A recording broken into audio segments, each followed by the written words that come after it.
Hey, you know that guy who just before the green flag keys up his mic and asks, "Anybody got a setup?" Well, this is him. This is Adam, and hey, Adam needs some help. On the other hand, this guy over here, this is Steve. Steve is a solid racer and he knows his way around the garage. Steve's problem is time. With a job and a family, he can't find enough time to build competitive setups and to race as often as he likes. But as luck would have it, Steve knows a secret. He lets the Majors Garage crew chiefs do the setup work so he can focus on the racing. At majorsgarage.com, Steve can get setups for over 60 cars on the iRacing service. So no matter what series he wants to jump into, he is covered. Anybody really should tell Adam. See you at the garage.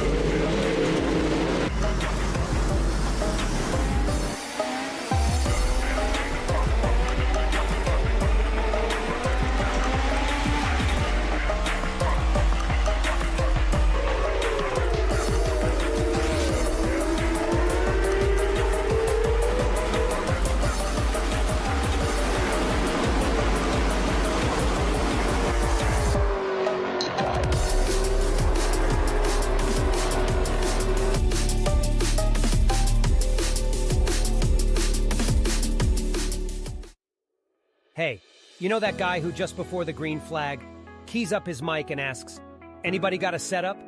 Well, this is him. This is Adam, and hey, Adam needs some help. On the other hand, this guy over here, this is Steve. Steve is a solid racer and he knows his way around the garage. Steve's problem is time. With a job and a family, he can't find enough time to build competitive setups and to race as often as he likes. But as luck would have it, Steve knows a secret. He lets the Majors Garage crew chiefs do the setup work so he can focus on the racing. At majorsgarage.com, Steve can get setups for over 60 cars on the iRacing service. So no matter what series he wants to jump into, he is covered. Anybody really should tell Adam. See you at the garage.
Anytime a sim racer signs up for a 24-hour race, they expect a full day-night cycle, which will include that ever-important nighttime stint.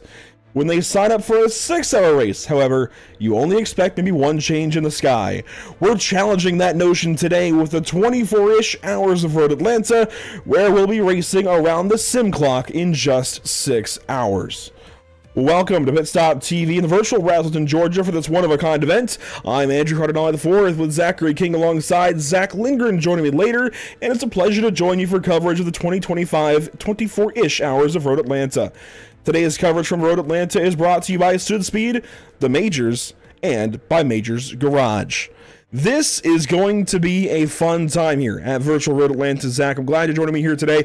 Now, I know you've got a lot of oval experience, but we add in some twists and turns. This is a pinnacle of road course racing. Michelin Raceway, Road Atlanta, a really cool racetrack to go to in any setting, but especially here with these IMSA classes. GTP, LMP2, GTD, it's going to be a fun day.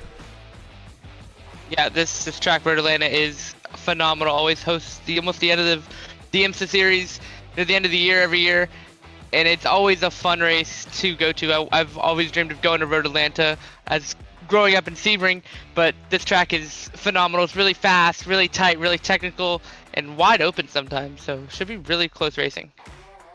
Definitely a lot of straight line down that backstretch from turn 7 to turn 10A. And of course, we saw this course recently with the Major Series Petite Le Mans event back on September the 7th here on Pit Stop TV. Of course, there was international coverage over on, I got to think about it for a second, SimSpeed, and European coverage over on GSRC. We, of course, had the Americas event. That was a lot of fun. We'll see some of those same drivers, by the way, in this race today. This is a team race, 6 hours. We've got, it looks like, 36 teams signed in. No, 35 teams signed in this afternoon, or well, afternoon in some parts. It is 10:11 a.m. and I got home at 4:45 from Kingsport, Tennessee last night. So it has been an interesting few hours, but we are ready to go. Let's take a look at some of the qualifying times across the board. Teams have been running their qualifying times while we've been getting ready for this broadcast, and they have found themselves. Go ahead and bring up the ticker on the left side of your screen, and let's hit this button, and let's hit this button. So this will show team names on the left side of your screen on the ticker and who is where by time, technically, best lap, sort of. This is going to show everybody in qualifying. Red Lab Competición is fastest right now with Eric Molinati in GTP. The only GTP team left on the racetrack in qualifying, that is going to be MR Racing. And here's a look at their car. This is going to be Daniel Alley behind the wheel right now out of Canada, and they are trying to pick up from the bottom of the qualifying field here in GTP, Zach, and it looks like they're actually headed to the pit lane. And this is a good point. While we see this now, we'll talk about this during the race for sure. Pit lane has kind of been moved. The pit cone is now much higher up the hill, and Alley had to be at pit speed much sooner. But it looks like MR Racing will be at the back end of the GTP field when we go green here in about 17 minutes or so. So MR Racing, a little bit of work to do once we go green. That is it, really. As far as cars on the racetrack, it's just MR Racing. So we're actually going to see, I think, an early drivers meeting for these teams. Everybody got their times in really quick, which we kind of missed the timing a little bit, Zach. That's on me. I wish we had gotten live at 9:45, so we could have had qualifying here on the broadcast, but that's okay. We have a 15-minute warm-up where drivers are not intended to be on the racetrack, but we might see some cars in the pit lane, some setups being changed, stuff like that, and we'll be able to talk about a lot of stuff. There is a lot to talk about here today, and Zach, I know you're kind of new to the Major Series, and especially the Majors Endurance Championship. Let's kind of set the stage for everybody wondering kind of what this event is. This is part of the Majors Endurance Championship. So for anybody brand new, this is part of the Majors Endurance Championship, which runs alongside of the Majors Series. Now, the Major Series, let's bring up that schedule here. That is. This is the Major Series. So I'm trying to set the stage for everybody in case you're brand new. this is what we have going on today. This is the major series for 2025 in the Americas region. There's some schedule differences among the international and European regions, which are basically time slots of the major series in each of their events. This is the Americas region. This is what our schedule looks like for Pit Stop TV for the major series. You see, we were recently at Petit Le Mans on September 7th. Next up for the major series is the Southern 500 on October 5th. Now, we are here today as part of the Majors Endurance Championship, which is kind of a sister series, a breakoff, if you will, of the major series that only runs endurance-style events. That schedule, I think, is this graphic. Yes, this is the 2026 Majors Endurance Championship schedule. This is kind of a build-up race, Zach, and this is a snapshot of what we'll see in 2026 for the Majors Endurance Championship. Here today, we are trying to hype this up. We want everybody to go sign up. We want everybody to go race the Majors Endurance Championship in 2026. These are the events we have in the beginning, first half or so of 2026. And right away, Zach, hopefully you notice Sebring in March. That is a big one for you, of course, being from down around that area. That is, you can tell this is a very IMSA version of the Majors Endurance Championship. Daytona, Sebring, Long Beach, Canadian Tire, Indianapolis, Watkins Glen, and Road America. And of note, before I let you talk about the schedule here real quick, of note, if you look at the class structure in each of these events, you'll notice Long Beach and Canada are kind of split for that April round. The elite classes will go to Long Beach, the Pro-Am classes will go to Canada. That's a little bit different from how every other round is running, and I guess I should have done it as round 3, 4, 5, 6.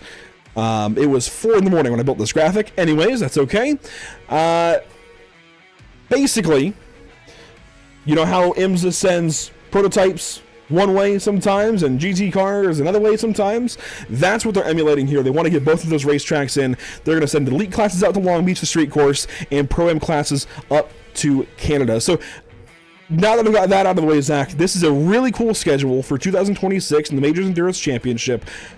Key rounds, for sure. I think this is a very good IMSA snapshot, and I think hits most of the IMSA tracks you'd want to see.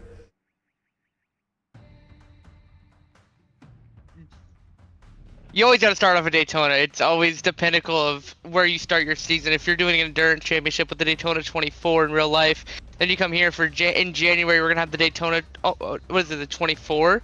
Would it be for us next year? That's gonna be phenomenal. And then you got Sebring, bumpy. You gotta respect the bumps. That's Sebring's motto. And then you split the classes up. Go to Long Beach. Some go to Canada. That's gonna make a lot of interesting decisions with how they send these drivers and get these all drivers set up for these. Some going to Long Beach and some going to Canada. And then Indianapolis, come on, Indianapolis, a pinnacle racetrack as well. Then you go to Watkins Glen. Watkins Glen, you're going to New York and you're racing in New York? Like, who doesn't want to race in New York? It's New York. And then we go to Road America. It looks like the end the championship. Road America, a great racetrack.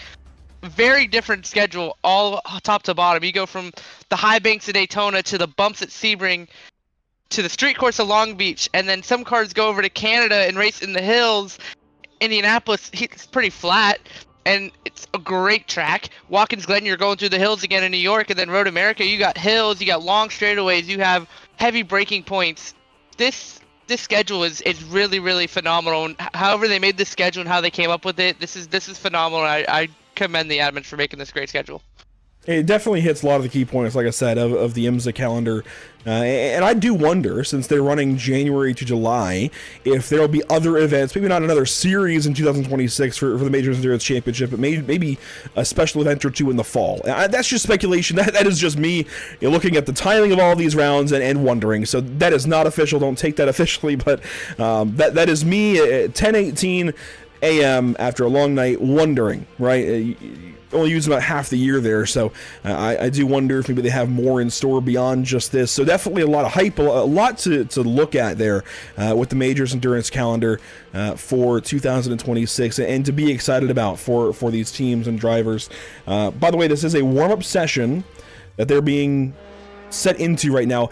They said they were not using this for anything on the racetrack, so they weren't intending for teams to be on the racetrack right now, but we do see one car going around at least for one lap. This is Elite Motorsport Team Red.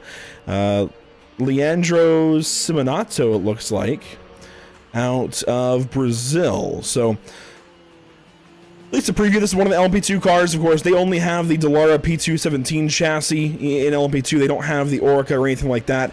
So it's a single make class there in LMP2, whereas the other two classes we have today in GTP and GTD are several make classes. And we even have on hand for us today the brand new Aston Martin Vantage GT3, Zach. I mean, that was released literally a couple of weeks ago, if even that long. So that is brand new to iRacing and is on showcase for us here today. I don't know if anybody's running it. I could look down our entry list, I suppose, and try to find one, but I know we've got... Let's go through GT3, actually. While we watch this LMP2 car around the racetrack, we've got a Ford Mustang, we've got a, let's see, a BMW, the brand new Evo line of that BMW M4. We've got a Ferrari, that's actually a GTP. We have a McLaren, we have an Acura, and we do have at least one Aston Martin Vantage. That is going to be, it looks like, Team Heat Together. Yanim Pruis out of South Africa currently listed as their driver, but of course these teams will have a few different drivers throughout the course of the day. So we have at least one Aston out there. That's going to be cool to see with that brand new car hitting the racetrack here on iRacing for one of the first times. Certainly first time for us here at Pit Stop TV. I do want to give a big shout out to Sudspeed. We have a lot to talk about with them. Of course, you can use discount code MAJORS at checkout for 10% off your next order. That's www.sudspeed.com. And you can find out more about them and what they have to offer. I believe there is a pause right now for the United States because of tariffs, but you can at least check out what they've got going on. Make your order if that applies, and kind of get everything Sudspeed has to offer. This is really cool to have a 10% off discount code, and on top of that 10% off code, I believe they donate 10% of each one of those purchases to charity. So that was something that Gary listed off to me in the preliminary notes heading into this event. So Sudspeed, a valued partner here of the Majors Endurance Championship and this 24-ish hours of Road Atlanta. Zach, I do want to take a look at weather conditions before we go too much further, because that's going to impact this race. And I mentioned briefly, and we talked about it a little bit, this is a 24-hour race in the sim, but a 6-hour race for everybody in reality. So we are going around the clock. That's the other big part of this. This is around the clock in the sim. We will get a full daytime, a full nighttime, and then a full daytime again. But it's all crammed within these 6 hours, which is going to be really unique. We don't see that very often on the sim. The current weather conditions out there, 76 degrees in the air, 93 on track. That's not too bad. That's a really good race day for these guys. Yeah, typically you don't want to see anything over 105 on the track temp side, and we're starting to get into that high noon point of the day. It's about 12 o'clock in the sim, and it's only 93 degrees. That's really good for these guys. We got winds coming out of the east, and it's not really humid, so all of this is going to correlate really well for these cars. And I mean, that's a good ambient track temp too, 76. You're not really dying in that car like you usually be. Yeah, this should be a pretty decent day, at least to get started here at Road Atlanta. Pretty decent day to get started at the very least. Really nice conditions. Now, I will say we do not expect any weather during this event, meaning we do not expect any rain. Of course, weather is always a thing here on iRacing. The ambient temp and everything, the cloud conditions, they might change, but we do not expect any rain during the balance of this 6-hour race, starting in about 7.5 minutes. A little more to go over here before we go racing today. Upcoming broadcast for us here at Pit Stop TV. We take a look here. Tomorrow we are back in action with more road racing. On a Sunday, it's the North American Racing League Sunday Cash Finale, brought to you by Screw Compressor Service and Maradness. They head out to Road America to settle their schedule and their championship. They're racing for over $5,000 in total prizes, and it is just a lot going on a Sunday with GT3 cars around Elkhart Lake Road America. Make sure to tune in tomorrow, 1:20 Eastern. We'll have a practice show, and then right into qualifying and racing for, I believe, 2 hours tomorrow. Should be a lot of fun. I'll have Zach Lingard on the call with me for that. He'll be on later today. We'll also have some social media coverage to keep an eye out for, something we don't do that often anymore. So that is a special one for us for sure tomorrow, just like it is here today. Then Thursday, this coming Thursday, we head out to the Martinsville Speedway for the Impel Motorsports National Tour for the Sim Auto Racing Association. Now, if you watch Majors Americas, there will be a driver likely in this race that you see in the Majors Series, and as part of Majors Garage, Dallas Pataska actually runs these short track events a lot, and he has become a mainstay in the Sarah field. He will likely be in this race. I can't speak on it too matter-of-factly, but will likely be in this race, will likely be a part of it, so you can see a Majors builder in action potentially in this Impel Motorsports National Tour event. That is the RJ Williams Management 300 at Martinsville on September the 25th. And then, Zach, you'll see another short track race coming up. And where is that picture taken? Can you tell? I don't know, that blue and that red on the wall makes me think of Gateway, but I don't think you would have that there. Oh God, I'm stumped. That picture is actually taken at Centripetal Circuit because, of course, I mentioned earlier I was at Kingsport the last 2 days in Tennessee at a short track event for the South Atlantic Pro Series and Pit Road TV. Well, I had to get this ready before the schedule released, actually. The schedule released yesterday for the new Pierce Fleet Service Super Series that'll start on October 2nd. That schedule has us going to North Wilkesboro to open the season, and then the Mexico City Oval Round 2. Yes, there's an oval. There's an oval at Mexico City. They've used it in the NASCAR Mexico Series. We'll be using it in super late models on Thursdays coming up very soon. So there's a lot to pay attention to here on this graphic, and a lot coming up for us here at Pit Stop TV. And of course, the BRB Racing League is coming back on October 14th, so that is not too far away either. And of course, October 5th, rather, is the next round of the major series here on Pit Stop TV. We'll be headed out to Darlington Raceway with the NASCAR Cup Series cars on that Sunday. You can follow us on social media all over the place: Facebook, Instagram, TikTok, Twitch, YouTube, and X. You can find us on all those platforms down below. And it looks like admins have released drivers and teams onto the racetrack here in the back end of warm-up, so they have about 5 minutes to get around the racetrack. And you know what that means, Zach? We have about 5 minutes to look at paint schemes and kind of gawk over these cars a little bit. Let's take a look around. Let's start at the top of my list here with Elite Motorsport Team Red.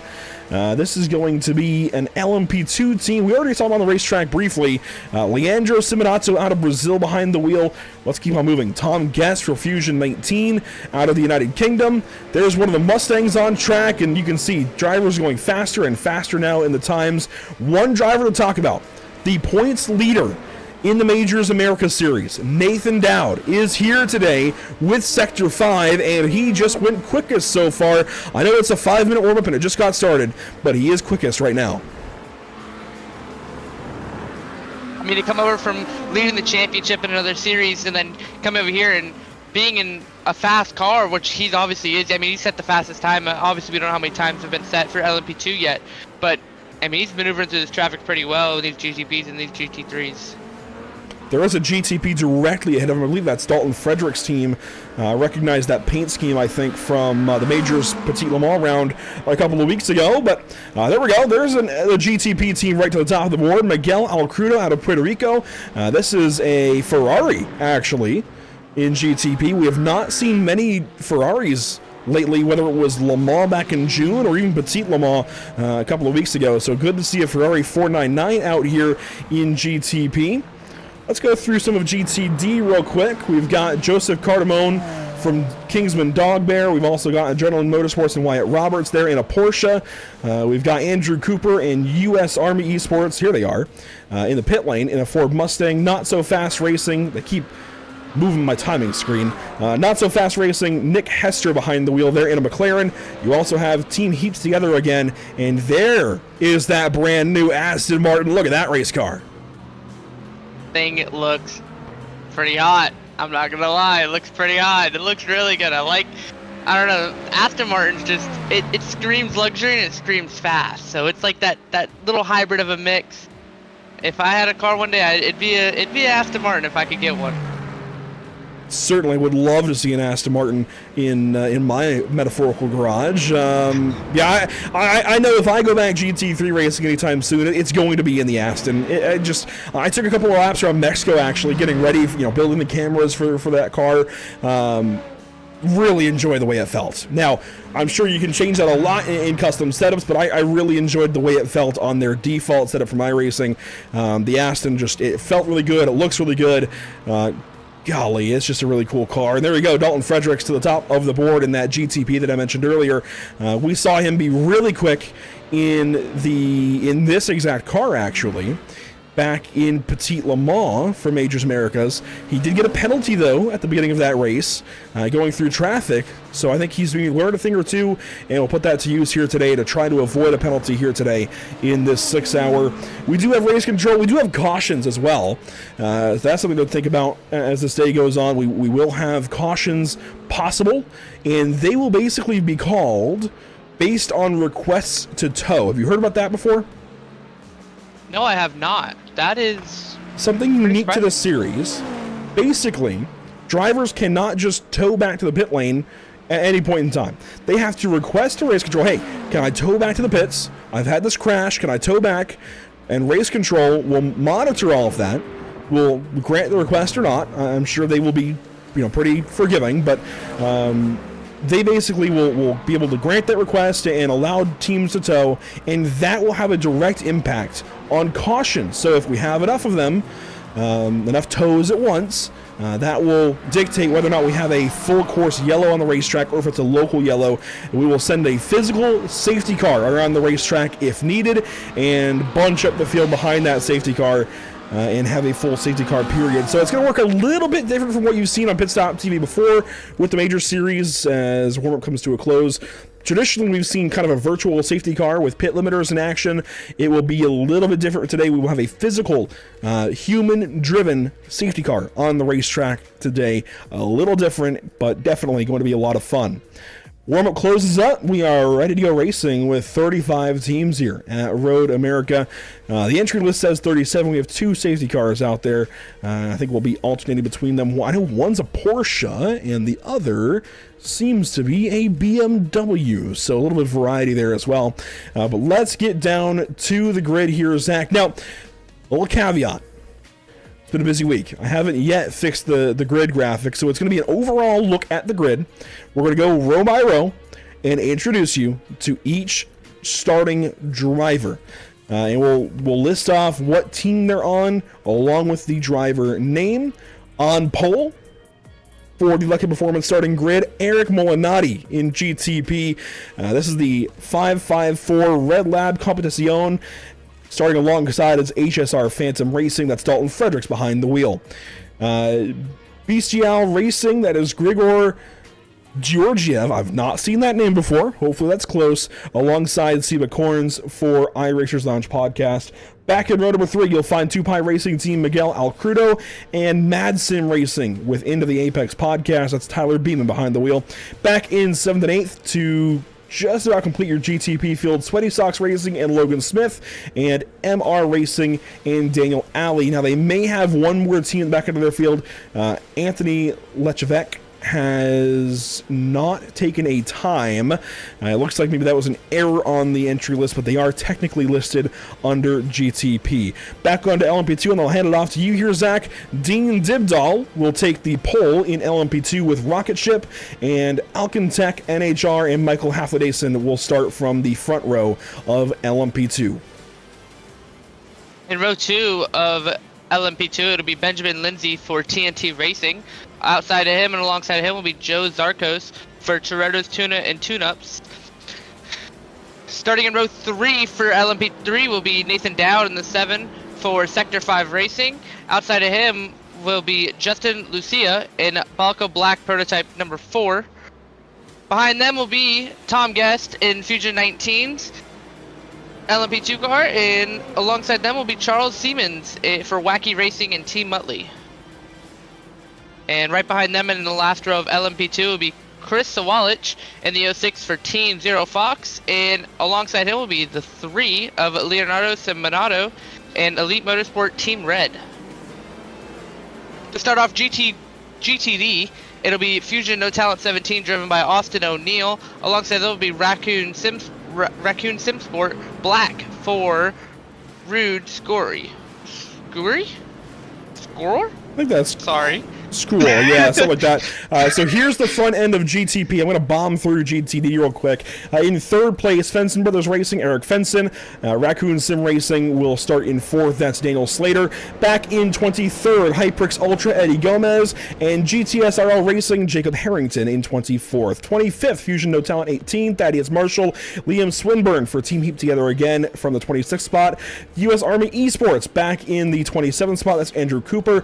And then Adrenaline Motorsports, Wyatt Roberts in 28th. Here's the back few rows as we get ready to go racing here for 6 hours from Michelin Raceway Road, Atlanta. We'll turn the music down and turn the engines up. We're going racing for 6 hours right now. There's the green flag for GTP. You see the back few rows on your screen through 32 teams that are taking the green flag today.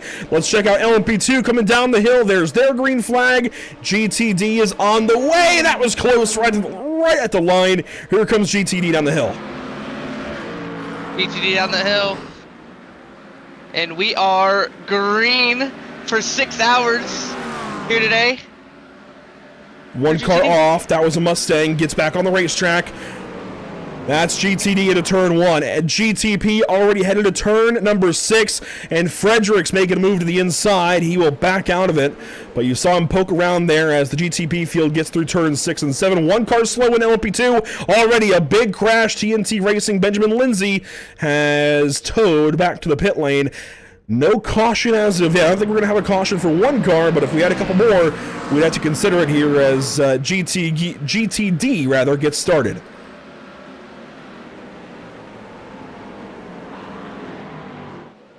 We'll let this first lap complete, then take a look back at what happened there in LMP2. Here's Red Lab Competizione down the hill as another car is slow. Raccoon Sim Racing Black, the 27, has slowed. That McLaren is around out of turn 7, but otherwise they seem okay.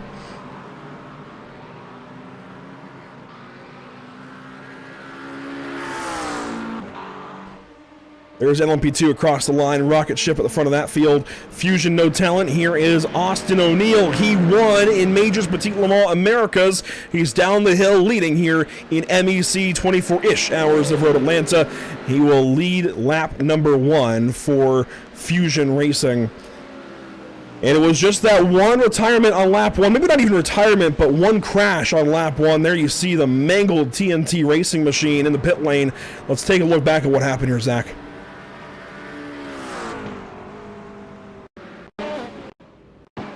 Trying to find the right spot in the replay. This should be it. Benjamin Lindsay, car 59. It's going to happen right here in turn 5. You ready for it? Right there. Oh my gosh. It looked like he just snapped loose.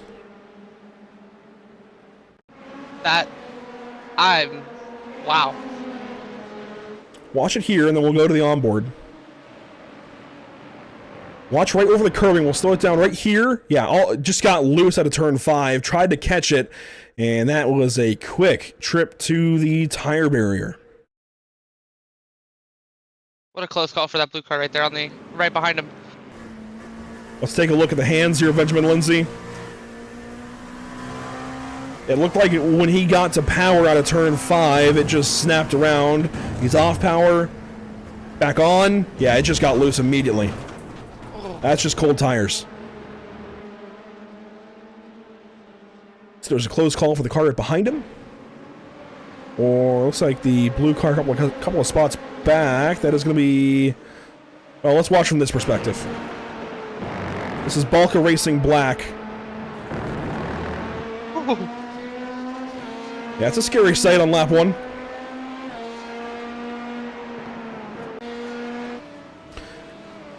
Things have settled out at the front of the field. Here's your battle for the race lead. Red Lab Competizione leading the way. That's Eric Molinati as one car is slow. Adrenaline Motorsports turned around out of turn 5. That Porsche in the barriers, it looks like. And that's a lot of damage. Another replay coming at you. This is out of turn 5 once again. Barely clips the gravel with the right rear, and it just sends the car around into the barriers. Oh man. We'll get just one more look here at the hands of Wyatt Roberts behind the wheel. You see the Aston Martin on the left side through the S's. Never want to be side by side through the S's if you don't have to be, but glad they made that work. And you see even the Aston ahead over the curbing got very, very upset. The handling was not there for that Aston Martin ahead, but the Wyatt Roberts machine, the 42 there, of course, goes for the spin into the barrier. Glad for them, at least, that the damage kind of re-rendered and gave them their bumper back. That's going to help big time. Of course, that keeps the front splitter on that race car, and that'll be a lot of downforce still made. It's not ideal. It's not the shape it should be, but it's better than not having it at all. Yeah, for sure. And I'm sorry if I'm a little wrong on this, but it looked like it was a little bit of dirty air came into effect there when the Porsche got behind the Aston, and it just sent the the Aston, you can see the Aston got loose, and then maybe the Porsche was trying to recorrect and just ended up spinning. Definitely, I think dirty air could have been an effect to get him onto the curb, because I think it was the curb that kind of spun him, but I think dirty air could have played into that, especially with these tires just getting up to temperature here about 5 minutes into the race. That could have forced him out wider, so that's certainly a possibility as we're on board with Mad Sim Racing into the Apex. This is Tyler Beeman behind the wheel chasing Bestial Racing. They were nose to tail, as you saw when we went to them at the start-finish. They have since split up. You see the gap has grown, so that Porsche ahead and Grigor Georgiev is pulling away.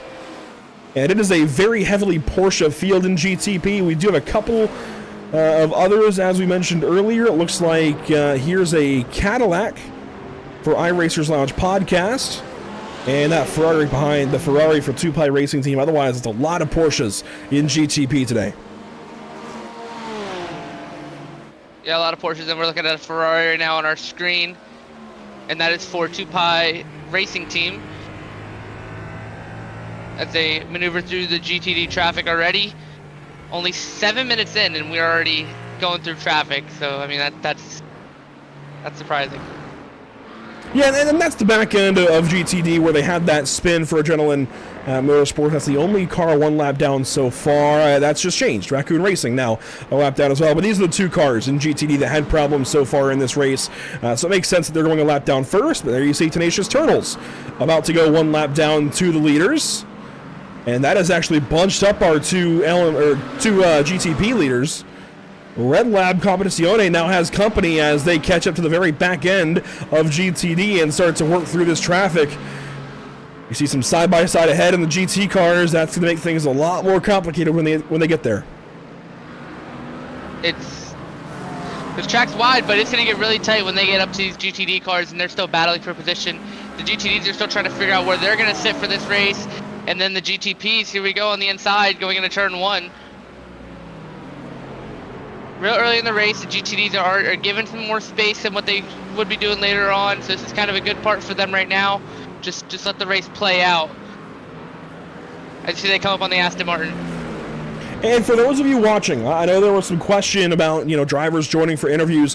We have shared our Discord invite in the Majors Endurance Championship channel, as Dalton Fredericks just lost a ton of time. I think he got behind the Aston there, down the S's, and lost a bunch of time.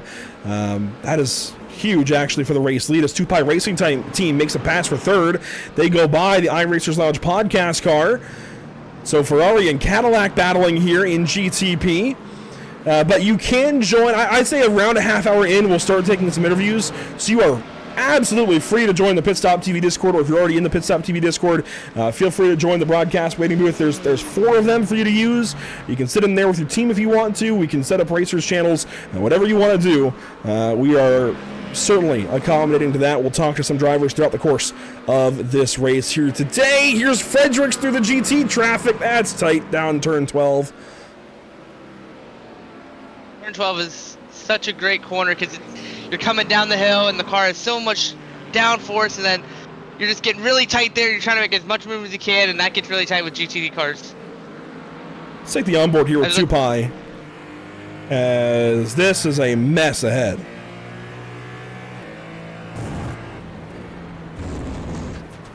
Comes to the corner that's already given a lot of people a lot of issues. Tires starting to heat up, as you can see it's a little looser off exit. That's 3 cars in a straightaway that he just had to pass. That takes some skill right there. That could have got really, really tight. It did get really, really tight. That was impressive stuff from Miguel Alcrudo and 2Pi Racing Team. Other GTPs working through, and I'd say the LMP2 field is probably getting close to being in GT traffic. Let's check in on them. Here is Dean Dibdahl leading LMP2, and yes, in the GT traffic now out of turn 7, starting to pass some of those cars at the back end of the field.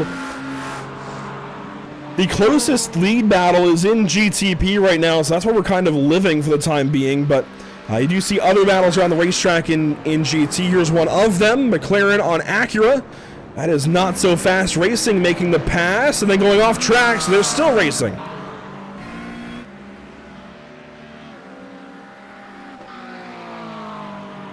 Nick Hester behind the wheel there on the 185. Got that spot away from Kingsman Dogbear and Joseph Cardamone and then lost it immediately. Cardamone right back by. And there's a battle for third in GTP now. Or there was. Hang on, here it is. 2Pi just got passed up. So right as we went to them, it looks like the Mustang was trying to get out of the way for them and let them go.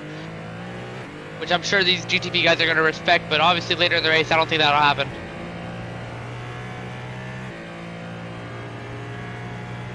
So riding on board here with 2Pi Racing Team. Let's give you a lap or so here once we hit the start-finish line, and just listen in. We'll put up the telemetry graphic here for you, down through the gears into turn 10.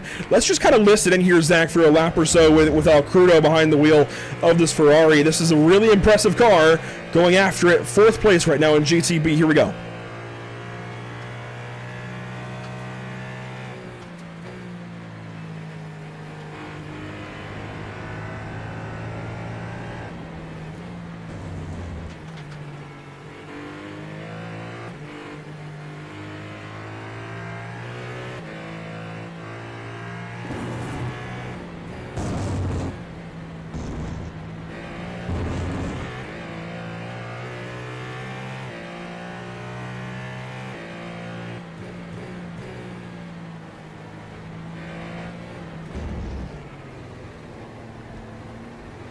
I'll talk a little bit here while Alcrudo's on the straightaway. A calm lap. This is a little bit of calm here for, in between the storm for Miguel and all of the GTP field. They have a moment to breathe here.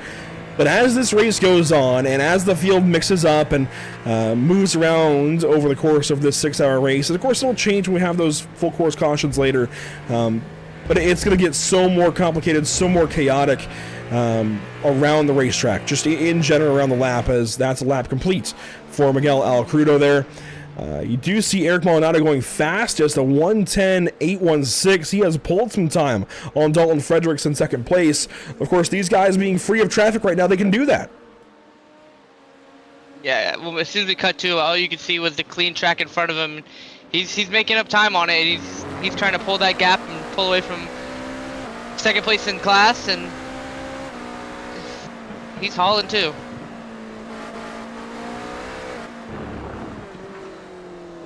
So I'm not sure if the penalty has been assigned yet, but there will be a penalty assigned to that team that towed at the beginning of the race. That was TNT Racing. They are actually coming up to GT traffic. Here they are.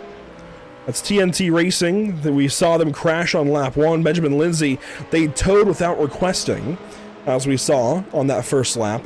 And Garen Batten will be issuing a penalty, I believe, or I think Garen's actually racing, so whoever is in race control today will be issuing that penalty, and if they have not already anyways, for Benjamin Lindsay and that team. That is a process. That's one of the rules here in MEC, so as somebody just went off the racetrack there ahead, that is something to be aware of for TNT Racing as they begin their ascent back through the field. Some great battles ahead. There's one in LMP2 right here. Here we go. This might have been the problem. That 44 has no front end. Where did his bumper go? You see that right front is just wobbling. You can tell he's got some serious steering damage. Looks like it's still going straight, but you can see how much that car is hopping. Look at the right front. It's just wobbling. Probably, I don't know if these cars have toe links or something equivalent to what the Cup cars have, but definitely some type of steering issue. He looks like he hit that wall pretty hard if it's wobbling like that.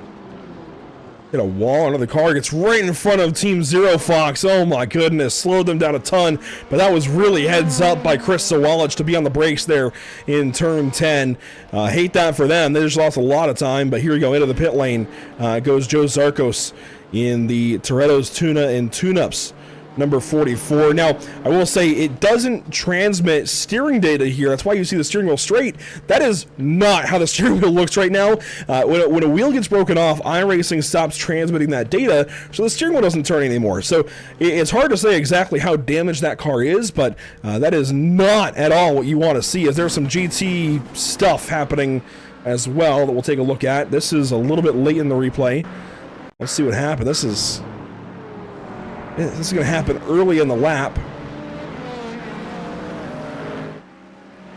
So we will watch this for Joe Zarkos and Toretto's Tuna and Tune-Ups.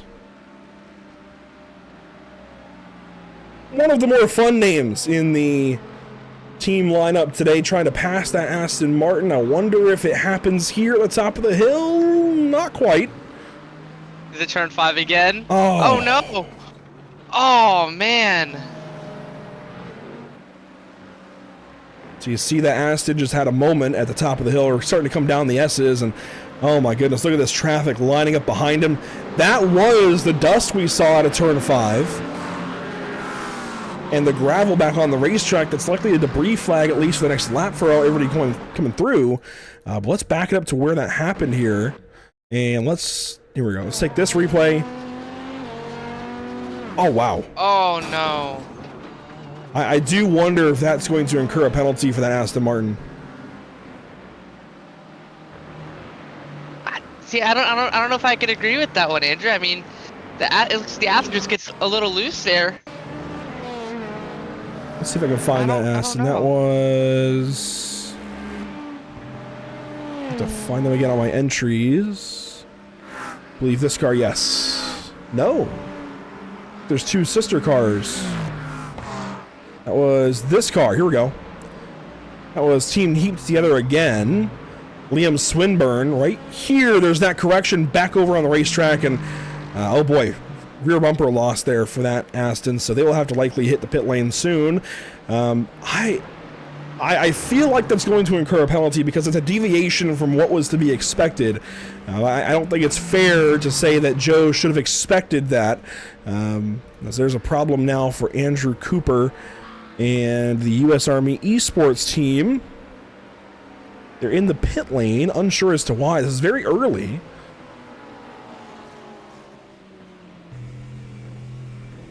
Only 17 minutes into this 6-hour race, and well, we're going to head back out with some traffic there on the left.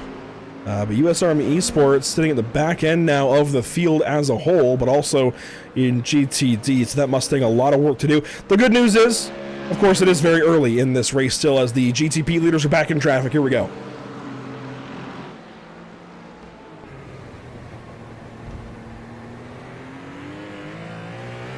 Ultimate chaos right here. They're going to pass up that Team Zero Fox car that we saw. Chris Sawallich heavy on the brakes to miss the Toretto's Tuna and Tune-Ups car down in turn 10A a little while ago. This the battle for third, though, in GTP. Oh, hello! Oh! I don't was tight. I don't think that McLaren knew where that Cadillac was. That was scary. That's going to be one of the biggest moments for all three of those teams, because that could have ended so badly with just, if any car would have broke just a little bit later, that could have been a really, really serious incident. And I'm going to award an early Lucky Performance Lucky Break of the Day. That I think is one for the iRacers Lounge podcast car. That was really scary.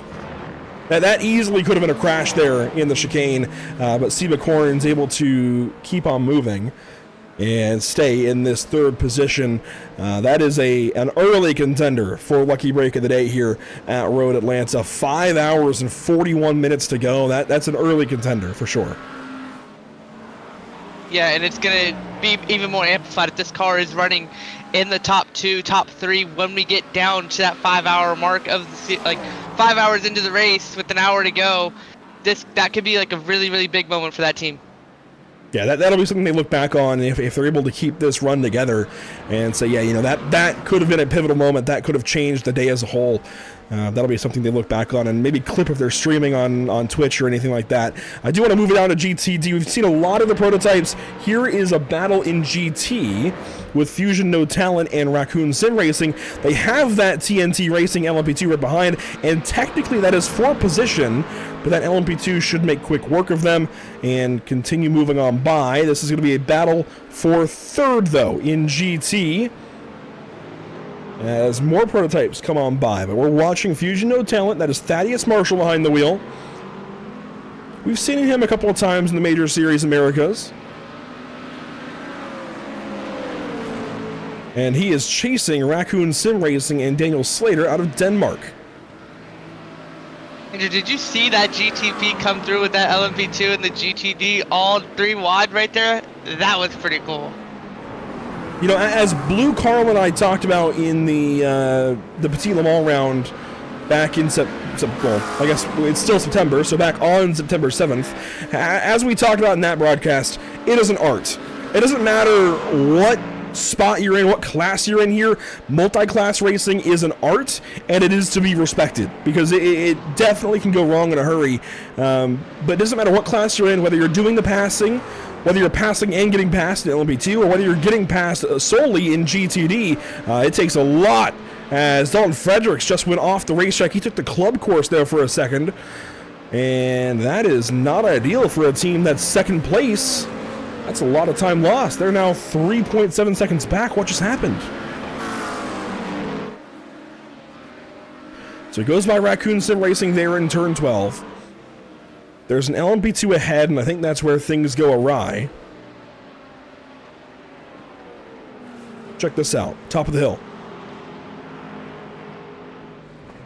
Almost some contact made, and Dalton just got offline there. I want to say it looks like he was given the LMP2 some room, but the LMP2 looks like it had a little bit of a bobble, I want to say. At the top of the hill, he ran really wide on that entry. I think Dalton was just avoiding it just to avoid contact, because that's an awkward line, I'd feel like, for the LMP2. Yeah, the LMP2 definitely bobbled there for a moment. Thankfully, it was just a short off-track excursion. He took the club course route there, that little chicane at the top of the hill, and kept on moving. Battle now for fourth in GTP. And this is going to be Two Pie Racing Team and Bestial Racing. They are nose to tail nearly as they head down the hill through the S's now. Gregor behind the wheel of this Porsche has been at work heavily trying to catch up to Two Pie, and he is there as they work through some GT cars.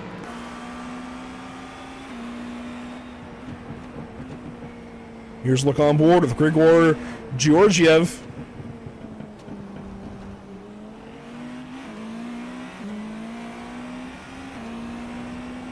Andrew, it looks like we have a penalty announced for car 59 for TNT Racing. It's a 1-lap hold for the unauthorized tow you were talking about earlier.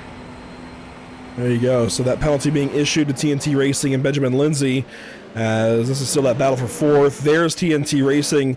They will likely have a couple of laps to report to the pit lane, but that is the first penalty to be handed down from race control here today. Let's hope we don't have too many more, but of course, we know how these races go. There will likely be a few more, at the very least. It's just the nature of a multi-class race like this and going on for 6 hours at a time. So very likely we will see that at some point. But TNT Racing to report to the pit lane for a 1-lap hold very, very soon. And that's going to basically revert everything they've done in the last 10 minutes or so, getting through the GT class for position. They're now going to have to do that all over again. Yeah, and that's just going to bring even more of a pressure, because it's not like he's passing cars that are behind him. You know, he's actually racing them for position. I mean, it might be, you know, a little bit speed different wise, but you know, those cars don't when they're racing for position, overall position, it's different than passing them as just a different class.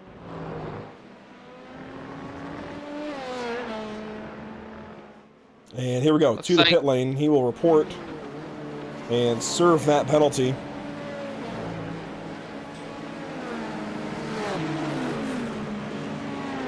So the long trip down the pit lane for TNT Racing. Now, we don't expect anybody to be on the pit lane again for a while. As you see, he is very lonely there right now. You know, traditionally, it's about 40 to 45 minutes for the prototypes, depending on what car you're in, what class you're in between those two prototypes. But it is usually around an hour in GT. And I do wonder if we're going to have anybody fuel saving today to try and lengthen those stints out, especially in GT. Of course, you want to try and get ahead of things and kind of race the race in reverse. So if you're down there in GTD today, I do wonder if any teams are going to be trying to time this out so they can get an extra lap or two in this run, especially since they had that pace lap at the start of the race, to go on and carry on and make it to the hour mark. And that's going to be a little more difficult with that pace lap we had. And it just seems like in general, you know, as time has gone on, it's a little less, what's the word, a little less consistent that you get that 1 hour stint, and a little more likely that you get 55 minutes or so. So there could be a short run in there somewhere for the GT teams, but of course they're going to try to avoid that if they can. Here's a look at your GT race leader, Fusion No Talent. That's Austin O'Neill, putting in work. He is well ahead of second place, Zach. Look at this. 5.3 seconds back to Fenson. And that's he's gained 5 seconds in under 26 minutes. So if he can keep up this pace and how fast they're going. But again, like you just said, we don't know if Fenson is fuel saving, you know, to try to get that extra minute, or extra lap, I should say. And we don't know if Fusion's going full speed right now. If I had to guess, I would say Austin's likely putting his cards on the table right now. Maybe not every single one, but probably, 4 out of 5 maybe. This is very similar to what we saw Austin do in Majors Petit Le Mans, just a couple of weeks ago. He started at the front of the field in GT3 or GTD and was able to just pull away and keep the gap the rest of the race.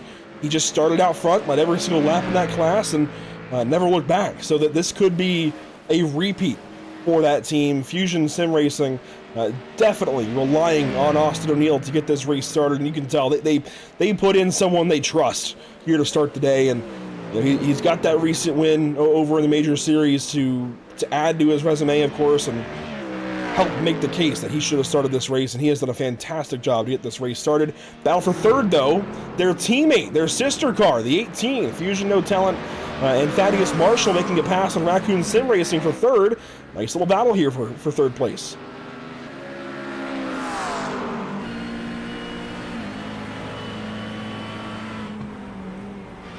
See Slater for Raccoon Sim Racing, trying to close the gap, trying to get there.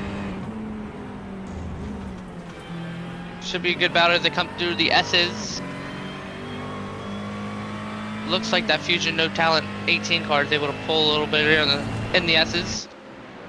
See if Raccoon can be able to close up the gap here. Just a little bit. I'll tell you what, as we watch these guys early in this race, a long time to go still, I want to invite everybody watching. If you are a sim racer of any kind, or you know a sim racer that you want to buy something for, maybe early Christmas present, birthday present, whatever's going on, head over to our friend's website. This is going to be, as you can guess, www.sudspeed.com. They are a sponsor of today's event, one of the primary sponsors here of the Majors Endurance Championship. We invite you at least to give them some website traffic. Come on, you can do it. I know if you're watching on a PC, you can just open another tab, Control-N, or if you're watching on a phone or laptop or iPad, or heck, even watching on a console, I'm sure you have a device somewhere that you can go on the interwebs and go ahead and go over to www.sudspeed.com and check out what they have to offer over there, because it's a lot going on. They've got a lot of great sim racing gear. Whether you're a sim racer or know a sim racer, you can find something to your heart's content And of course, I mentioned earlier that I believe I saw on the website a couple of days ago, there is still a pause on shipping in the United States. So you might have to kind of plan things out a little bit, maybe find what you like and wait on some tariffs to go the right way maybe and wait for shipping to resume. But you can at least check out their inventory, give them some website traffic, help out our friends over at SoonSpeed here today. They are a huge partner of this event, and we are glad to have them with the Majors Endurance Championship. So again, friends at SoonSpeed, very, very valued here in the Majors Endurance Championship. And every safety car here today will be presented by SoonSpeed. So we'll talk more about them as this event goes on. So you got some time. You don't have to go over there just yet maybe, but definitely head on over in a hurry, as we've got a problem for the 185 car. That is the not-so-fast racing McLaren. And oh dear, that is a lot of damage. He is crabbing.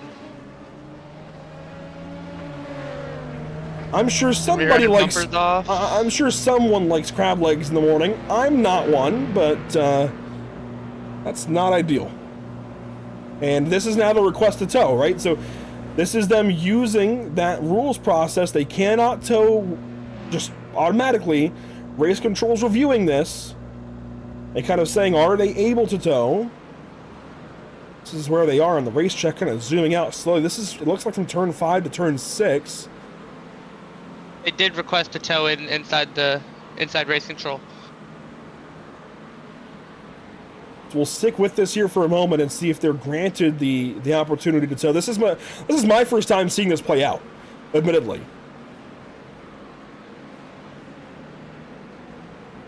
Safety car. Full course safety car? Safety car's full course yellow. It looks like a full course yellow. There you see the safety car is lining up. So let's go ahead and... Boy, that's timing. Just talking about the SoonSpeed safety car here today. There is the safety car, and we are going yellow across the racetrack. So a problem here for not-so-fast racing. This is our first time seeing this play out of the day. And there's the SoonSpeed safety car, the 000 Porsche out there. They will pick up the overall race leader as pit stops are happening. Fusion, look at this. Austin O'Neal straight to the pit lane. And they're going to make a driver change. Bryce Roberts going to get in that car. It's likely going to be duos across the line here, and there's Fenson Brothers Racing, that's second place in GT, and you see all the other pit stops coming in. Red Lab Competizione, the overall race leader, is in.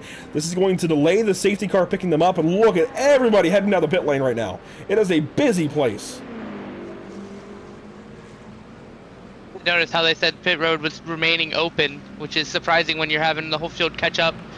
But, you know, it's multi-class racing, so this is my first time ever seeing a full course yellow, basically. This procedure-wise, but I think this procedure looks pretty cool already. And look at that, already a change at the race lead, or well, what was the race lead of GT3. Fenson Brothers got out of the pit lane ahead of Fusion No Talent, so a 24-second pit stop nearly for Fenson Brothers, 32 seconds nearly for Bryce Roberts and Fusion No Talent. So that erases the lead that Austin O'Neal built up. They took a little more fuel, it looks like, and made that driver change. Let's go back and see what happened to Not So Fast Racing, as they seem to have, yes, they just towed back to the pit lane. Let's go back a little ways. This is a little bit late in the replay already, so this is already 2 minutes ago that this happened. Okay, well, you saw a little preview there in turn 5. That has been the problem quarter here today, Zach, and here we go. It gets going a little busier again. Down the hill. Nick Hester. Look at that LMP2 coming. Yep. Just got loose on the curbing. Oh! Oh, man! We'll get another look or two here at this, and Nick Hester, this is not ideal for him. Of course, he had a close call earlier with that Cadillac in GTP, but it's going to be a different kind of prototype that gets him here. Now, he got loose in the curbing as it is, but he might have saved that car until that prototype came in behind, but of course, that prototype had nowhere to go. That LMP2 car, really no option there but to kind of run in the back. of that McLaren, and that was Steven, no, that was not Steven Kurdick, that was Tom Guest from Fusion 19. Here's the onboard. Not much he could have done. He, of course, can't expect that the McLaren's going to get loose like that, and just right in the back of that GT, and there you see in the distance that car going around, and they tried to get back going. They tried to get back to the pit lane, but of course we saw them crab walking down the straightaway and not able to go very far. Pit stops across the board, though, Zach, as here is your overall race leader currently, Sweaty Socks. Logan Smith behind the wheel. A wonderful paint job on that car. This has just about cycled out, by the way. Red Lab rather, is right back here. This is second place, and Red Lab has already cycled out in second place with Eric Molinati. They did not make a driver change. HSR Phantom pitted the second time around, I believe. They stayed out, I'm pretty sure. So you're seeing the effect of being able to pit right away and not. But Sweaty Socks has not yet pitted. They have picked up the safety car, and this is the safety car process at work. So the safety car has picked up the field with the overall race leader, and they are going to allow every class car that is ahead of their respective leader to go by the safety car. I believe that's mostly happened so far. And thus begins the process of race control racking their brains and figuring everything out, because it is a mess up there.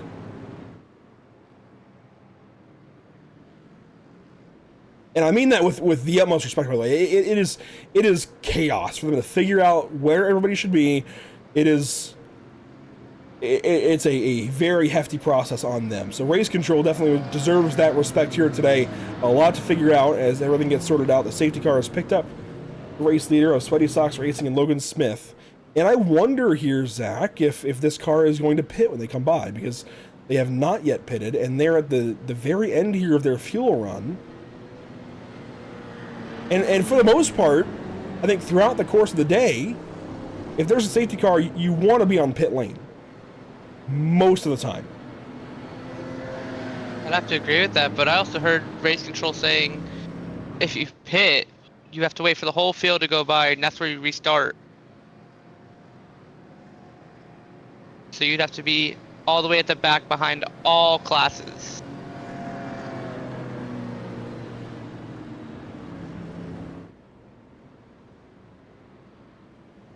A handful of cars do stay out under this yellow. Sweaty Socks is one of them. Let's go through the cars that have stayed out so far. Logan Smith and Sweaty Socks in this Porsche at the front of the field have stayed out. Also, Rocket Ship, which was the LMP2 leader. Still the LMP2 leader, there you go, in class on the left side of your screen. Dean Dibdahl leading the way. They stayed out.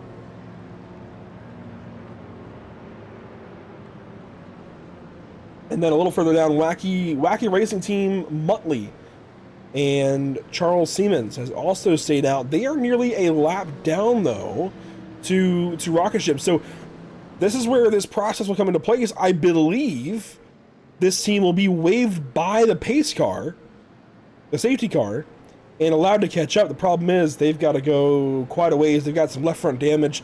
They're going to have to pit right after the safety car period. Get that damage fixed and get some fuel back in the car, because they've run now nearly 40 minutes and have not yet pitted, but they are second right now in class because they have not yet pitted. And then a handful of GT teams have stayed out. Of course, they have a ways to go in their fuel run, as we talked about. Thaddeus Marshall has stayed out from Fusion No Talent. Raccoon Sim Racing and Daniel Slater have stayed out. GTSRL Racing and Jacob Harrington have stayed out. Hyperx Ultra, Eddie Gomez, their fan club is getting active in the YouTube chat. They have stayed out. And the final car to have stayed out under this caution, Kingsman Dogbear and Joseph Cardamone, I believe the one Acura in the field, has stayed out on the racetrack as well. So that is the top 5 in GT right now. Everybody else in the racetrack here, every other team on the racetrack has pitted under this safety car except for Team Heaped Together again, and U.S. Army Esports. They have also stayed out under this yellow, but they have pitted earlier in the race. And here you go, Swinburne and the Heaped Together again car is being waved by the pace car. And Andrew Cooper has been as well at U.S. Army Esports. So you're seeing the process at hand. Car is now being waved by the leaders. As there is our safety car. You see cars starting to pass.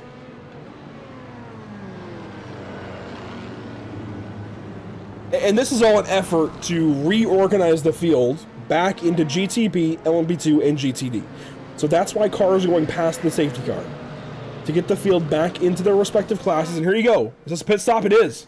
Race leader, Sweaty Socks, think they've realized the predicament they're in. These safety car periods, Zach, they traditionally take, 20, 30 minutes sometimes. So if you're already at the end of your fuel run, you're going to have to bet. You see Digdall in as well. They have realized they need fuel.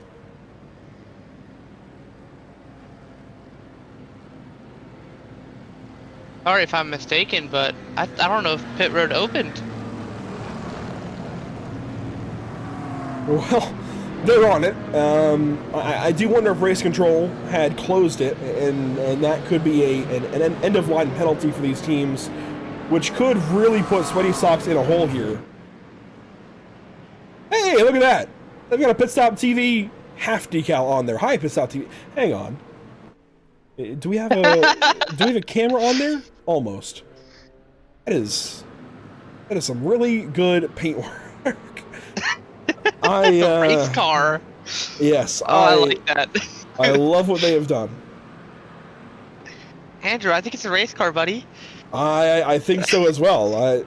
An estimated guess. If you are reading this, I did something bad. Well, did you see the wing?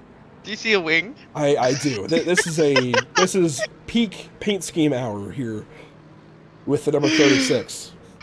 Oh man, that is awesome. So Sweaty Socks will tag the back end of GTP at the very least.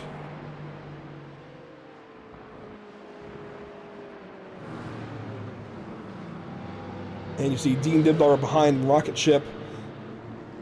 All things considered, there may have been a measured risk there for those teams.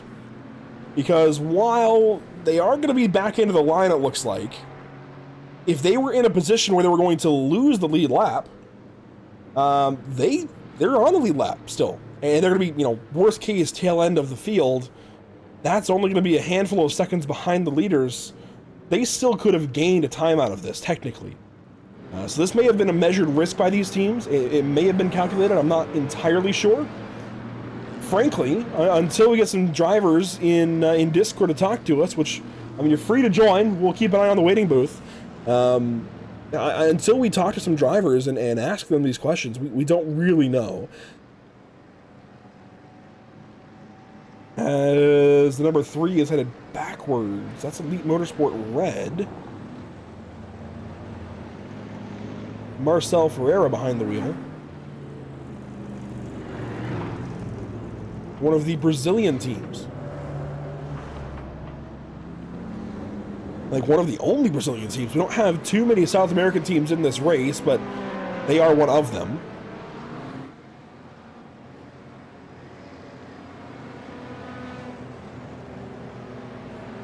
Walker Racing right behind, that is Justin Lucia, and now they're going past the pace car. So here we go.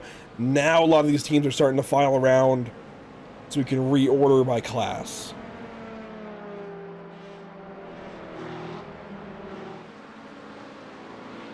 Mikel Andreasen choosing to cheer on GTSRL. We just saw them actually. They're third place right now. Jacob Harrington in that machine. There is that 25 car.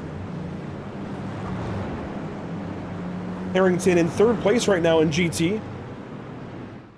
So a decent job so far. I think part of that, admittedly, is due to the safety car and them staying out, but certainly a good job of positioning themselves so far. I mean, it's still 5 hours to go, but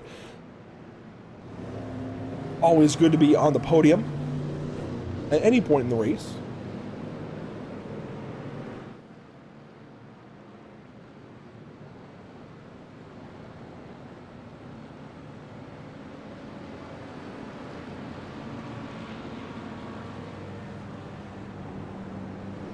There's Harrington around the racetrack. That's turn 5 now. So in the first 45 minutes or so, Zach, what have we learned?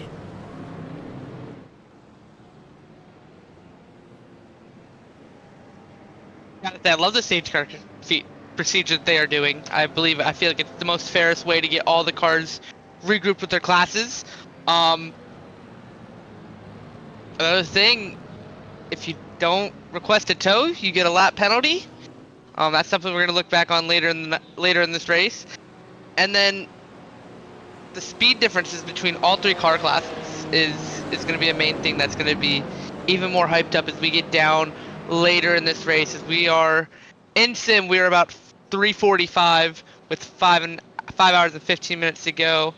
Obviously on an accelerated clock, but this race so far has been pretty good. We've had a few little incidences here and there. Turn 5 is the main issue. I feel like turn 5 is the issue everybody's having an issue at right now, and I think it's just going to be more emphasized more as we get on in this race, because the track's going to get more slick with all the debris coming out, and it's going to get really, really racy here near the end. You know, I was just wondering about the in-sim time, and you know, if I had a couple of days to properly get ready for this event, I think I would have installed a clock here in the graphics, but maybe next time we'll do that. If we ever have one of these kinds of events again, we'll make sure we have a clock to show the exact time in sim. But yeah, it's been 3 hours already in sim, even though we've only run 45 minutes. So we are quickly accelerating towards the nighttime hours, and I think around the time that you leave us here and we bring Zach Lindgren in, I think around that time it'll already be dark. Probably for some time as we begin our 80% lap, it looks like. This is to bring tires back up to temperature, so we'll bring the ticker down for the time being and bring it back up once we've gone back green, but yeah, we're getting those tires back up to temp. One thing we didn't get time to look at earlier, by the way, Whiplash SimCam's race details. Here we go. This is a 6-hour race, and that shows the 4 times time acceleration. Of course, 100% fuel out there, and look at the tire sets. That is something these GT teams especially have to consider. 6 tire sets for 6 hours. If you take a tire set now under this yellow, you might not have another one when you need it later. So I think that's something a lot of these teams are considering, something maybe the other teams have forgotten. But seven total sets, including the beginning of the race. 7 total sets for GTP, 8 total sets for LMP2, 6 total sets for GTD. That is on these teams' minds. Open setup, 24x incident limit, then every 12 thereafter. Cautions are possible, as we've seen. And there is one fast fix out there per the race details on the website. Here we go, down the hill. We're going to pick it up even more. The safety car is staying out on the racetrack, and we're going to go one more time around.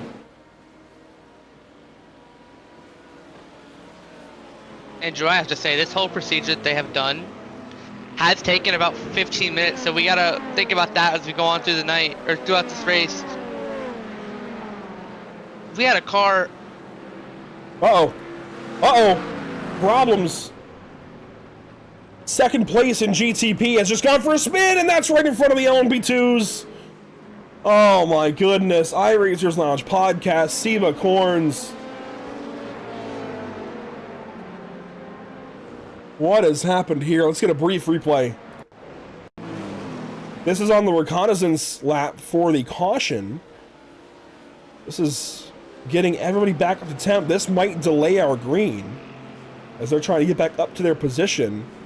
Look at that. Oh my goodness, and that's a decent hit to the outside wall.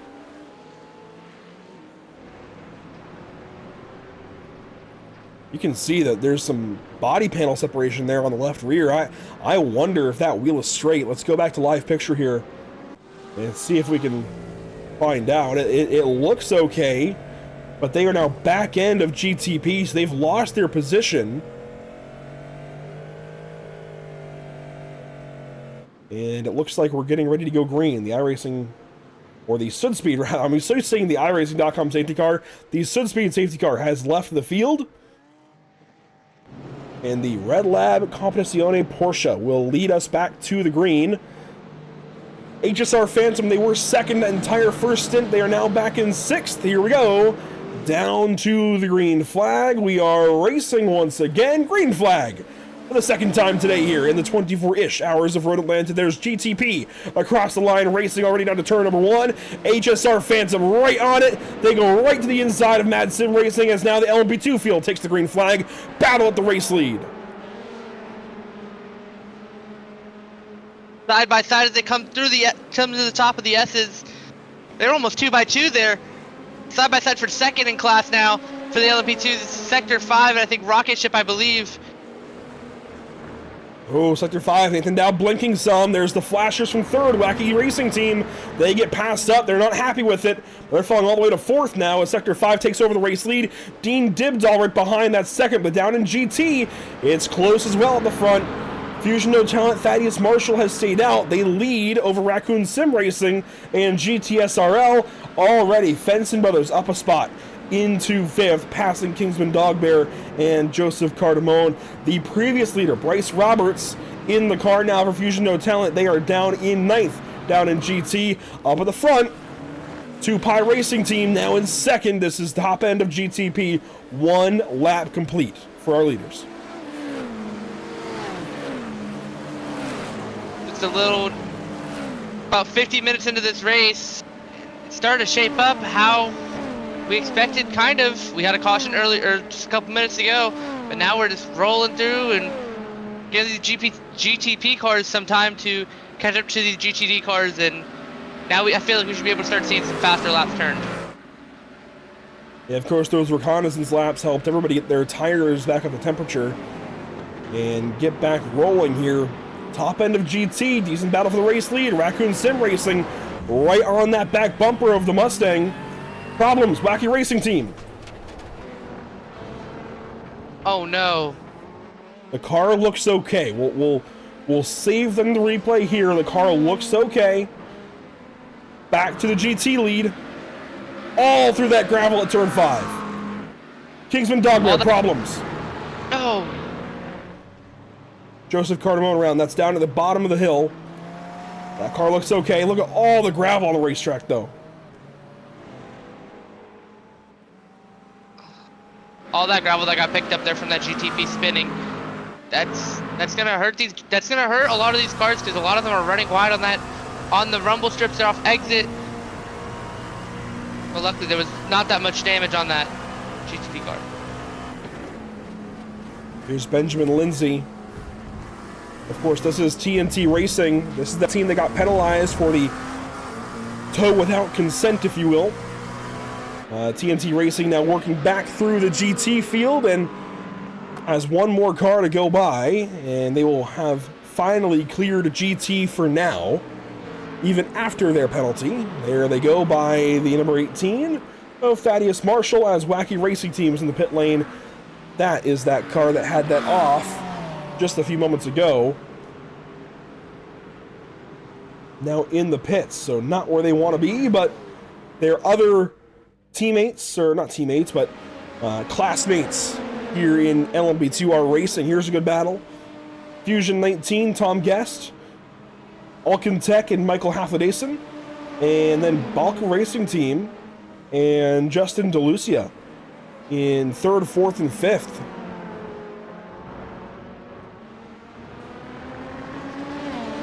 You can see 3rd place was trying to make a move down there into 10A. Didn't have enough as they come through turn 12. Now coming down to turn 1. So Alkin Tech is the middle car. That is Michael Haflidason out of Sweden as they pass up Wacky Racing Team and put them a lap down. Tom Guest is the leader of this little group. This is 3rd, 4th, and 5th. And there's some damage to the right front there of Haflidason's car. Not much, but just enough to say that it's been impacted at some point.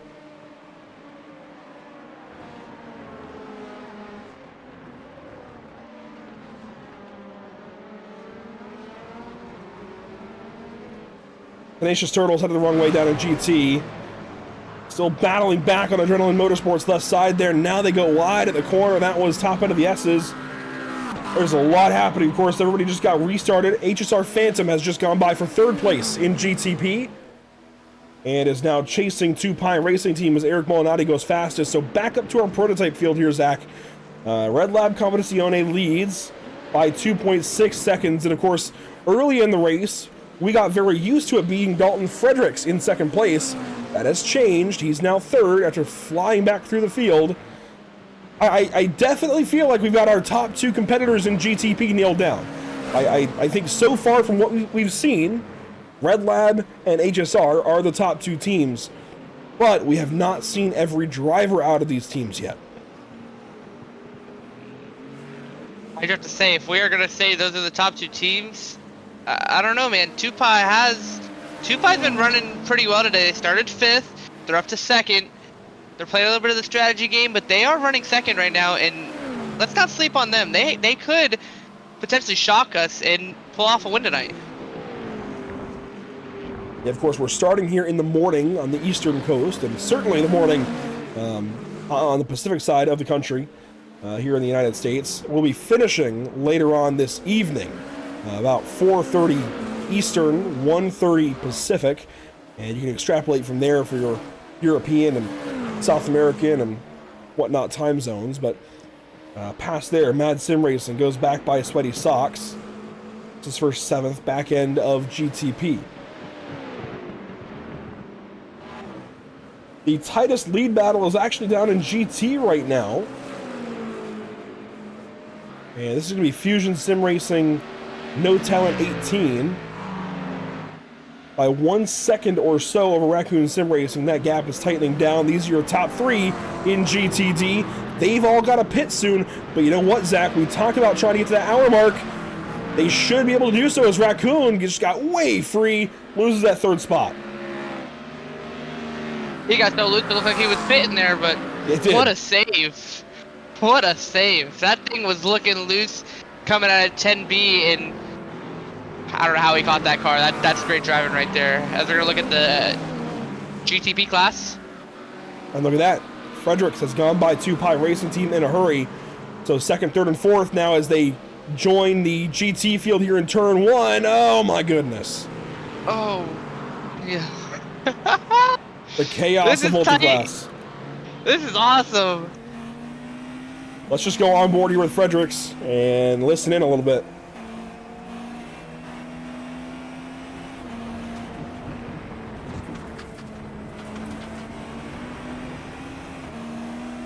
There you go. He goes by the Acura there in GT. Pulling up on the Aston Martin now.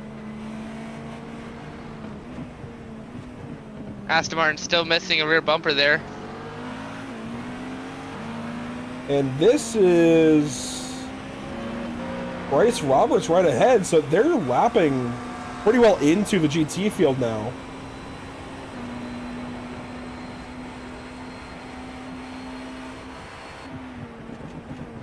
A little work there for Dalton Fredericks.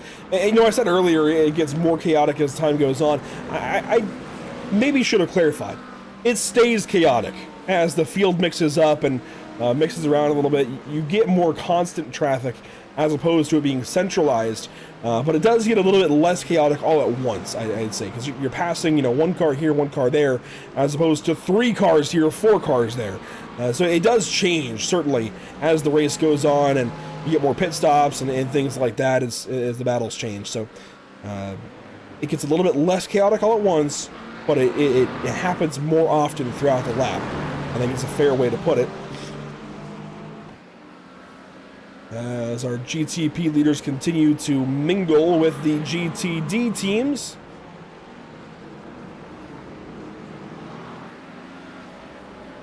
Look at this cluster. Yeah. Back end of GTP right here. 8 cars all under a blanket as they go down the long straightaway. Oh, there's gonna be no room. Oh, 3 wide.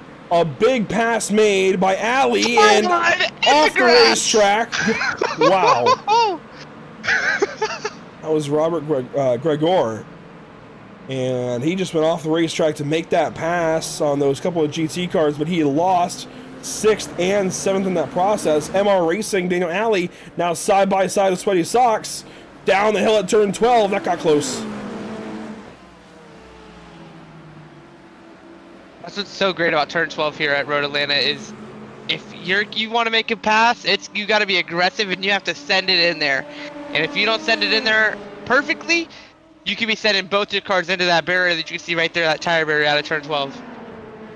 Just had a problem for Nathan Dowd. He sinks to 4th place in LMP2, but that allows this battle to take center stage now, 2nd and 3rd in LMP2. They were battling for 3rd, now 2nd. Fusion 19 and Tom Guest over Justin DeLucia. By the way, I've been informed it's 1:30 a.m. in Australia, or close to it, 1:34 now, I guess. That is, oh man, racing through the night. For sure, for any of those drivers. Whoa, Balkan, watch out! Hello, Justin DeLucia. That was one heck of a job to pedal that car. That allows Sector 5 and Nathan Dowd to move up, and Joe Zarkos here and Toretto's Tuna and Tune-Ups goes by. Look at this battle now for 2nd. Nathan Dowd back in it.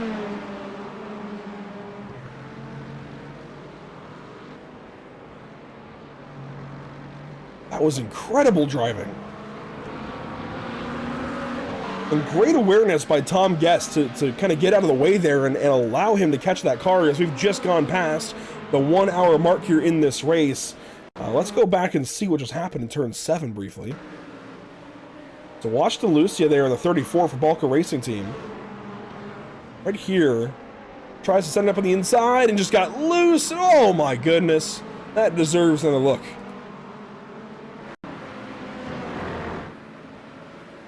This is back to turn 5, and then turn 6. We get an overhead view of what just happened. Watch this here. Sends it up the inside, slowing it down. You can see the right rear lock up for a second, just heavy on the rear brake. What a slide. Locked it up and everything. Wow. And that, again, that is great heads up driving from the 19 and Tom Guest to get out of the way, to see that in the mirror and know to go higher up the racetrack to get out of the way and not make that a crash. Andrew, that's my nomination for Lucky Break of the Day for the 19. That could have been catastrophic. If the 34 would have clipped the 19 at any point in that rear end, it could have sent that 19 around, and that could have been 3 LMP2 cars with serious heavy damage that had happened. So a nomination there, I think that's warranted for Lucky Performance, Lucky Break of the Day, and the Balka Racing Team. Toretto's Tuna and Tune-Ups here on the back end of Fusion 19 and Tom Guest.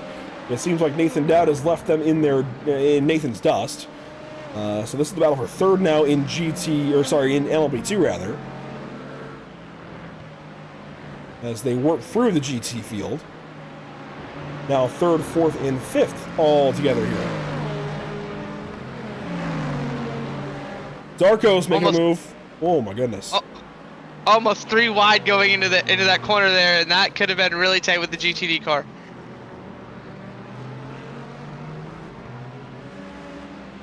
While these guys continue to do some battle here at 3rd place in LMP2, let's stay with it for a second. Side by side, Zarkos making a move.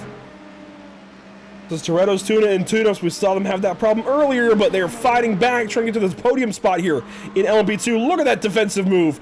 Down across the nose at turn 10. That was beautiful driving from Zarkos. Did you see Guest try to get out of that air and try to get all the way to the outside to make another move? That was impressive all around. Both drivers, that was phenomenal racing right there.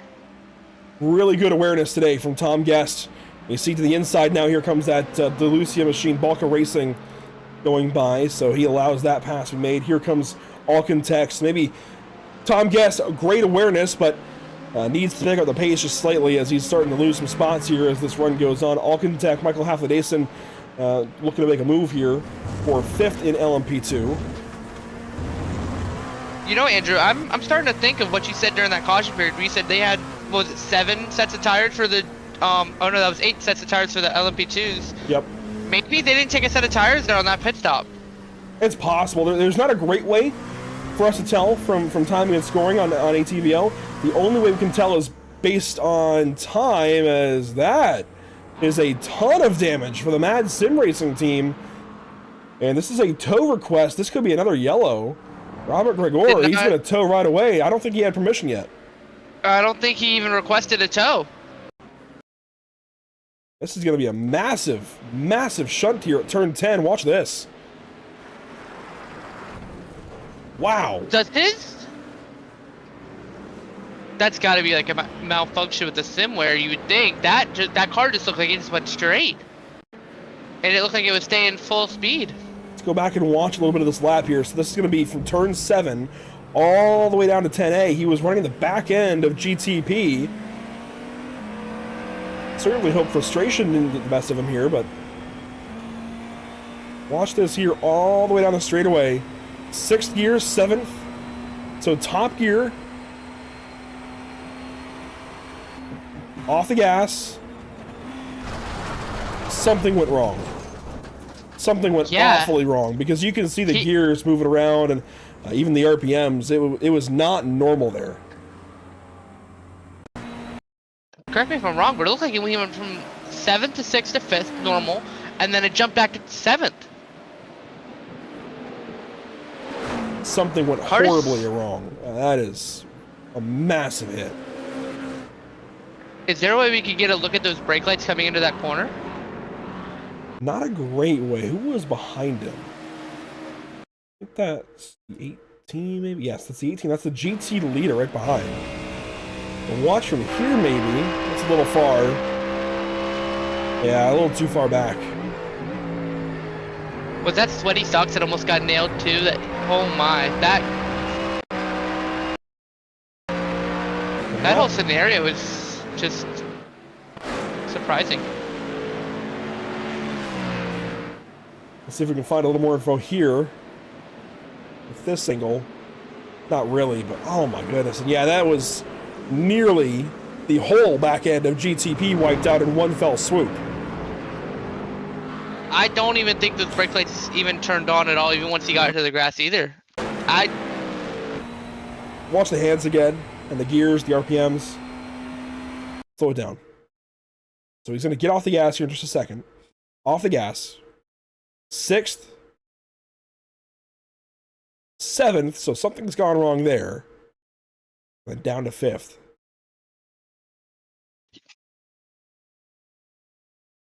Andrew, I know, like, in BRB, we've heard of drivers having issues with brake pedals just dropping to the floor when they're using them a lot. That could be the same situation that we've seen in BRB. It just looks like the brake pedal just goes to the floor, but there's no connection issue. There's a connection issue or something.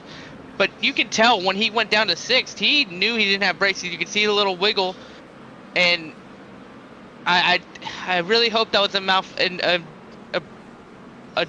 a part malfunction or something inside of his sim gear, but that is such a terrible break for that team. Really massive hit as Raccoon Sim Racing has hit the pit lane here.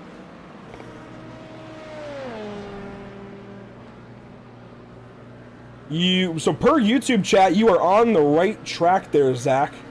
Bradley B telling us Rob's brake came off his rig. Wow. As you get a look here at MR Racing, Derek Momi behind the wheel now. I believe that is a driver change for Momi. Getting behind the wheel. That is MR Racing back end now of GTP as 7 teams remain. As we assume Mad Sim Racing is done, at least for a while, if not the day. And we're seeing a lot more GT pits now. Of course, these are the teams that stayed out earlier, all coming in now. And that's a driver change. Jacob Harrington getting out. Let's see, it looks like Nate Kerr going to get in.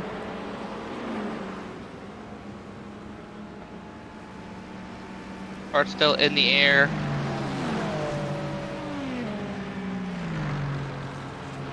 Well, something I wanted to get to before all this happened is actually a time comparison, a lap time comparison between our top 2 teams in overall standing on GTP, of course. Eric Molinati and Dalton Fredericks. Here you go. Molinati last lap, a 1:10.868. Fredericks last lap, a 1:11.644. Their best laps are much closer, but their last laps, you can tell Molinati has got an edge. Yeah, for sure. Molinari does have an edge here by about, looks like almost 8/10 of a gap between them on that last lap. But before that whole incident happened, I was watching the 20 of Fredericks. He was starting to close that gap. He was down to about a second and a tenth. But now it's about 2 seconds now. So lap times are varying. Obviously, different traffic coming through. This multi-class racing is crazy. Well, that's exactly it. It's traffic that's affecting that, right? Fredericks might have caught bad traffic one lap, and there you see that last lap much closer. Fredericks actually faster by about a tenth. So Molinati must have hit some traffic at the wrong spot, and that affected his day for sure. At least his lap there. But now you see Fredericks had to lift a little bit going into the S's and has lost about a half second or more, actually, more like a second and a half. So this lap is going to be an off lap for Fredericks, and now he's going to have to put in some work until Molinati hits some traffic and backs up to him. So that's the ebb and flow of multi-class racing. That is exactly what's going on there. It's just a matter of how and where you catch the traffic. As Molinati's got a clear racetrack here into turn 10. And the GT pits have just about cycled out for now. You can take a look now at GT with the new race leader. That'd be Fenson Racing Brothers. Right there. Fenson Brothers Racing. Leading the way now in GT in their pink and green Sudspeed Ford Mustang. Tell you what, you cannot miss that car on the racetrack.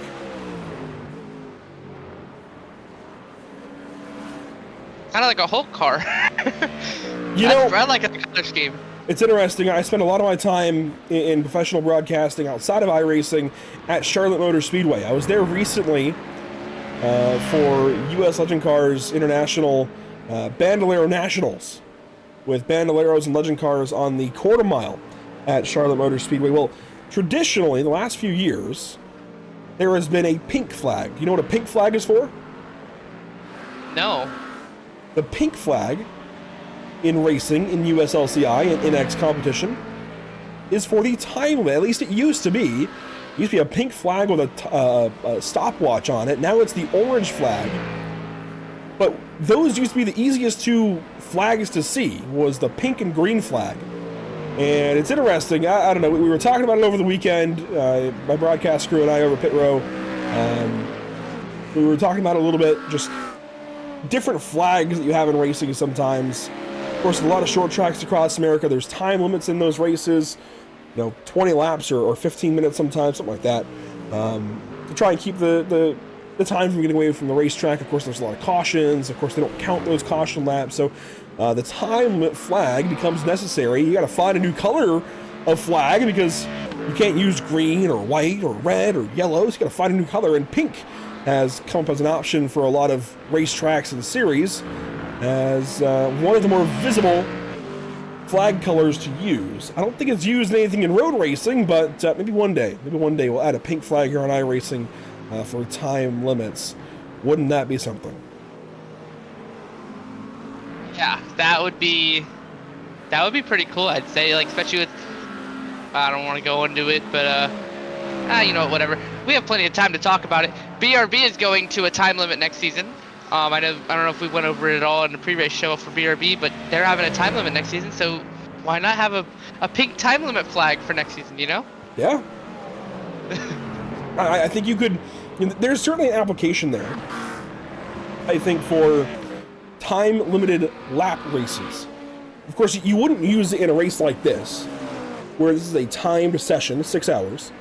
But if say this is one of the 1,000 miles of Road Atlanta, something like that, where it's a mileage distance or lap distance that we're racing to, but maybe there's a time limit to keep it from getting out of hand with cautions. I'm telling you, we could use a pink flag or orange flag in that kind of situation. So we have a problem here for Elite Motorsport Red. Just maybe a small detour. They didn't fully stop or anything, but down to 30 miles an hour or so in turn 10. They now continue on. That is Marcel Ferreira.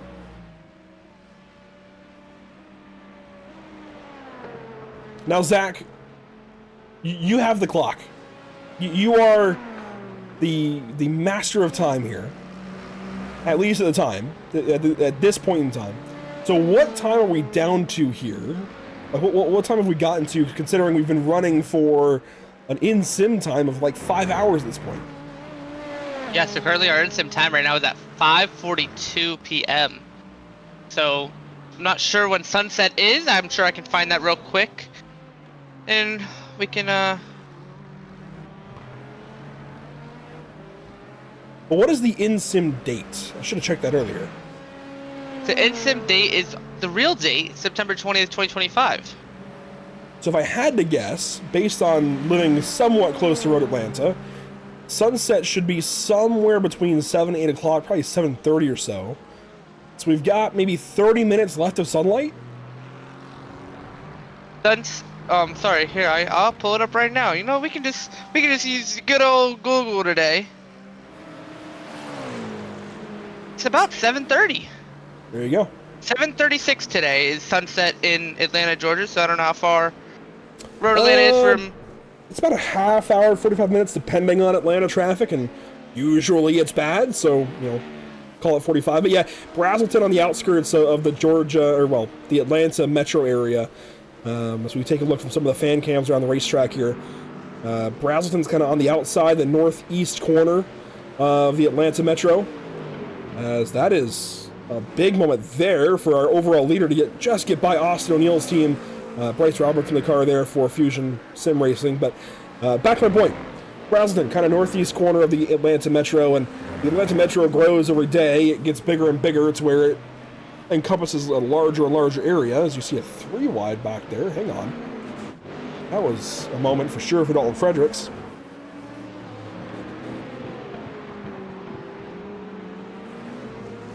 You have Brazelton here with Road Atlanta, and Lanier, of course, is across the street, literally across the street.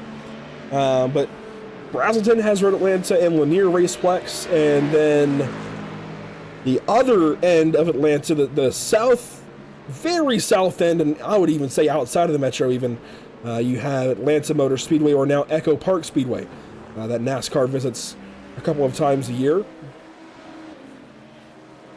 I think Grand Am was even there at one point, back in Grand Am's heyday. So if you're a IMSA nut, maybe you know about that back from the Grand Am days. But watching the fan cams here, this is a really cool perspective. I feel like we use this a lot on ovals here on Pit Stop TV, thanks to Whiplash Sim Cams, and I know some of the BRB drivers love seeing these perspectives. Kind of the idea here is these cameras are positioned with the static FOV, so it's like a true perspective here. You can see just how fast they're going, but positioned in places that you could reasonably get to if you were a fan here at the racetrack.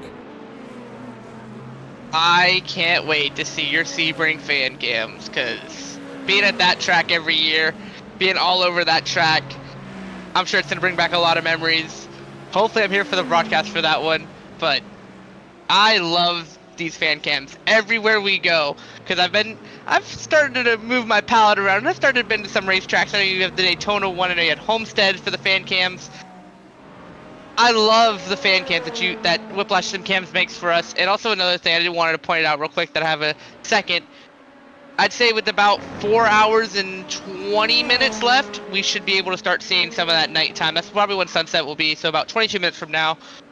In real time right now, but instant time would be like an hour and 30 minutes from now. We go back a few laps. We've been alerted to an incident that happened recently with Dean Dibdahl. I'm trying to find it here.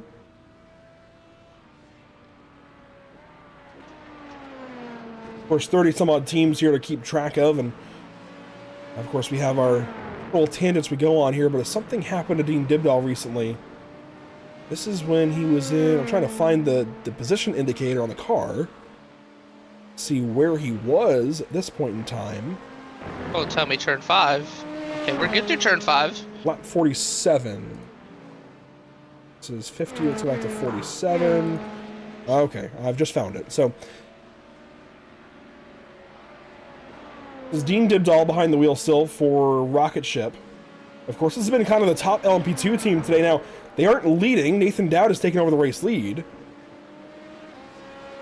But Dibdall was out front in the opening portion of this race. And we're just going to ride on board with watching the driver's eye POV here. Oh my goodness! It was turn 5, Zach. I'm surprised there was no caution for this. Oh my, that car is demolished. Look at that, look at the right front. Oh my, and he's going to, oh no. I'm really surprised there was no, and there you see Nathan Dowd passing. I'm surprised there was no caution for this. I figure, you know, each team would have to tow out of that, but they ended up driving back to the pit lane, so, wow. Who is that? That is, hang on, I don't want to identify the wrong team. I think that was MR Racing. Derek Momey. Let's see how that GTP ended up in that predicament, and it's going to be a battle, actually, down the hill with Sweaty Socks. And of course, you know, there were a lot of pit stops happening recently, so it's hard to say sometimes when it's worth looking at in timing and scoring. You see a lot of red at once, and, you know, it's easy to ignore. Oh my gosh. I mean, this was... Pit lane was active right here with a lot of GT teams, so it was hard to tell exactly that this was something to look at, but Momey is ahead and does no wrong here. This is likely going to be a penalty for the Sweaty Socks car. They just kind of dive at turn 5, and it kind of looks like Sweaty Socks gets into him on entry of the corner, and then I don't know what number that is. Oh my, that hit is looks so vicious. Yeah, as I'm saying, it's likely a penalty for Sweaty Socks. That's got to be a penalty as well for the rejoin from Momey here. I mean, so makes contact there, then clips him. This has to be a penalty of some sort, I would think. I mean, oh my. There was truly nowhere for Dean to go. He comes over the crest, there's just a car broadside. That is really unfortunate all around, and I think, you know, I don't want to go too heavy on Sweaty Socks. They've got a great pit stop TV decal, right? But this is just patience. You got to have it this early in the race. There's still 4.5 hours to go. Even now, this is, you know, 10 or so minutes ago now, almost 15. But you've just got to be patient. Have a little restraint.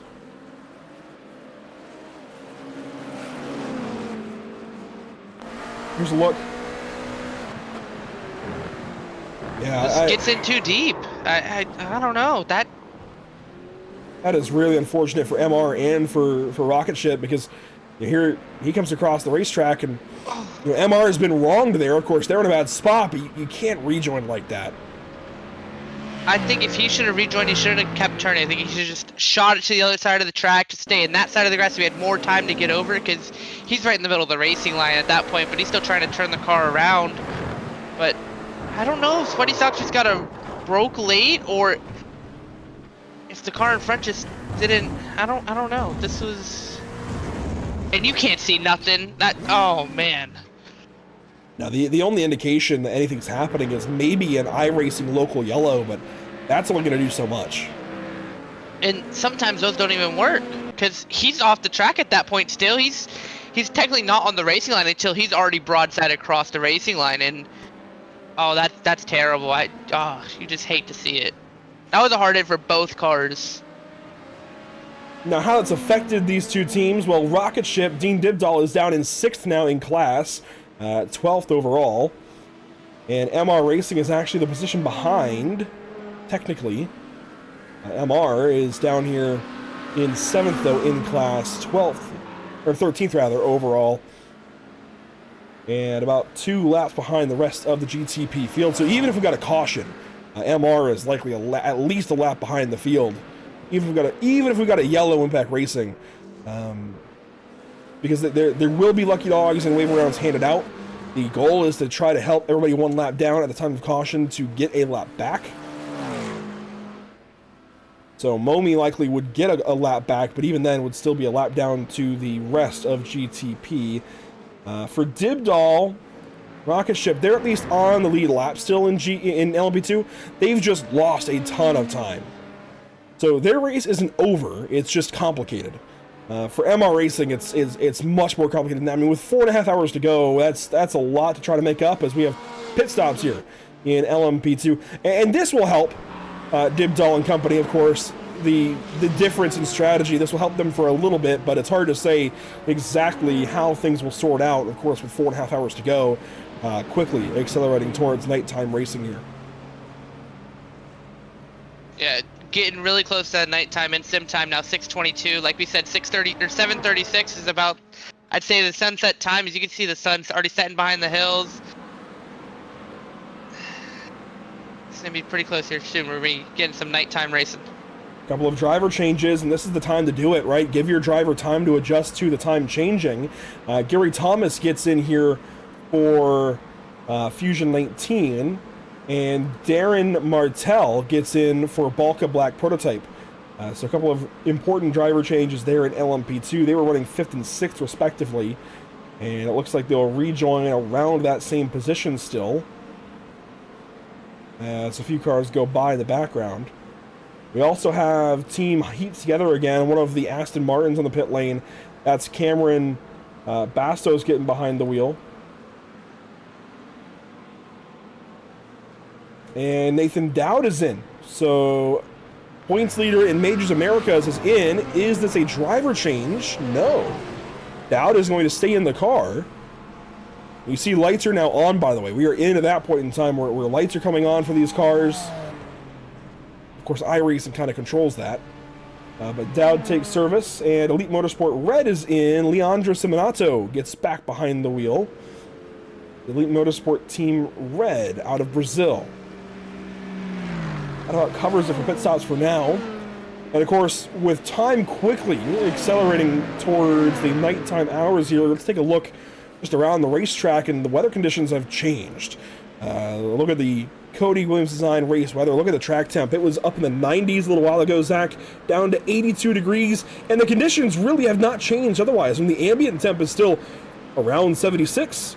Humidity has gone up 1%. The wind is about the same. Really nothing has changed, but those shadows are growing longer, and therefore the track temp has dropped. With the sun setting, and it wasn't really beaming on this track as hard as it would be if it was clear. As you can tell, it's mostly cloudy out, so this track temp, I'd expect this track temp to drop down. Maybe it just, I don't really know how this track works, but I could see this track temp dropping below 77 throughout the night. Maybe when we get to like 12 o'clock, 1 a.m. in sim time, this track temp could drop a lot really fast. And also another thing with the new updates to all these cars that have been made to these IMSA class cars, the GTPs, they don't really like cold tires on a cold track. So it's going to take longer for these cars to build up tire temp once they come out of these pit stops, once we get into the night. Same thing with the GTD cars. The GTD car just got updated as well. They're going to have a little bit of an issue to get these tires heated up when we get into the night. And that's something we're going to have to look out for later as the race goes on.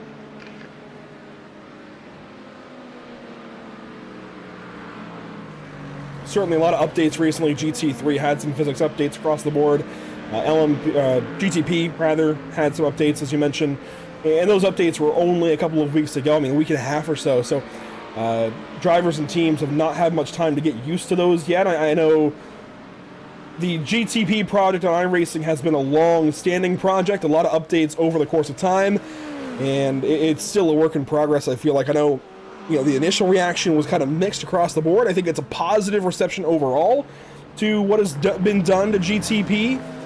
But, and feel free, by all means, in YouTube chat, feel free to have that discourse, how you feel about these updates to these cars and classes. But I think overall it was mixed reaction at first. I think it's a positive reception, though, overall to what's been done to GTP to try and align these cars a little more with their real-life counterparts and make the overall experience a little more realistic. as time goes on. It's certainly always going to be work in progress. iRacing is, of course, limited. They can only do so much. But I think as time goes by, all of these classes have gotten much better and much closer to their real-life counterparts, whether it's GTP, LMP2, or GT3, and that's the same across the board on all of iRacing, right? It's always a work in progress. They're always trying to get closer and closer to real life. Of course, 2008 to 2025, a lot has changed as we near 20 years of iRacing. That is insane to think about. 20 years of iRacing, getting close. That's crazy, because that means, what did this come out in 2008? I think officially released in 2009, but yes, iRacing dates back. I mean, certainly into the 1990s with Papyrus, but technically to 2008 when it was named first. And boy, how things have changed, even since I joined iRacing in 2016. By the way, Tupac Racing Team has significantly dropped down the order. They are down to 6th in class, the kind of bottom team on the lead lap in GTP. Miguel Alcrudo is still behind the wheel there, so something had to happen recently, as they've been on the racetrack now for 40 laps.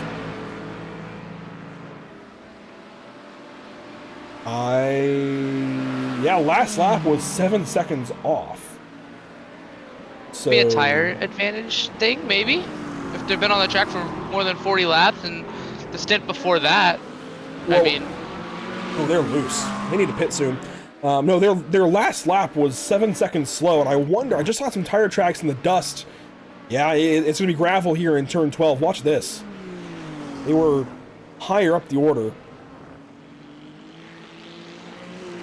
So the Puerto Rican driver out of turn 12 got free down the hill, and oh boy. Keep it out of the wall. Wow.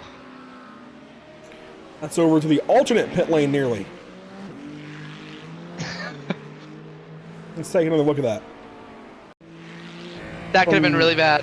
From the onboard here, just got free. This is just tires being worn out, trying to get on power, and that is way out yonder, as they say.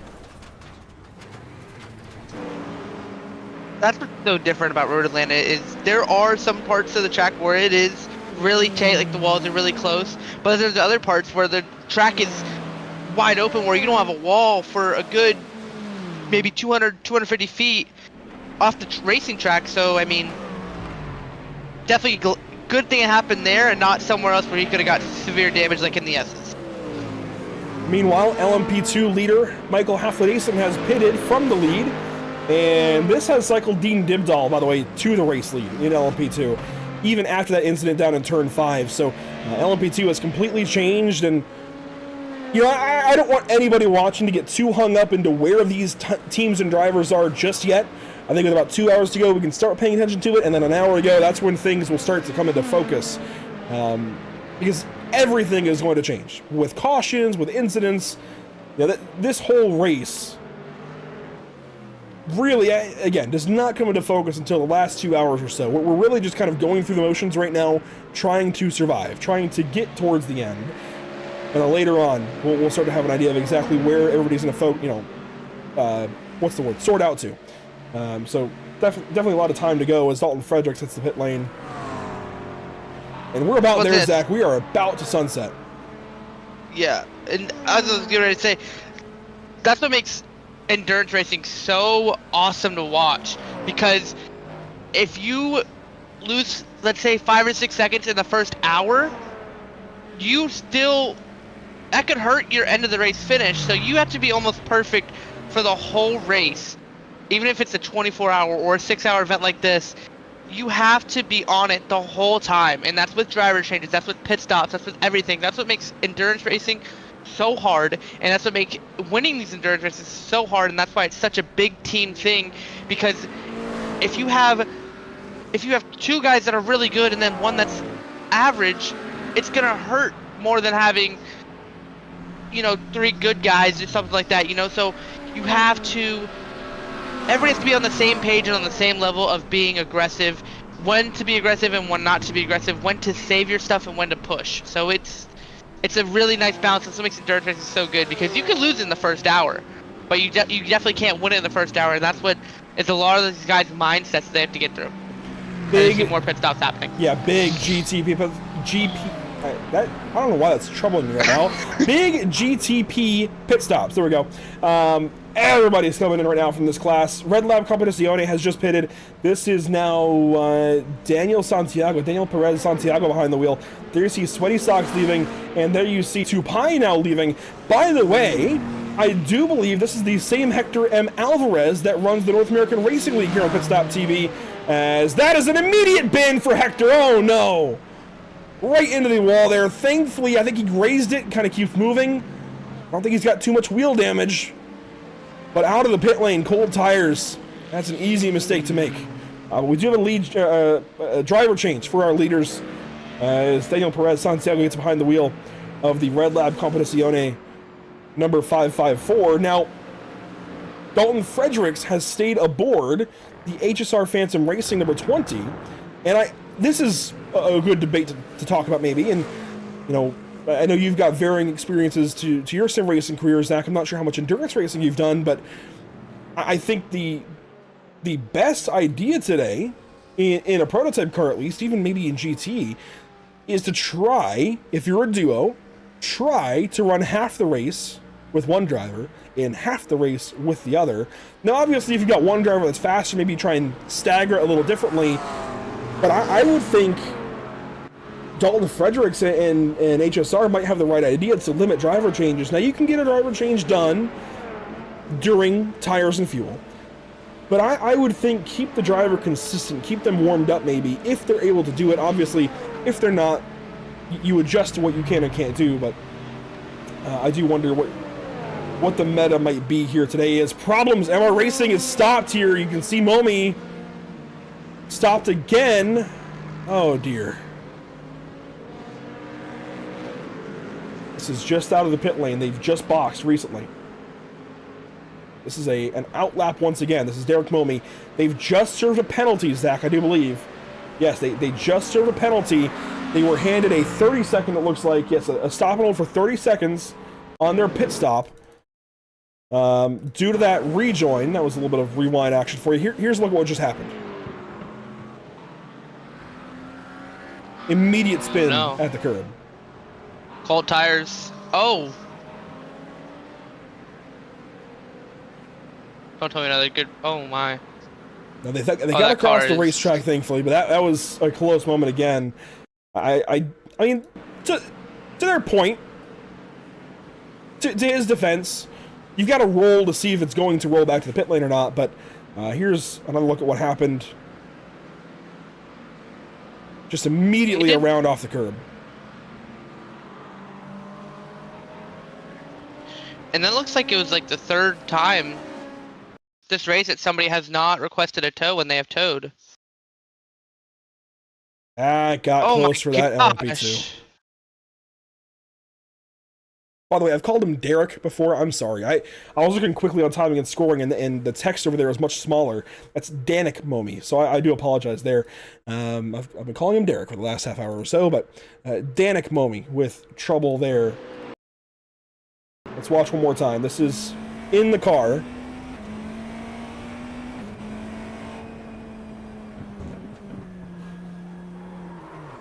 That is... It's the curb, cold tires. That is strange. We do have a lead change. GTP getting going. Dalton Fredericks has taken over here for HSR Phantom. There's Red Lab right behind. And this is what I'm talking about, Zach. Fredericks is warmed up, ready to go. He's been racing for the last hour and a half. Whereas you've got to get Daniel warmed up right away, like just right into the car. It's been, inside the sim, it's been about, I'd say, 7 hours since we had practice, so that was like the last time they were in the car. This track has changed a lot. We've already seen almost 12 degrees in the track temp change in that 7 hours, and that's what's going to make these driver changes so important, because we are on a 4x time advantage. So the track's going to be completely different than when you last touched the car if you are taking these, let's say, hour and a half stints. A lot of action going on the racetrack. Danik Momi, but now back to the pit lane with that tow. Benson Brothers has passed that team. That's the leader of GTD. And you can see we are in sunset now. So as we transition to these nighttime hours, Zach, let's go ahead and bring in our very first interview of the day. And this is going to be Eric Molinati, who just ran that whole couple of, well, hour and a half or so for Red Lab Competizione. And Eric, you had blazing lap times, really good pace. What's happened there for you guys to lose the lead? I think Daniel's just getting in the groove. It's always tricky that with those really, really cold tires with this new update. So you just got to kind of find your groove, and then I'm sure he'll start to pick up the pace. And in practice, he was in 108s and 109s, so I think we'll be fine. Definitely nothing to worry about just yet, right? A lot of time to go, and they've still got to make their driver change over there at HSR Phantom. Have you been looking kind of at their times from practice and kind of theorizing about maybe who's got pace and who doesn't? Yeah, they've got a couple fast drivers, so do we. So, I think myself and Daniel are our strongest. So I think overall we're in a good space. I mean, it's over 4 hours to go. So much can happen, so many more cautions. Nothing to be worried about yet. We're just running our program, hitting our fuel numbers, and going after it. And as we transition here to these nighttime hours, what kind of prep was Daniel doing right before to get ready? Because we've seen, of course, this time acceleration, of course, 4 minutes in 1 minute, basically. 4 hours in 1 hour. It happens really quick, this transition. Yeah, I mean, I think you just got to be on top of the track state. The track's constantly evolving, aka 4 times faster, just like you said. We practice mostly in the night. The setup is there for the night as well. I think that's where we're quickest, so I think we'll be in really good shape as the sun sets. So you're telling me that the fastest car of the first hour and a half or so is going to get faster? Yeah. We've got 7s and 8s in the back. All right, well, Daniel Perez Santiago now behind the wheel for you. I'll hand over to Zach King if you've got anything for him, and clearly these guys know what they're doing. Yeah, Eric, you guys have been one of the best cars to start this race off in the first hour and a half of this race. Take me through your stint and how everything just correlated, and we know we had the safety car in the incident earlier, but you guys have kept it clean out front. What happened with all the GTD and the LMP2 traffic? How crazy was that maneuvering through that? Yeah, definitely tricky after the safety car restart and having to redo the whole kind of start procedure again with having a safety car so early. Everyone's running really clean, and with 4 hours or 5 hours when I was in the car left to go, there's no point in taking risks. So we kind of just waited for opportunities to present itself, look at the traffic ahead of us, and try to manage our pace so that we can pass in good opportunities rather than trying to push the limit, and just try to keep it safe. This is about making it to the end, not the fastest lap. There you go, Eric Molinati racing for Red Lab Competizione. A great first stint for you. When are you expected back in the car? Are you expected back in the car? What's going on there? Yeah, I'll be expected back in the car in about 2 hours, 3 hours, and we'll try to light the timing screens up with purples. Sounds good. So Red Lab Competizione clearly fast here today. Eric, thanks for your time, and go relax for a little bit. Thanks, guys. I'll talk to you guys soon.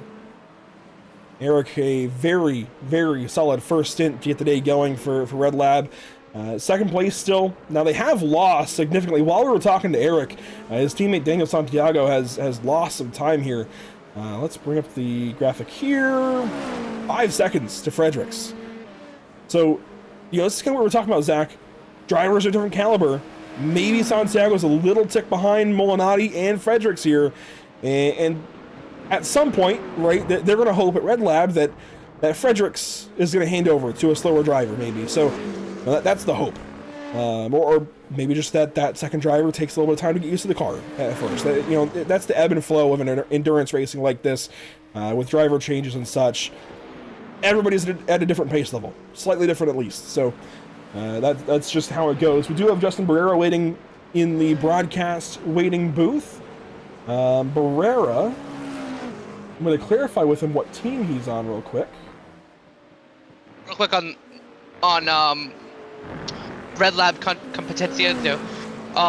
It sounds like Eric will get back in the car when it's going to be starting to get to that morning stint. I was thinking that too. So it looks like Daniel's going to be the night guy and Eric's going to be the daytime stint guy. So this is where we're going to start seeing that strategy of who's running at night. Are you going to put your fastest guy at night? Obviously, they're going to try to put Eric at the beginning and the end of the race, which I think is really smart. He was really hauling while we were all under green there, or while we were racing there for a while. New driver in for Tenacious Turtles. This is now going to be Adrian Fernandez.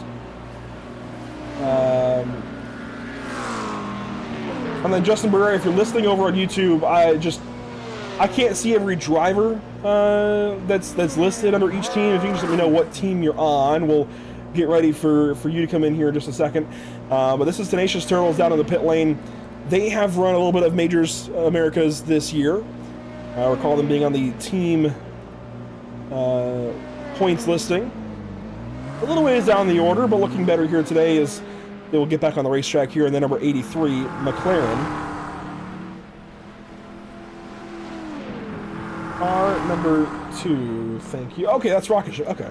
That's actually the leader of LB2. That's perfect. Let's go ahead and head over there, and we'll grab Justin Barrera. I'm sure he's going to have a little more insight as to how all of that went down with Dean in the car a little while ago. So, Justin, we bring you in here. Dean Dibdall been behind the wheel, I think, all day so far.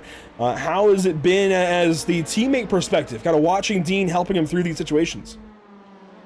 There's nothing we could have done for that. Like, the yellow for that area came out way too late, and it's unfortunate that we had to use a fast repair already this early into the race. But yeah, we're just helping him. He's going to do one more stint, and then I'll get in for the rest of the night. We need to extend out of the tires and the fuel as much as possible. You know, I was curious about the tire limit for you guys. 8 sets, is that enough, you feel like? I think we're going to be on the edge. I'm going to try to work some magic at the nighttime and go quick but save tires, maybe double stint. We'll see.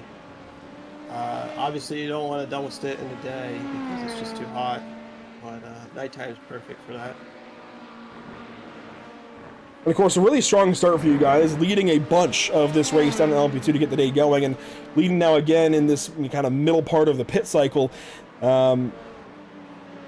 Is that kind of what you expected? Did you expect to be kind of mid-pack, up front, in the back? What were you guys expecting based on your pace and practice? We didn't know what it was going to be. Pre-qual, we were up the top, but I mean, you know, in pre-qual, it really didn't matter too much because you didn't have a lot of splits to deal with. So, we didn't know until we got into the actual race and the setup and everything. You know, we're one of 2 teams that has a single diplane setup on our car. So we're just managing what we can do and dealing with it as it comes. We're hoping for our full course yellow, of course. Yeah, that would help you guys catch up for sure, as Dean is putting in some work here. he is really maintaining your guys' pace for sure. When are you doing the car? He'll do one more stint after this, and then he'll get out, and then I'll get in for the not to the end. I'll get in, manage the tires, try to extend the tires, and head it over to Michael for the end. But we'll see how it goes. I am worried about the tire situation. I think we only have 5 sets of tires left, honestly, at this point. I don't know what everybody else has done. I'm just hoping that Dean's, you know, rocking out the laps. We transitioned after we had the incident. We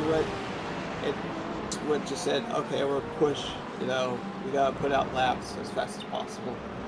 We gotta catch people ahead of us. Looks like he's pitting now.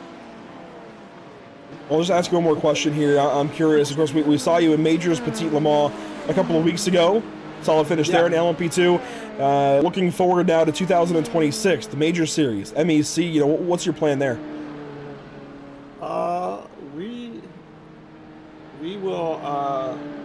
try again. I'd love to see if we can get back up into top split and make a better time next time. I'm not really good at Le Mans. It's not a good track for me. So my pace was not good enough.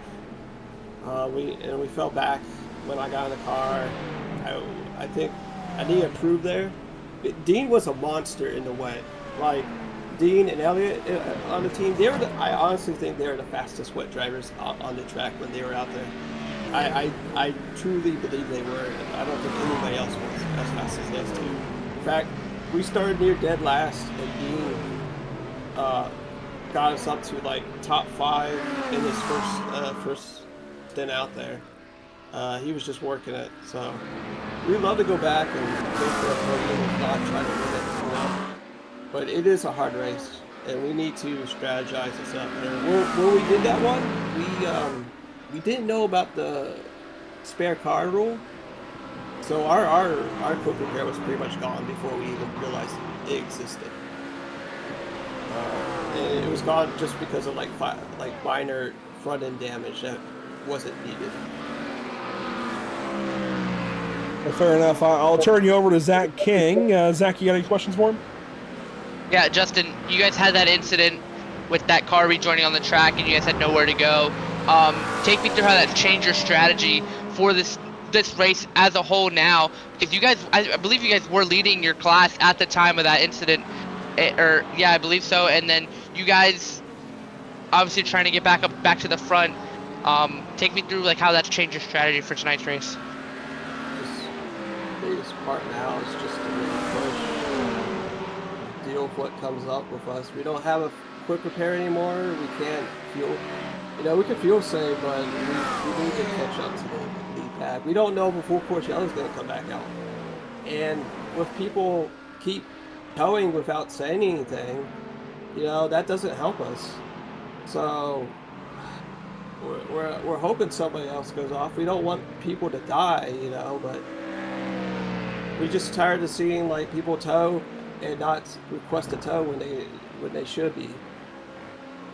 I'm actually curious on that front. What has the response from race control been like over the voice chat? Have they been on these drivers to say, you need to request a tow? What's that been like from your perspective? I think they need to say something more, because I've seen at least 2 or 3 people just tow, and they could have easily changed the race up again already. Like, we had the guy that we ran into at T5, and he went out on cold tires, I guess, and spun it, and then he drove across the track again, and he stopped, and he towed again, and he didn't even ask to request a tow, just towed. And that right there would have helped us immensely. But since he didn't request and no full Courcelles comes out, we're just having to, drive back as hard as we possibly can. I don't know how we are. It looks like we're 28 seconds behind the leader, I think. That sounds about right, yeah. So Dean's doing a monster job, honestly. Like he's doing what he needs to do, and we're gonna have to save tires for tonight. And it's just, we also got to be worried about our incident count as well. We're up to 12.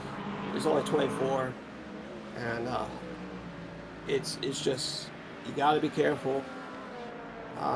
Thankfully, if a full Courcelles came out, that would help. But like I said, there may not be another one at all. We don't know.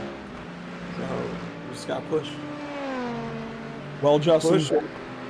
Yep. Thank you for your time, big time. And the insight, I think, is definitely helpful for us. Of course, we can see the tows, right? But it's hard to say if they were requested or not for us because we've got so much other things going on. But the insight, very helpful. Best of luck when you get in the car here in probably, 40-ish minutes, 35, 40 minutes. Best of luck. We'll be watching for you. Can I do some shout-outs, please? Absolutely. Yeah, I'd like to shout out friend Dean. He's really quick. Michael, Friend Motorsport, Shop and Drive It, Zane Public Motorsports, and everybody that's helped me out get there, get here, and we're using this as practice for Petite. Obviously, this seems like what we would see in Petite, but having to dip dive, dodge, duck traffic is something you do have to do. It just makes you more aware. But yeah, it's just a shout out to everybody, and shout out to you guys for putting this on. I'll check back in with you guys later as well. Absolutely, sounds good. Justin, thank you for your time, and again, best of luck when you get in the car here soon. Yeah, see ya. Justin Barrera talking to us.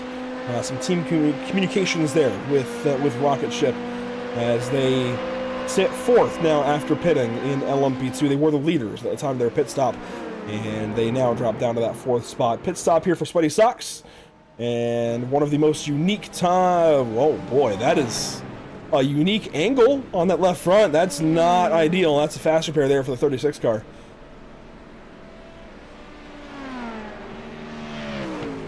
I was going to say one of the more unique team names here, Zach, but something has just gone wrong.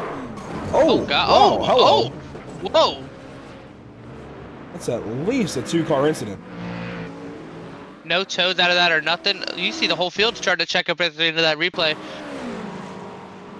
This again, one of these incidents that Barrera and team could have benefited from if it had caused a tow and a caution, but oh man. They have the Pit Stop TV logo, but that's the second time they've done that. They've got to somebody's inside and they, well, you know, inside, left and right, you know, same thing. But second time they've gotten to the inside of somebody and they've made slight contact with that quarter of the corner of the car, and it just sent the 27 into them, and oh my gosh, right into the hard steel or right into the concrete. Not even steel, it's concrete, probably reinforced, but wow. I do wonder kind of what goes on here for this Raccoon car. This is the Raccoon Sim Racing Black Machine, Jeff Grandpa Sanders behind the wheel. Came over after the initial hit, and they both take a header there to the barrier. And that is less than ideal. Suboptimal, as they say, for sure. Jeff Sanders got out of the way, but it was a slow trip down the hill for Sweaty Socks as you see Sanders getting away. Let's take one more look at that.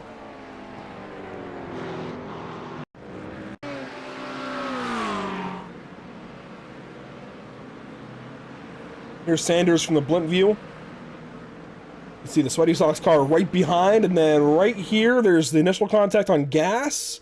And then I don't know if Sanders got loose from that or came over or what, but then you see they take that impact there to the concrete barrier, as you mentioned, and sliding off to the left.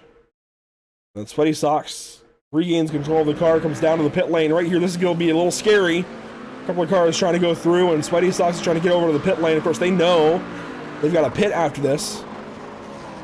You see, there's the opening, and they cross. They at least waited. I mean, props there. They waited. Yeah. They saw the situation. So I believe that was Cooper Brownell now behind the wheel of the car. They got to the pit stop there. Now, Andrew, I don't know if that's just a speed difference of the GTPs and the GTPs and the GTDs. I don't know if that's the speed difference or what it is, but it just looked like the 27 was really like he checked. Oh, Team Zero Fox spun around there, same spot on the racetrack, over the crest there at turn 11 and 12, and into the pit lane here for Zero Fox. Were they trying to pit, I wonder? Chris Sawalich has been behind the wheel, I think, most of, if not the entire day so far. And he just got turned around trying to pit, maybe?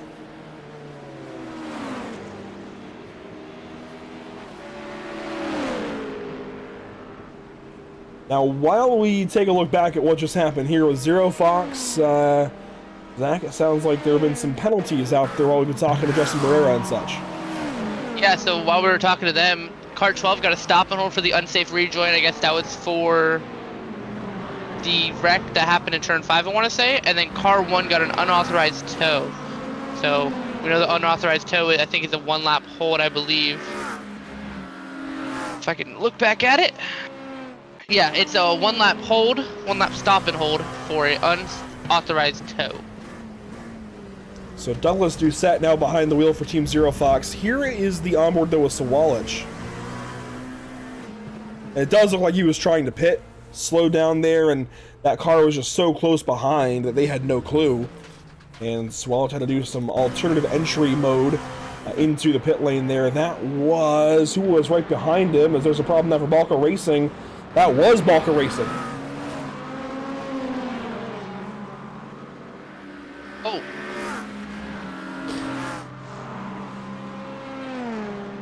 Now, I was wondering this too. Eric Fenson did come in the YouTube chat and say something just now, and I was curious about when you typed this out to me. I don't think car 1 had a tow. I think it was car 12, and the 2 got cut off, and I think... Well, there's the Balka car pulling off, and don't tell me they tow. They did. That's unfortunate.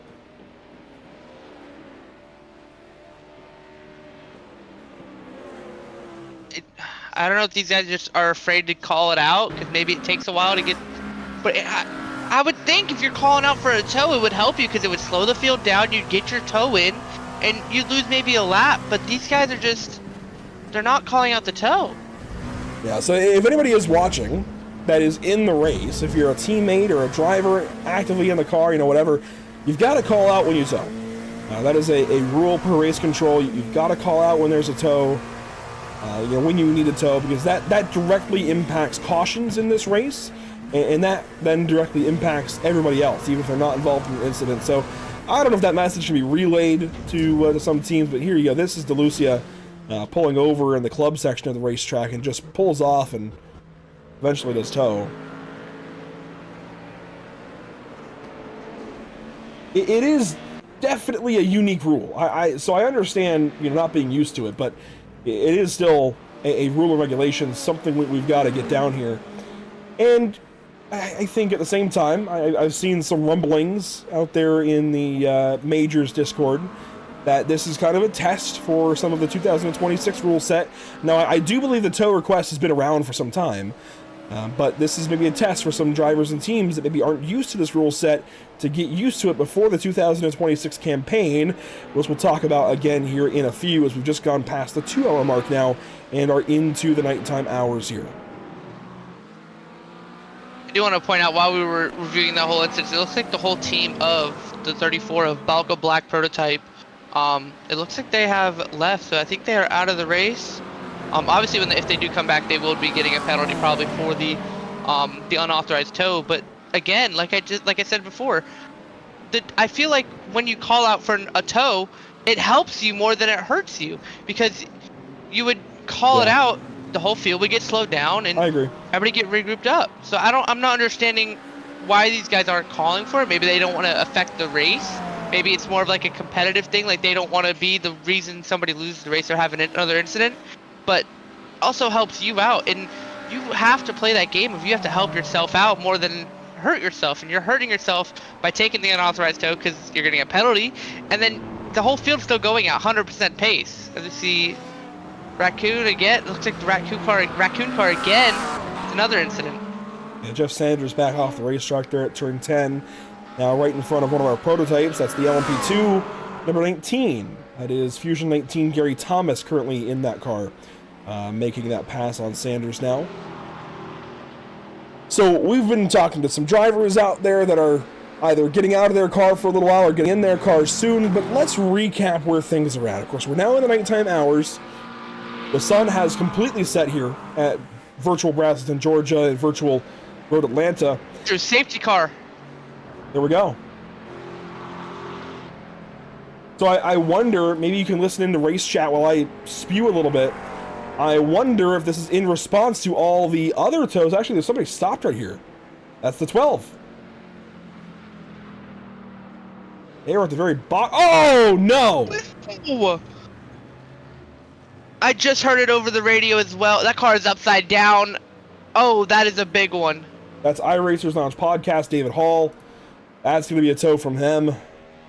Just as the Sud Speed safety car came out. This is disaster in turn 6. Let's see what just happened. So this is what just happened to David Hall. Remember, they had that early contender for Lucky Break of the Day. Just not expecting what was going on. And you know, if you're hearing the safety car getting called out, I would not be surprised if David was looking at another monitor, maybe trying to figure out some strategy stuff. But that is, admittedly, not to rag on David here, but admittedly that car was stopped in the same spot for a while. And I definitely think he was looking at some other monitor or something else on his screen and was not expecting the car to be stopped there. I think his attention was diverted, if you will. Well, let's see how the 12 car got there in the first place, because that is not a safe place for that 12 to have been. And it looks like they were there for some time. Moments before that, I heard race control say car stopped before the double apex, and I don't know if that, because it was right as he said it, the incident happened. Here's Danik Momi and MR Racing trying to pass a GT who just kept coming over, and I know we've been a little critical of Momi today, but that is not his fault, I don't think. And you see all the cars reacting. That's just a bad moment, is what that is. I don't even think that's on the Aston. I think that's just two cars trying to occupy the same place, because you'll see here in a second, he tries to go left, the Aston tries to get out of the way to the left, and the Aston just kept going and then hooks number 12 right around. And this is a pretty massive impact to the concrete barrier. And this brings out our second safety car of the day in just over 2 hours. I don't want to be overcritical here, but I think that's the second time that Aston has been involved in an incident today. See the onboard here from Momi's perspective. It happens quick. And this is just a product of multi-class racing. I don't think this is really on either driver, because Momi has his idea set in stone, and at that point, you're coming out of a turn to the left that spills you onto the right. I think definitely it's something to learn for that Aston next time to hold to the right, because that's the most predictable lane to be in. But speaking of the replay here, I'll show you what I'm talking about. You're spilling onto the right of the racetrack to then get ready to enter on the left, to turn to the right. So you're inevitably going to be crossing there at some point. And the Aston is just trying to follow the racing line, which says cross there. But I think with the car in the mirror coming up, you know, a lesson for next time to just stay to the right maybe and stay predictable out of the way over there. Because he tried to get out of the way to the left, and that involves a lane change.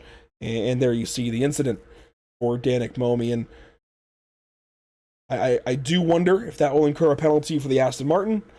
By the way, that was the team heaped together, number 338 of Stephen Kernick, I believe, behind the wheel. I know he was excited for this race out of South Africa. We don't see many South African teams. You know, I called out North America, South America, Europe, but I didn't call out, and Australia at one point, but I didn't call out South Africa yet. It's rare we have South African racers here on iRacing. Unfortunately, one involved in this incident here. At the very least, they continue on, but pit stops are going to be active here in a moment, if not already. And we do see some pit stops in the background. And I do believe the 12 already used their fast approach, so they do have a meatball flag right now, but I think they're done for tonight. I don't know how long these cars take to get redone, but it doesn't look like he had any engine damage, because I think the engine's in, what is it, it's a mid-engine car, right? So that could be a good thing, so maybe 45 minutes it could be, and they can be back on track. But that just sucks for the 12 car. They had a good race going. They had a little bit of issues earlier on, and dang. Well, during this safety car period, I want to remind everybody they can check out www.sudspeed.com. And you can use discount code MAJORS at checkout for 10% off of your next order. That discount code will also, I believe, I'm not sure if it's every sale that is made over at Sudspeed is a donation to charity. It might be every major sale, I'm not sure.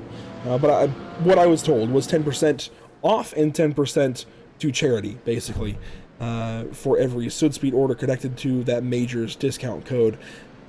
So check out sudspeed.com. A lot of really cool sim racing gear over there. I took a look over there a couple of days ago, and I do believe there is a pause on U.S. shipping due to tariffs, but regardless, check it out.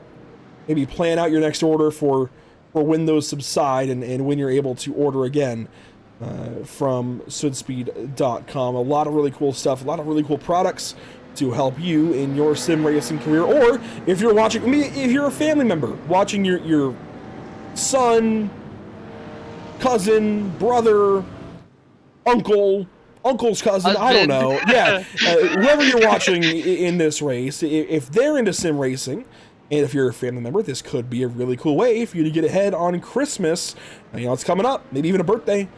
That is right around the corner. I wouldn't be surprised if maybe there's some Black Friday sales, something to pay attention to at least over at Sudspeed. They are the presenting partner of this weekend's safety cars here with the Majors Endurance Championship and the 24-ish hours of Road Atlanta. We're seeing the reorganization of the pacing field, so it seems like most of the pit stops for this safety car period have transpired. And something I think, Zach, that wasn't initially expected, but we're seeing in effect now. Usually, with unlimited tires, all of these teams would hit the pit lane right away. I do wonder if these guys are realizing, because of the limited tire quantity, they can't do that now. And they've got to manage their tires and maybe stay on the racetrack a little more. Yeah, the whole tire situation is going to change how these guys want to run this race, because like we heard earlier with an interview, I believe it was with I want to stay with Justin Barrera, right? Yes, it was Justin Barrera. He said they were going to use tires during the day, but they're going to try to double stint and possibly triple stint their tires for the night stint, because the tires are going to be much cooler. And I think this would be a great time to look at the track temp. We can look one more time at it as we're getting out to the 9:30 mark in sim. But this is, yeah, so we're down to 77 on the track temp. So the track's going to get a little bit cooler. We're only 2.5 hours in, technically, in sim time to when we lost sunlight. So this track is going to change a little bit more. The ambient temp's down to 72. So like I said, we can get this track temp down to maybe 70 during maybe midnight, 2 a.m. And that'll be the crazy point, was where these guys can save their tires and double stint, triple stint all their tires and stuff. Certainly some stuff to pay attention to there, and the humidity has gone up as well, so a little bit sticky out there for these guys. We'll see how that affects the race. Of course, we won't have rain, at least that we're aware of, but the humidity has jumped up significantly for sure as soon as the temps dropped here. So if it were real life, there'd be some dew on the grass. That would make everything a little more slippery for cars that go off the racetrack. Thankfully, that is not a concern here in iRacing. Now, to go through kind of who's in the car right now for everybody in the field, really, it's Dalton Fredericks here in, let's just do this. So there's the team orders on the left. That's your ticker on the left. On your bottom right, we'll go through some of the different drivers in the different cars. Dalton Fredericks still behind the wheel for HSR Phantom. Let's bring up this graphic, actually. There we go, HSR Phantom. Danielle Perez Santiago is still behind the wheel of Red Lab Competizione. Jacob Quayle now actually in for BCL Racing. They have jumped up to third place. 2 Pi Racing Team still has Hector Alvarez behind the wheel. Cooper Brownell behind the wheel for Sweaty Sox. And then David Hall is back in the car for iRacers Lounge Podcast. They are back in the race and lined up in the 6th place, despite having flipped not too long ago. So they are still in this race, although they have now used that fast repair, of course, after flipping there with that impact a little bit ago. Down in LP2, it's Nathan Dowd leading the way. Jeffrey Langerak now in for Toretto's Tuna and Tune-Ups. Justin Barrera has jumped in for Rocket Ship. So we talked to him recently. He is now in the car. This safety car provided them the opportunity, so they should be a lot happier now. I think they even, they boxed during the safety car, as did a good portion of the LMP2 team, or list of teams. Alcantech has pitted. Half the Dason is back in the car. Gary Thomas, let's see, he's in the car. They just pitted under this caution. The next 2 did not. Those are Wacky Racing Team Muttley and TNT Racing. They have not pitted under this yellow, but then Elite Motorsports Red did pit. Leandro still in the car. And Douglas Doucette still in the car for Team Zero Fox. You want to walk us through GT3? Yeah, sorry. So for Fenson Brothers Racing, we have Henry Fenson. Behind them would be Michael Johnson for Raccoon Sim Racing. And then in third, we have Austin Cobb for Adrenaline Motorsports. Behind them is Raccoon Sim Sports Racing Black and with Jeff Sanders in the car right now. Behind them is Chris Willard for Fusion No Talent 17, a Ford Mustang.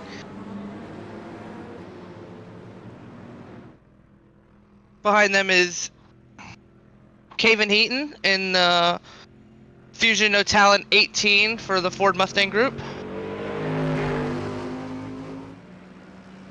Behind them we have our Aston of Teamed Help Together again with Cameron Bastards in the car. Behind them is Jacob Harrington for GTSRL Racing in the Ford. And behind them is Stephen Kernick in the Team Help Together Aston Martin again. Andrew Cooper 7 in the U.S. Army Esports for the 442. And then behind them is Adrian Fernandez in the Tenacious Turtles number 83 for McLaren.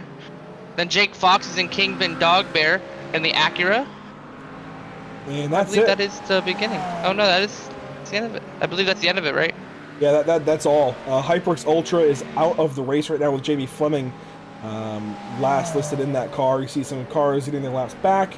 I believe we're about to go back green, but let's bring in one driver quickly, Justin Bissett from the number 442. That is U.S. Army Esports. And Justin, it seems you guys are getting that wave by right now. What's going on there for your team?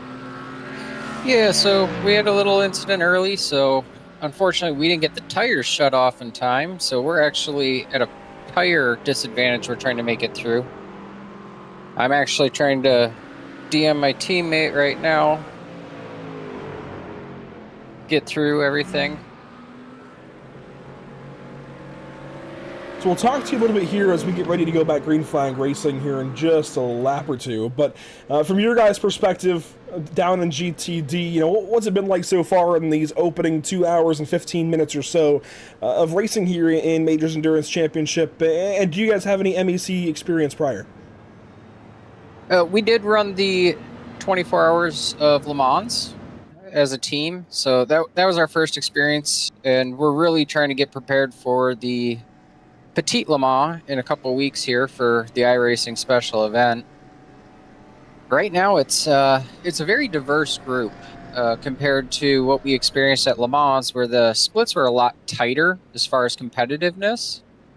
So there's aggression levels all over the place. You got some guys real nervous, some guys sending it in real aggressive spots.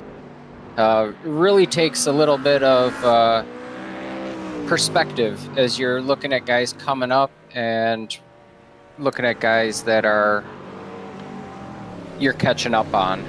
I did notice a lot of these guys not requesting to tow, and I really think it's the request to tow penalty isn't harsh enough. So right now, if you request a tow, you got to wait a lap. You're going to go a lap down plus the tow time. And if you just tow without the penalty, you get a 1 lap stop and hold. So if I don't wait to tow, my competition that's trapped a lap down doesn't get a wait by. You see where I'm going with that? Yeah, we were talking about a little bit, and Zach had a great point that I think even requesting the tow and then prompting the caution is probably the better route. Would you say that tracks? I mean, requesting the tow I think the process right now is good. It's not terrible. Just you either got to attach a heavier penalty on not requesting to tow, or you can't make the guy sit there and wait until they're a lap down under the safety car before giving them permission to tow. Because you also got the tow time. Go ahead, Zach. So Justin, you said you have to wait a lap. Is this how the caution procedure works? Once you call or request for a tow, you have to wait a lap and then you can tow? Is that what you're saying, how this works? Yeah, so the rules state that they're going to give you permission so that you don't get an advantage by towing under the safety car. Gotcha. So then what do you think is the fair penalty for the guys that aren't using the request to tow, aren't requesting for a tow? What do you think the penalty should be for that? 2 laps. Right now you lose 1 lap if you request a tow. So if you don't request a tow, you lose a lap with the stop and hold, so make it a 2-lap stop and hold. Well, Because right now it just seems like the penalty's a wash either way.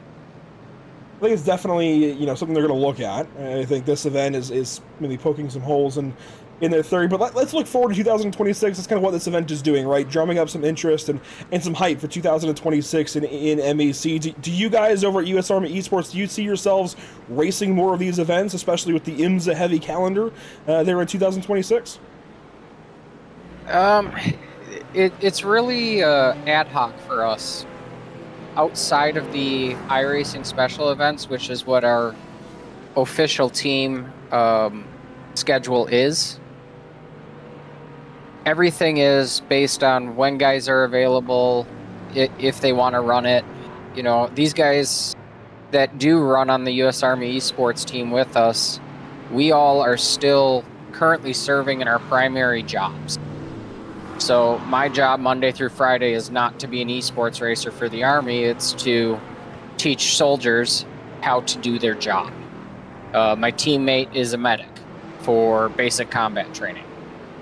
So a lot of diverse backgrounds, difficult, challenging schedules. We're working all the time with guys that are off at schools or on exercises preparing to defend our great nation. That does sound amazing. We've done some work with Operation Motorsport in the past, and I know all of their stories were very enriching to hear, and it sounds like a little more of that with you guys over at US Army Esports and what you do on a day-to-day basis. Justin, thank you a bunch for your time. We are about to go back green, so we'll let you go for a little bit now, but when are you due in the car, and can we talk to you again later? After this stint, I will be in until the end of the race, but Gotcha. Maybe Andrew will stop by. Andrew and I are both running Opmo. I'm actually leading points in the open class for him right now. There you go. Well, we used to cover that league back in the day during COVID, so say hello to them for us, and we'll let you get in the car here soon. Thanks.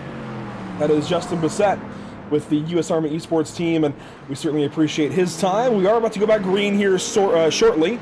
It sounds like the order has been given to go up to 80% here, Zach. Order back up to 80%. But I think Justin made a really, well, you just talked to Justin, right? Okay. I think it was Justin we just talked to. He made a really good point with that penalty because I didn't know that you had to wait a lap when you did request for a tow. So I kind of understand why people are avoiding it because you're gonna lose a lap either way. But then again, it still helps you out because everybody gets slowed down while you're towing. So I mean, I'm not understanding where the line is that people aren't taking it to their advantage. I don't know if there's maybe like a penalty system that they get after the race, maybe a points penalty or something. They call for a request for a tow. But that is a very good point he made. Maybe increase it to 2 laps if you don't request a tow. But I do agree with how they are doing the requested tow. You have to wait because you'd get an advantage if because of how big this track is, and if we go anywhere else, the tow's not that long at any other track. But yeah, I do think it's all going to be looked at. I think. Still, if it's a league rule, a race rule, drivers definitely need to be abiding by it. So we'll kind of leave that there for now, and it sounds like the pace car, the safety car, is just pulled away, so it sounds like we're going back green, as yes, there goes the safety car into the relative safety of pit lane here at the virtual road Atlanta. So here comes the field down the hill. And GTP will get back going just like that. The restart zone is any. Oh! Wow! Fredericks from the lead! Spins into the inside wall. Unbelievable! From 1st to 6th. And seconds off the pace. That is huge for Dalton Fredericks and HSR Phantom. LMP2 goes green. Sector 5 leading with Nathan Dowd. A much calmer start there for LMP2, and here comes GTD down the hill. Fenson Brothers leading the way.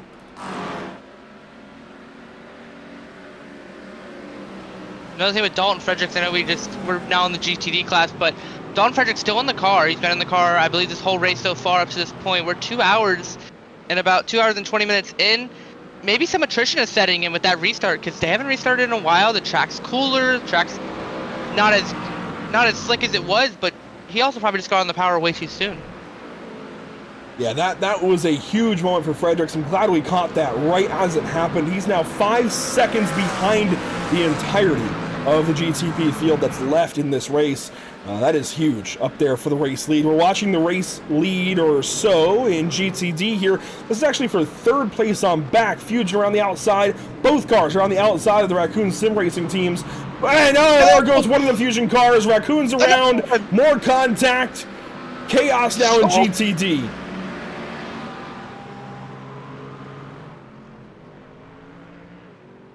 That was Fusion No Talent, Calvin Heaton behind the wheel that went around.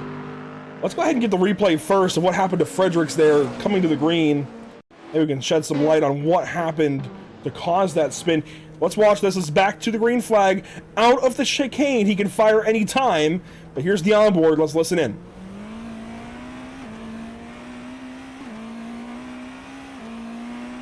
Through the gears. Full tires. Just snaps. Wow.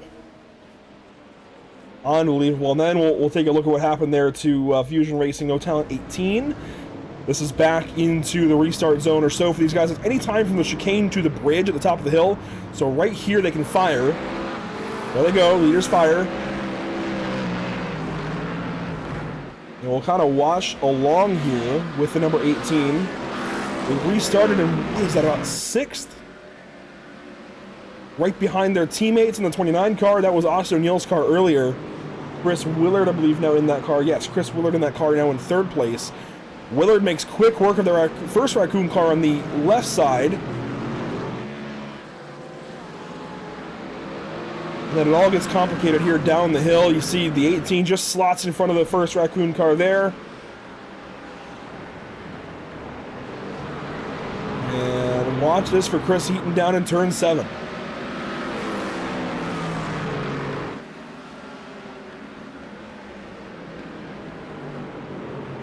Taking their time on the outside. Does he just get loose? Yeah. Just got loose. It just like Frederick's incident, just a little different in a different car. And you see all the contact afterwards. That Raccoon car got turned around as well. Who exactly was that? That was Jeff Sanders. Not Grandpa. Come on now. Jeff Grandpa Sanders behind the wheel. Oh, it was the other Raccoon car. Got side by side there. That was the 404. That was actually Michael Johnson. Wow. You know, Andrew, take a look at that first replay you had of looking at, I believe it was, I forget what number it was already, I'm sorry. Fredericks? But, yes, Fredericks. You can already see like a rubber, a marble layer around that outside of that corner when he went through or not Fredericks. I don't know if you could see it here either, but you could tell in the last wreck that there was some rubber like buildup with the marbles, and that's what spun the GTD around.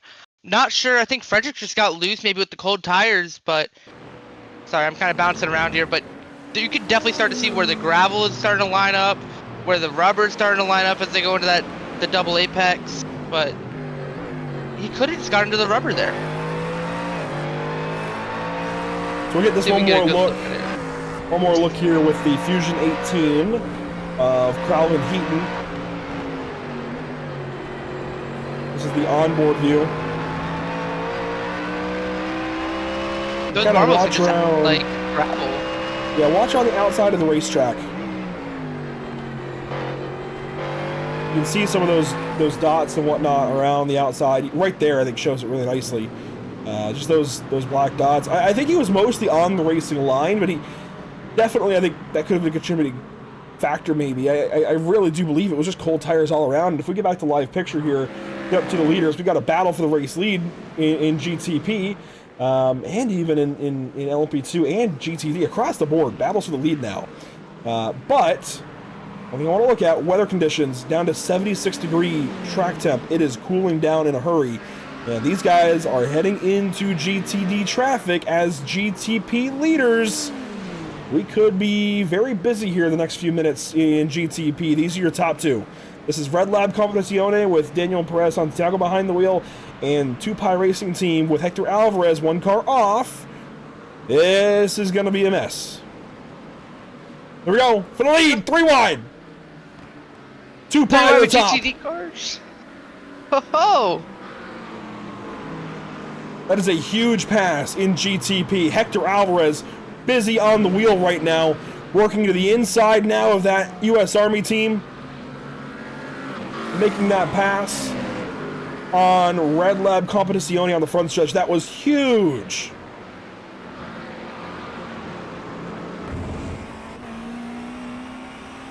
And Told you we could not sleep on Tupai. They were looking good. That's fair. I gotta say, this has got to be a big slap in the face to Red Lab Competizione, because they felt like, I'm sure, the lead was back in their hands where they needed it to be. They felt like they probably could have driven away, and then this happens. Just traffic at the wrong place at the wrong time, and Tupai gets up ahead. By the way, HSR Phantom is working back through the field. Dalton Fredericks closing back in on the front of the field. He is getting through all this GTD traffic now, but he has passed both iRacers Lounge podcast and BCL Racing. So, you know what another thing could be with that with the 554 and the 20? The 554 and the 20 have been together this whole race. So, if you're a driver for, let's say, Red Lab, and you see the 20 spin, you're like, oh, you got a pretty good lead. You can relax, bring back the pace a little bit. But here comes Tupai. They just jump right on it. So it could just be a mental lapse that the 554 had for Red Lab Competent. Okay, we're just gonna not say that. But now I've got it messed up. I was saying it fine all broadcasts. Competizione.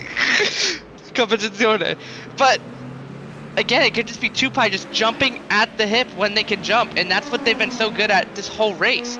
Yes, they started 5th. They were able to jump up to 3rd. They were running 2nd for a little bit too. But when it's time to jump and they know they can take an advantage of something, they are on it. And that's what's I feel like this is going to shape up for a really good race between the 10, the 504, and the 20, because the 20 is still catching now.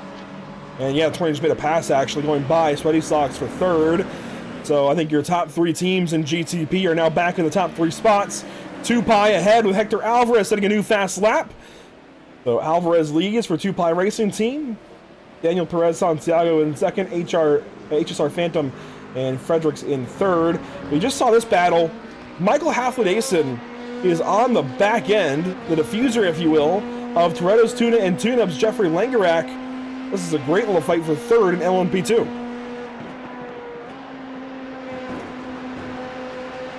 Up the hill, into GTD traffic.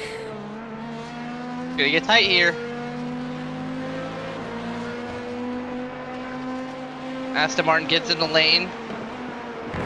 As they come to turn 5, the corner has been treacherous all day, all night. Now passing the Raccoon Sim Sports car. Coming to the double apex here. Oh, big dive! Side by side. Down the straightaway out of turn number 7 now through 8. Here's how close they are. Side to side, wheel to wheel, and there Langerak gets back by. Down the straightaway out of turn 10. This could get a little hairy into the braking zone. Langerak defending. Haflidason on the outside, shoved off the racetrack, back on the racetrack. Wheel to wheel racing, 3rd place in LMP2 with 3.5 hours to go. I don't know if you can go too wide here through turn 12, but they're going to make it stick. Wow. Side by side to the line. Wow. This is a great battle. And there you go. Haflidason dives at turn 1, and there you go. Langerak gets held up. Haflidason into the grass for a moment. Pass made by Haflidason for 3rd. That is a big move. Haflidason used that GTD car as a pick, and he's able to clear that position. As we look for the battle for, it looks like, what is this? This is for the battle for the lead in LMP2. Rocket Ship Racing trying to close the gap. Justin Bears trying to close the gap to Dowd. It's a little loose down exit of the double apex as they come down the back straightaway.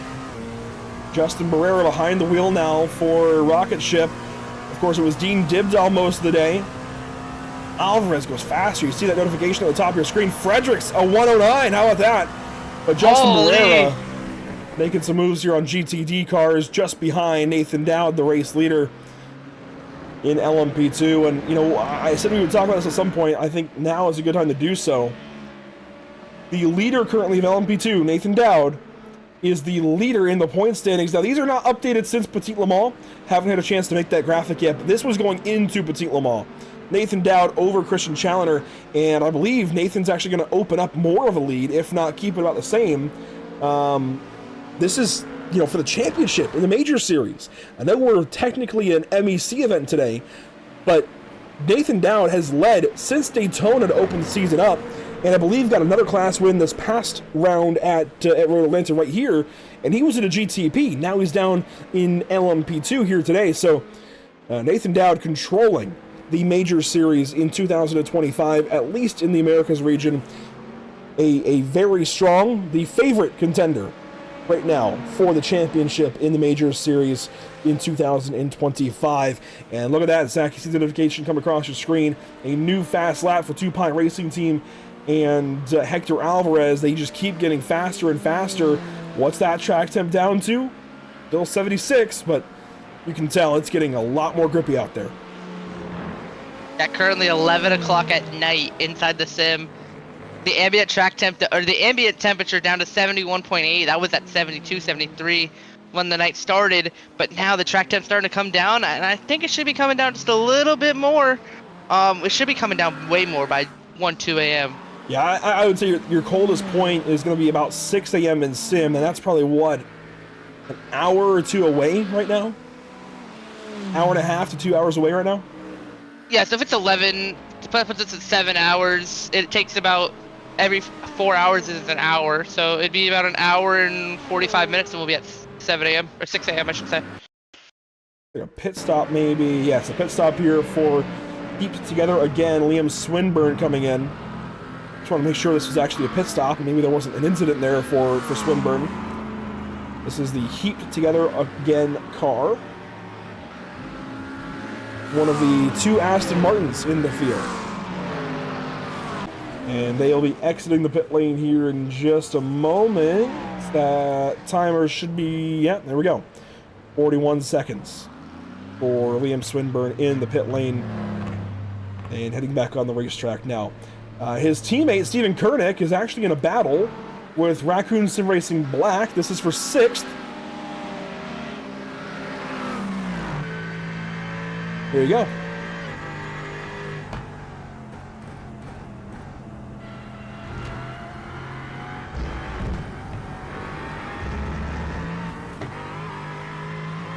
Oh! GTP! Fredericks has just gone by Santiago. Easily. So position change at 2nd. Fredericks just goes straight on by.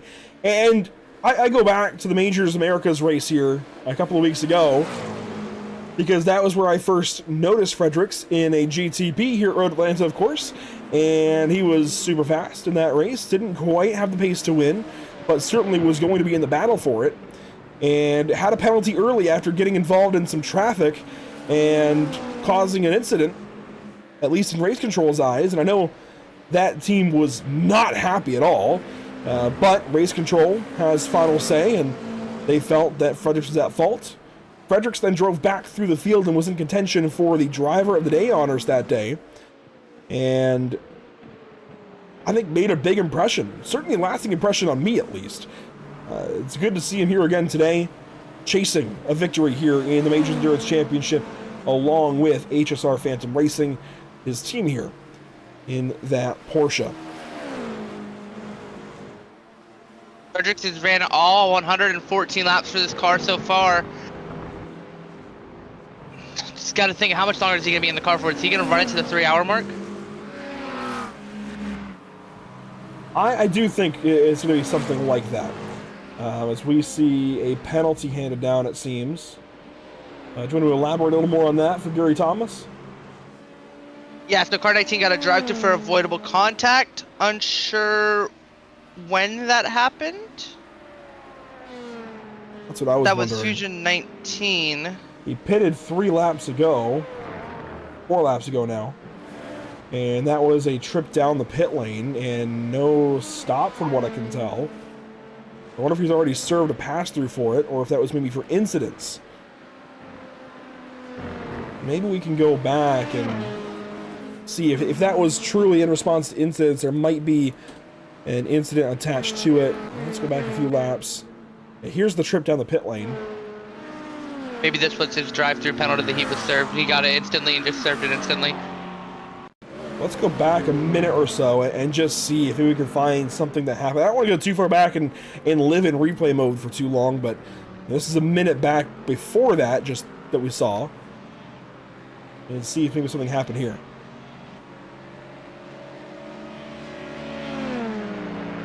And Tom Guest was you could tell he was very upset over the radio. He just made a radio notification just a couple seconds ago. We were looking at that, but things falling apart for that 19 car. Yeah, hard to say exactly when this happened. If somebody has a lap number, I can try to find it. But I don't want to go searching and miss too much that's happening live. So Gary Thomas now in that car for Fusion 19. Been an up and down day for that team for sure as they continue on now in the 6th position down in LMP2. HyperX Ultra is back in the car, or back in the race rather, albeit in the pit lane currently. This is Jamie Fleming in the car, and they were just on the racetrack some 30 seconds ago. I wonder if something has happened to them in the last minute or so. Let's try to maybe look for this replay.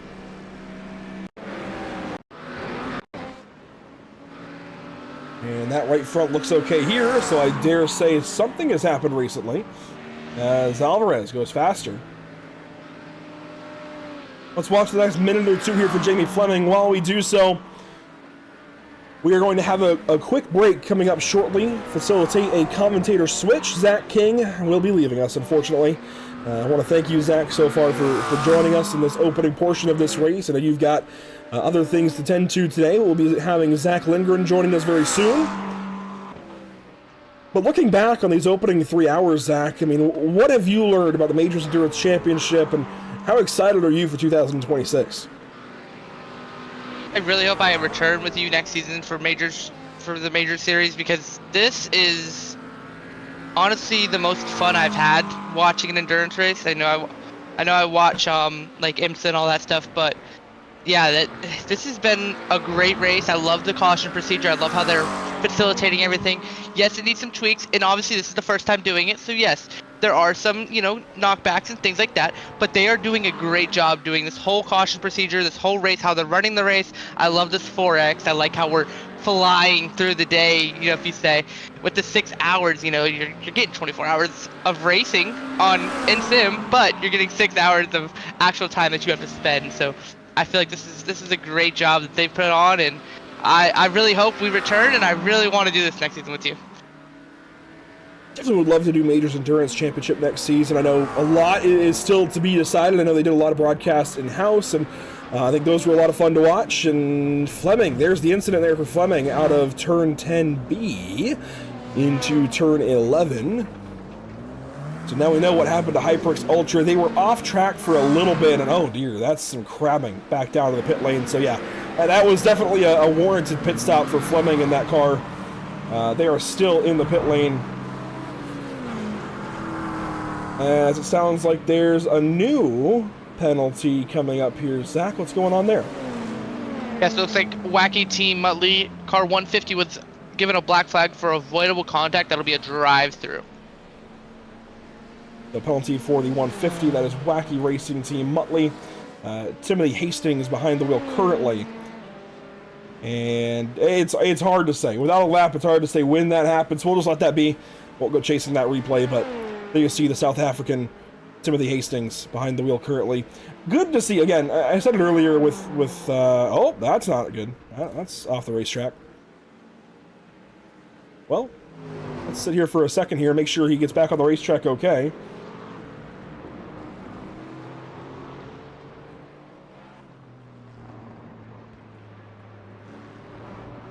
He's still trying to get back on the racetrack here, and there should be a gap there, and yes, that's job well done by the 150 car.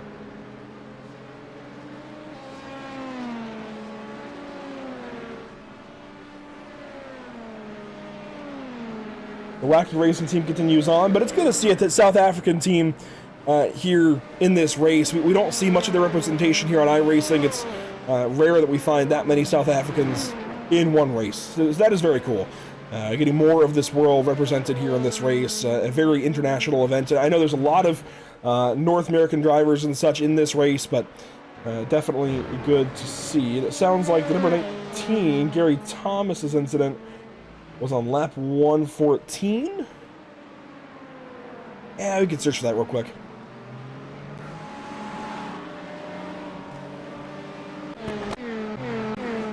Here's lap 114 for that car. And we'll see if it happened here. While we wait for this replay to play out, want to thank all of our partners here personally with Pitstop TV. Of course, Sid Speed and Majors Garage helping out with this event for the MEC. But for us at Pitstop TV, always a big thank you to Whiplash SimCams and ATVO, as well as CC's Business, Cody, Williams Design, Lucky Performance, and the North American Racing League. And we'll talk about some upcoming events here soon for us here with the channel, as well as the Majors Series here in 2025 and the Majors Endurance Championship in 2026. So we'll let this play out for Gary Thomas. Nothing really happening for any of the lead battles, so don't worry, you're not missing anything right now. Believe me, if there was a lead battle right now, we would keep you abreast of that situation over this, but it sounds like there was an incident here for Gary Thomas worthy of a penalty, so we'll check it out for the Fusion 19 team.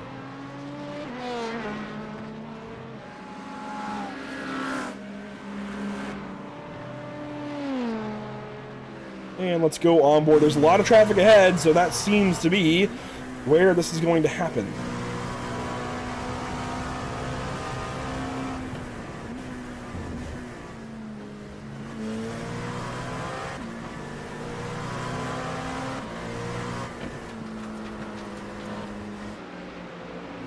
Oh, wow. Right there through the S's with the Team Heat Together car. I believe that was Kernick. And yes, it was. So Kernick kind of doing his own thing here. Let's ride on board with him.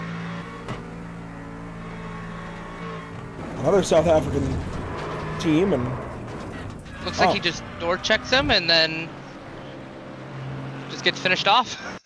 It's harder to say at night, right? It's harder to see, but this should be an okay angle from the blimp. And we'll slow it down. So watch the headlights.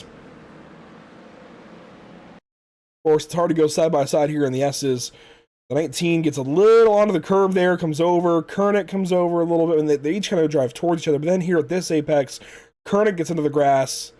And, of course, that's not a great look. That's a lot of net code. Oh. That's a lot of net code. Oh, boy. One more look, perhaps.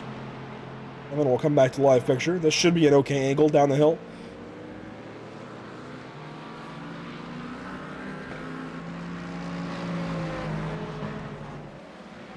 Right there, and then right here. Yeah, that's just a lot of net code.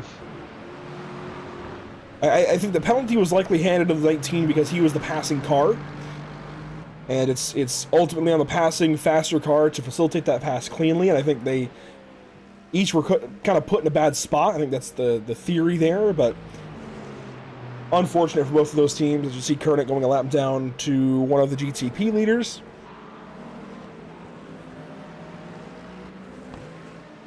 Two Pine Racing teams still leading here today. There's a dive on Gary Thomas. Actually, wow. That got real close there.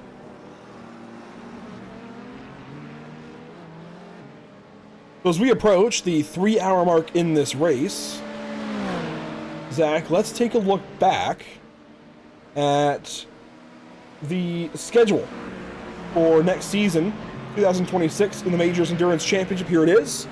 We talked about this earlier at the top of the day, but Daytona, Sebring, Long Beach, Canada, Indianapolis, Watkins Glen, North America, what do they all have in common?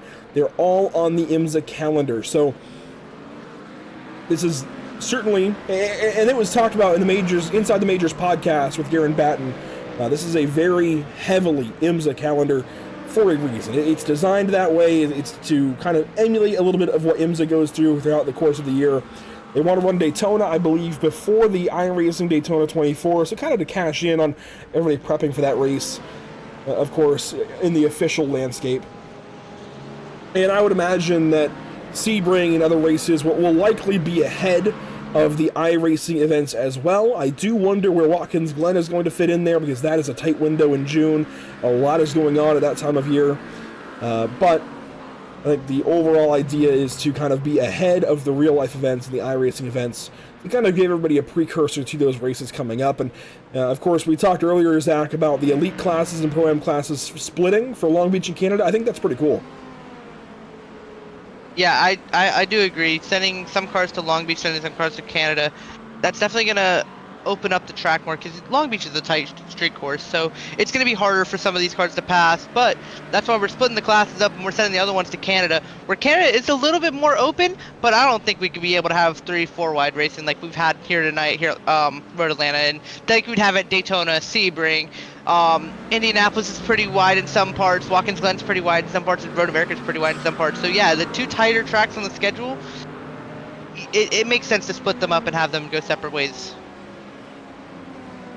I definitely agree. I think it's going to be cool to see those particular events and how that plays out. I do wonder if they're going to have those races at the same time and try to split that up, or how that's going to work. I don't know. But I'm curious to see exactly how that works out for the 2026 Majors Endurance Championship. Keep an eye on the Majors Series Discord and on MajorSeries.com for more information as it releases about the 2026 Majors Endurance Championship. This is all preliminary. This is all, still being worked on, but this is the schedule that has been released so far, or at least verbally handed down to me, thanks to Garen Batten. So this is all, I would imagine this is locked in, but still somewhat subject to change, and the dates still have to be decided. That's why they're just listed as the months. They have target dates, but of course, they've got to fit that in how it makes sense. So, again, keep an eye on the Major Series Discord and the website, www.majorseries.com. One more thing on the schedule. So, it's ending in July. Maybe the second half of the year is WEC style racing. So you'd have all the WEC tracks on there. Maybe that's what the second half of the schedule is. That'd be pretty cool if they had IMSA in the beginning of the year and then WEC at the end of the year. I theorized earlier, I feel like they're probably trying to give themselves room to have a special event or two, or whatever. But that's all speculation, of course. So, again, keep an eye on the website and the Discord for more information as it releases, as it's decided across MEC. A look at the Major Series calendar for 2025, and then we'll get back to some live picture here, as there are some pit stops around the field. Team Zero Fox is just pitted. But this is the 2025 Major Series calendar, at least for the Americas region. There's some slight differences, but I think everybody's running the same events here to the end. The Southern 500, Bathurst 500, and Japanese Grand Prix, I believe, is the same across all regions to the end of the season now in 2025. You can catch the international region on SimSpeed for these final three events, the European region on Global Sim Racing Channel, and, of course, the Americas region here on Pitstop TV. 3 great rounds left to go. The Southern 500 with NASCAR Next Gen cars at Darlington Raceway. Then the Bathurst 500 with Gen 3 supercars, of course, at Bathurst. And, excuse me, the Japanese Grand Prix with Super Formula. That'll be our very first supercar broadcast and very first Super Formula broadcast back-to-back like that, as Super Formulas go to Suzuka to end 2025 here for the Major Series. 7.5 minutes to go in this first half of racing, Zach.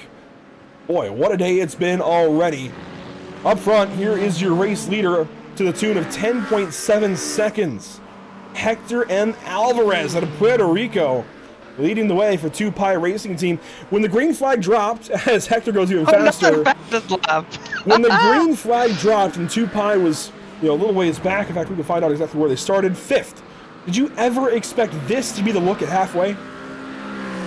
Not knowing these guys coming in, and it's my first time doing like an endurance style broadcast.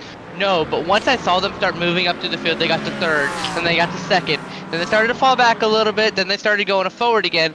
As this night has gone on, that 10 car has gotten better, and even more better as they're still setting faster lap times, and now they have a 10-second lead. This is huge, and especially if we do stay green to the end, which, you know, it could happen, it could not happen. We had a 2-hour break between our first yellow and our second yellow. This could be really good for them, and they could really bounce back and bring this car to the end and put it on the podium. Certainly a good day going for Hector Alvarez, and Dalton Fredericks has been impressive once again. It's just been problem after problem for Fredericks. Of course, the spin on the restart, I think, is the biggest of the day, and certainly the most recent. That is a huge kind of scar on the day for Fredericks. Not at all what that team wanted. But otherwise, I really do feel as though they have been, well, I was going to say the most impressive, but I'd have to shift that, because we've seen both drivers in the car for Red Lab. We have not yet seen a driver change for Dalton Fredericks. I think it's fair to say Dalton Fredericks maybe has been the most impressive driver of the day. Maybe now shifting to Hector Alvarez, but Fredericks has just made some mistakes. And we still have to see who is getting in that car next. I believe you can see. I, unfortunately, with my tools, am not able to see who's in the car next, but they still have to make their driver change and put their second driver in. And I'd imagine Fredericks is out after that for the rest of the race. Maybe a closing stint at the end, but he's been impressive, just he's had mistakes here and there. Yeah, very impressive, but the thing is, he's ran 128 laps on this car. Yep. If we don't know the last time Jake has touched this car, which is who he'll be getting in next will be Jake Zidao. I'm sorry, I don't want to butcher it, but we don't know if Jake's been able to touch with this car and have pace in this car in a while. It's been 3 hours, but the track it's 12:30. It's 12:30 in the morning. This track is completely different than what it was when we started this or when we had practice, which was, I believe, practice was 2 hours, I want to say. But this whole thing could just change, and if Jake isn't ready, this could hurt this team back a lot. Yeah, definitely something to keep in mind as we plunged deeper into the night and closer to their driver change. Let's recap the lead down in LMP2 and GTD, and then say farewell to Zach King here today. Sector 5 Racing, Nathan Dowd still leads down there in LMP2. Justin Barrera has put in a lot of work. They are second at Rocket Ship, just a few seconds off of Dowd. And this is going to be something we watch the rest of the day, I think, between these two teams. I wouldn't be surprised if it changes up a little bit between now and the finish, but certainly at the moment between Dowd and Barrera, a great race shaping up for the end of the day later on. As Sweaty Socks is pitting for... No, they're pitting. They were just in 6 laps ago, so something is going on for Sweaty Socks. Something that they do not want to have happen, that's for sure. Cooper Brownell to the pit lane. Back to LMP2. Nathan Dowd leads, Sector 5 Racing, then Rocket Ship, Alkin Tech with Michael Halfadason behind the wheel. Toretto's Tuna and Tune-Ups, Jeffrey Langerak in 4th. Everett Paddock and TNT Racing in 5th. And a great comeback for Everett and that team particularly, because they had, I believe it was, I don't recall the first name, but I recall the last name being Lindsay. Lindsay behind the wheel over there at TNT Racing. They incurred that penalty early with the tow on lap 1. They have come back to 5th. That is huge, Zach. Yeah, driving up to 5th, and that's why I think Justin made a great point. I don't think that they didn't use the, I forget the words now, but I don't think that they used the tow that they're supposed to use. They didn't request for the tow, which I think that's why the penalty should be harsher, because they're back out there. They didn't request a tow. That could have changed the race completely if they would have requested the tow, but now they're up to 5th. Yes, they're able to fight harder now, but it's kind of that double-edged sword that they, that the admins, I feel like, will get a hold of it, and they'll be able to fix it going into the next race. They are back as high as they have been all day, as low as 32nd, which is just about last. I think that is last. And now up to the 11th spot overall. So climbing as there's a pit stop. Justin Barrera into the pit lane for his first pit stop of the day. Let's go through GTD real quick and get you out of here, Zach. GTD. Adrenaline Motorsports leads Austin Cobb in the car currently. It has been wide open in GTD, I feel like, and not much has happened lately, other than Adrenaline taking over on that restart. Adrenaline now leads with Austin Cobb in the car, and let's see, GTSRL Racing has taken over second place. I haven't really checked in with GTD much in the last half hour, I guess, but Jacob Harrington in the car currently, and Fusion 19 or Fusion No Talent 17, even though they're number 29. This is the car to watch, I feel like, in GTD. Austin O'Neill led the opening portion of that race. There's one car that just went off the racetrack, but Austin O'Neill led the opening portion of the race, Zach, and then kind of got the wrong end of the safety car, and here they are now. Yeah, they got the wrong end of the safety car, and this car, I feel like, is going to perform better as we get through the end of the race, to the end of the night, and it's going to be nice to see them get through the field because they were strong early on. So I think when we get to that morning, when the sun starts to come out, I think that car's going to start to propel itself back up front. So that's kind of the lead of each class here in the 24-ish hours of Road Atlanta. You can see we're 40 seconds away from the halfway mark in this 6-hour event. We're in the dead of night, and that means, Zach King, thank you so much for joining us here at the beginning end of this broadcast, as there's now LMP2 pit stops going on. Zach, thanks for joining us. I'll welcome in the other Zach, that is Zach Lindgren. Zach King, have a great day, and there's debris on the racetrack. Oh dear, something to look at. Oh boy. All right, thank you guys. Have a great night. Good luck with the rest of the stream. And that is Zachary King, who often joins us with the BRB Racing League on Tuesdays as a driver over there, and now a broadcaster with us as well, joining us for the MX Raps pre-race show over there on Tuesdays. So Zach King will leave us, and I'll bring in Zach Lindgren. And Zach, I'm going to welcome you straight in. Of course, you do a lot of road broadcasts with us now here at Pit Stop TV. So this is nothing too out of the ordinary for you. You even did some Major 24 coverage this year, and I think last year as well. But as you join in mid-race, dead of night, we have an incident here for the most intricate paint scheme in the field. Sweaty Socks Racing with trouble here out of turn 12. Let's see what happened. Well, I appreciate you bringing me in, Andrew. It's good to be here. A little wiggle from them getting into the final corner for the 36, and yeah, just big impact coming on back onto the straightaway. Not the best way to join in, I guess, coming into an incident, but again, happy to be here, and I appreciate you giving me the opportunity to be up here with you. Well, and here's what we've learned today. There is a very particular caution procedure, and we may see a full course here in a minute, because I believe they're still stopped. Let's go to, yeah, they are still stopped. I think have we gone to full course? Actually, now that you mention it, I'm looking at the rules right now. I believe the stewards have called safety car, so yeah, I believe they're getting ready to file everybody back up. Let's check. Is there a safety car in pit lane? There's one of them there. Yes. We have broken out the second Sud Speed safety car, which is the third Sud Speed safety car period of the day, as we complete 3 hours. We're averaging 1 per hour just about, so this will be the BMW Sud Speed safety car onto the racetrack here shortly. They will pick up the HSR Phantom team of Jake Ziedow, who just got in the car. Pit stops are lighting up, timing and scoring. Everybody heading in. Yeah, the pits open up. Everybody trying to get, take advantage of this as the safety car will pick up some leaders out of the pit lane. Oh boy. This is where everything kind of starts to get, well, not messy, so to say, but like you said, timing and scoring is going to get led up just because of everybody coming down pit road. This is where everybody's going to get refiled here into classes. Everybody's going to get waved around into their respective classes. That way, they're not really mixed in. So we're gonna have a little bit of a downtime here just to get everything resettled.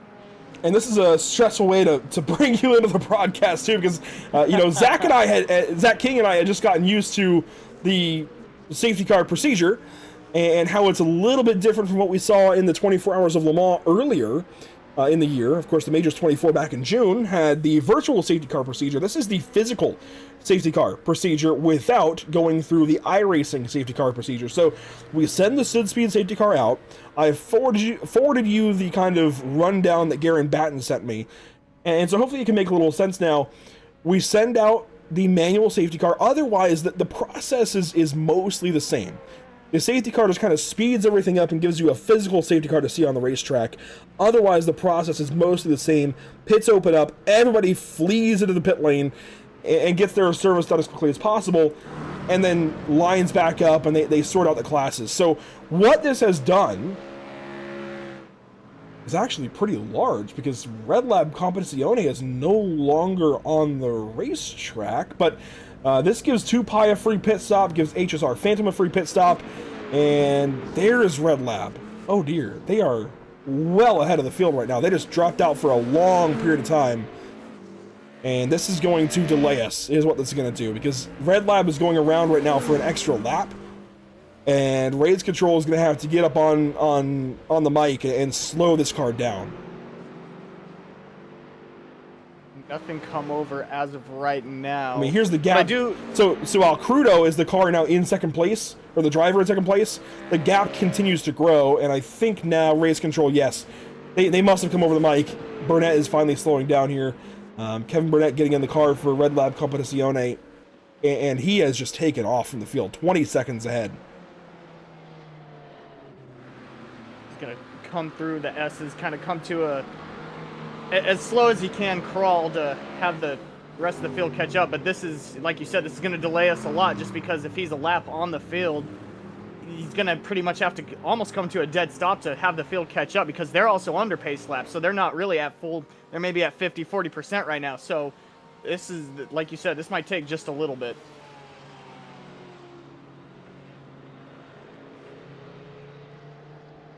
Still waiting on the field to catch up. You see the gap is growing.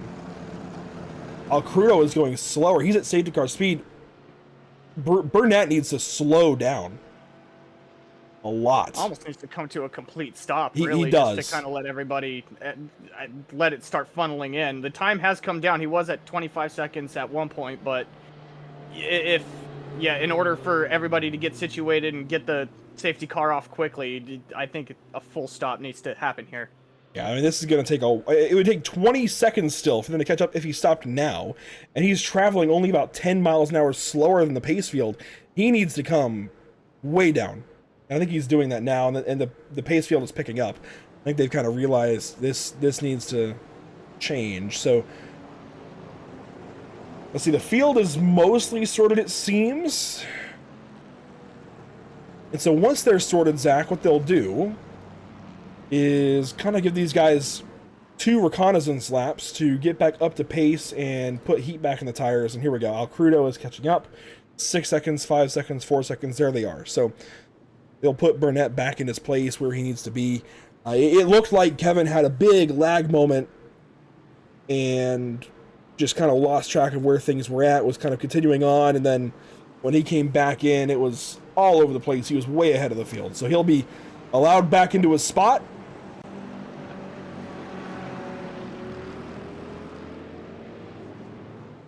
And so this event, if you're just joining us, this event is an extension of the Major Series. This is the Majors Endurance Championship, 24-ish hours of Road Atlanta.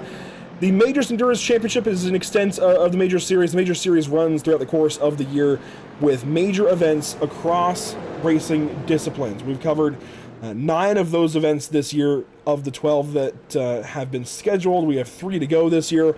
And it has been a treat covering the Major Series for sure. It has been a serious pleasure and honor to be a part of the coverage team for the Major Series here in 2025. But this series has mostly this year been broadcast on the Majors channel, mostly in-house. We are lucky enough here today to be broadcasting the 24-ish hours of Road Atlanta, which is a 6-hour event here today at Road Atlanta, virtually anyway, and a non-points round for the Majors Endurance Championship. And what we're doing is running 6 hours real time with a 4-time time acceleration, basically giving us 24 hours in sim. And again, it's non-points. We're trying to kind of raise awareness about the series to get more teams involved for 2026. We took a brief look at the calendar a few moments ago. Let's do that again. Daytona, Sebring, Long Beach in Canada, then Indianapolis, Watkins Glen, and Road America. And I already covered this with Zach King, but I'll kind of let you in here, Zach Lindgren. April, that Long Beach, Canada round, that's going to be one round. I have it labeled as two because I made this at 4 a.m., to be entirely honest. But the Long Beach, Canada round will be the same round, technically. We'll send elite classes to Long Beach and Pro-Am classes to Canada. It'll be a split round, the only split round of the season, and these dates, of course, have yet to be finalized, but they will be within these months that are listed somewhere in there in advance of the real and iRacing events, if possible. So the target for Daytona is ahead of the iRacing Daytona 24 to give everybody a chance to use that race as a precursor to the iRacing 24 Hours of Daytona.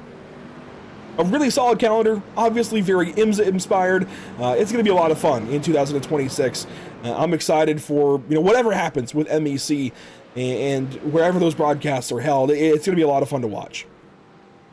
I do kind of like the fact that they put Daytona in January before the actual iRacing and the iRacing 24 in and of itself. That kind of, it keeps everyone on a level playing ground. Obviously, if you do it after the fact of the Daytona 24, iRacing 24, it kind of gives maybe people who did the 24 a leg up, or it gives those teams, drivers, an understanding of what they need to do to make their car fast, where beforehand, everybody's on the same level playing ground. There's really no advantage from the iRacing 24 or from the 24 Hours of Daytona, so I kind of do like that fact that they have it before everything. And like you said, with the split between Long Beach and Canada, I feel like that's going to be something to watch as well, because obviously we're going to have two different races going on around the same time. So I feel like that's a really solid way to pretty much start and get into the middle of the season for next year. Definitely a strong calendar for the 2026 installment of the Majors Endurance Championship. Getting the field realigned and getting cars sort of back where they need to be here under this third SudSpeed safety car. On our mind, everybody, you can check out what SudSpeed has to offer over at www.sudspeed.com, a proud partner of today's event and the entire Majors Endurance Championship. Every safety car today brought to you by SudSpeed and their amazing simware and sim gear over at sudspeed.com. You can use discount code MAJORS at checkout for 10% off of your next order. 10% will also head to charity, so a really good company to order from. We've talked about it a few times today. I do believe there is still a pause on U.S. shipping, but you can at least check out their inventory, what they have to offer, and get ready for the holiday season. Whether you're a sim racer or family or friend of a sim racer, maybe you can get ahead on the holiday season and get ready for some gift giving later on in the year. Certainly a lot to be had over at SudSpeed, a lot to check out. At least give our friends some website traffic, check it out, check out their inventory, see what they've got going on, and tell them we say hello over at SudSpeed. We have a lot of race to go, Zach. Only a little ways past halfway here today.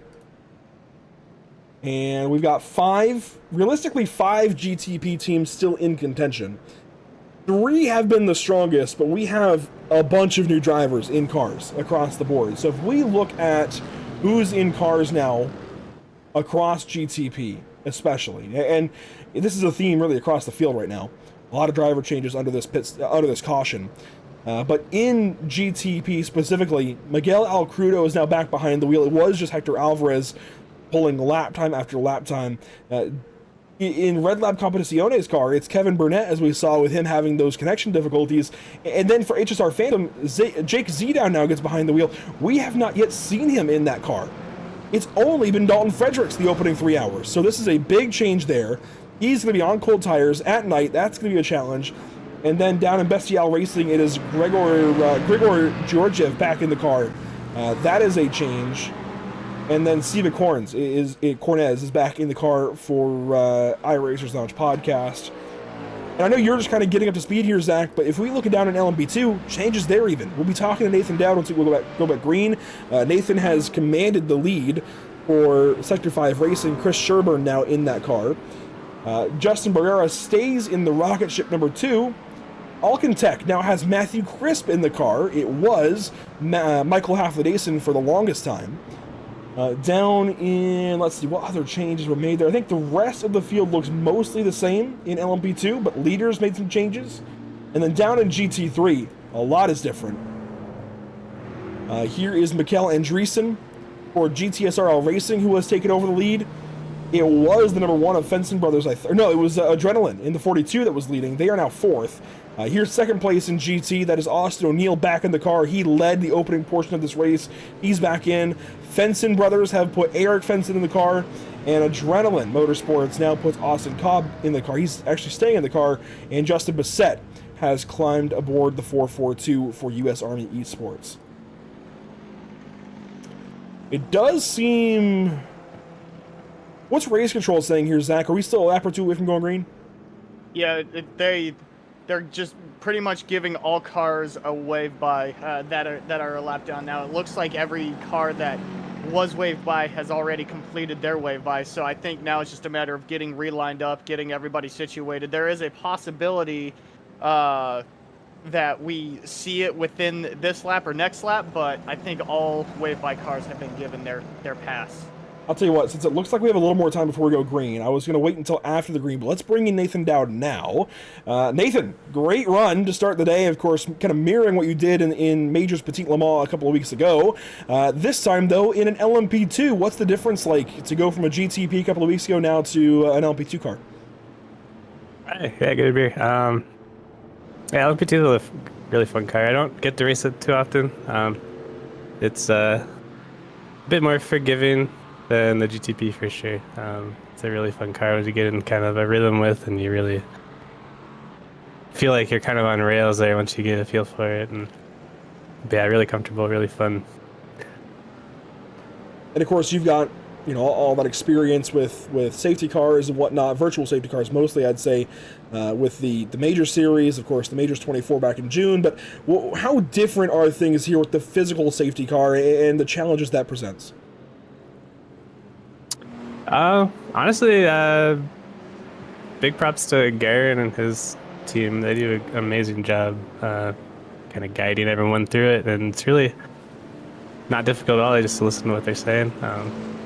I ran the MEC series a bit last year, with the same kind of system in place, and so I kind of know what to expect. But it's they do a great job. Kind of everything seems to go very smoothly, and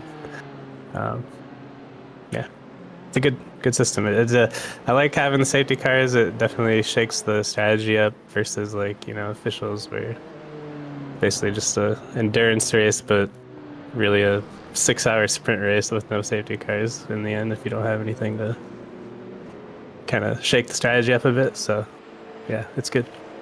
That pretty much hits on my next question, right? We see you in the Majors Series, racing for the championship over there on Sundays throughout the year.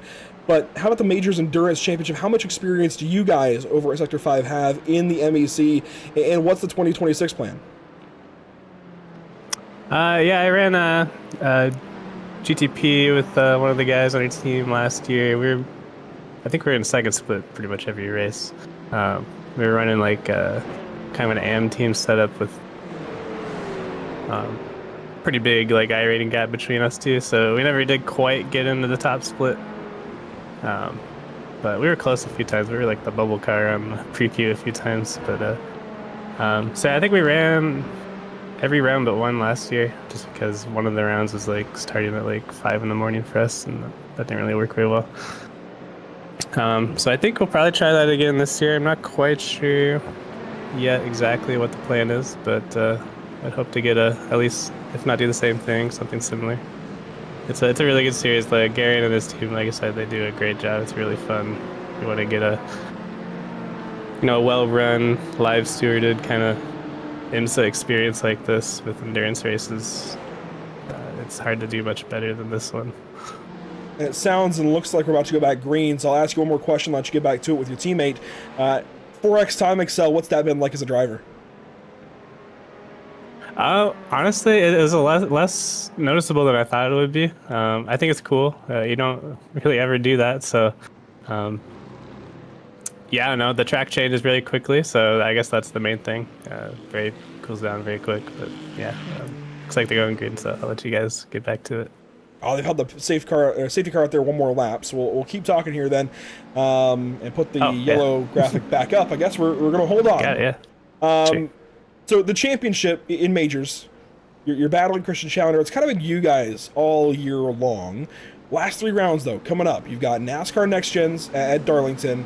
You've got Gen 3 supercars at Bathurst, and then Super Formulas, which is a crazy idea to me. We've never broadcasted those cars at all. Super Formulas at Suzuka. How do you feel about these 3 rounds coming up? I mean, so I've pretty comfortable oval, but Darlington's a really tough track. I haven't been doing a lot of oval the last couple of years. They used to be like, when I started iRacing, that was pretty much all I did. So I'm pretty comfortable with it, but I know Challenger and Pataska and some of those other guys, like they're basically pro level if they want to be when they in those cars. So that's gonna be very tough. And then supercars are kind of a wild card. When we've done them in the past, I've done well, so I feel like I get a good feel for them relative to other people, it seems. But it's hard to say about this. Anything can happen there. And then Super Formula, same thing. I've never driven those cars, so that'll be a whole new thing. Suzuka, I'm comfortable with, but some open wheel cars here and there, but like really nothing. The only high downforce really is GTP, so I'll kind of be judging it off of that, trying to get a feel for it. But I've done okay in the Formula, only done like the F1 rounds in the past, never really fighting for wins there, but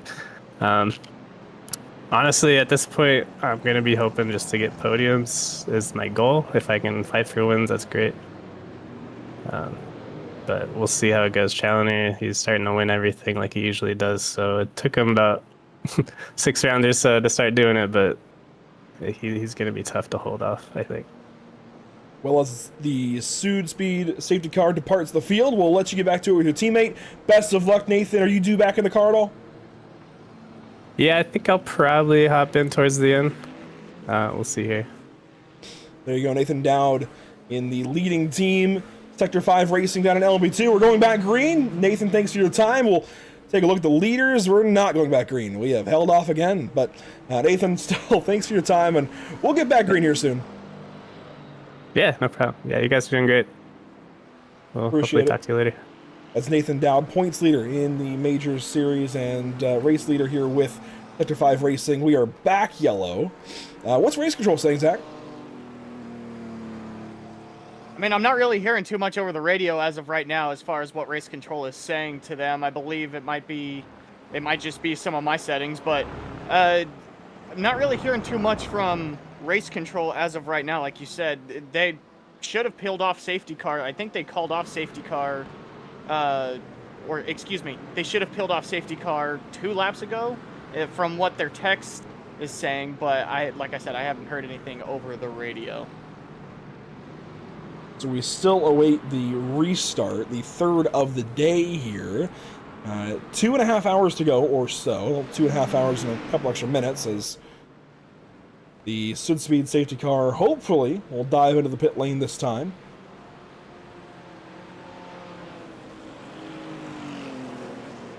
Been a lot of fun getting used to this safety car procedure. Of course, this is a little more of a mainstay in the Majors Endurance Championship. They do it a little differently for the Majors 24 because of the scale of that event, but here when it's a little smaller scale, you can do these kinds of things and have a physical safety car driven by a human, which is rare on iRacing, but very cool to see. I think we're going green here. Let's treat it as such.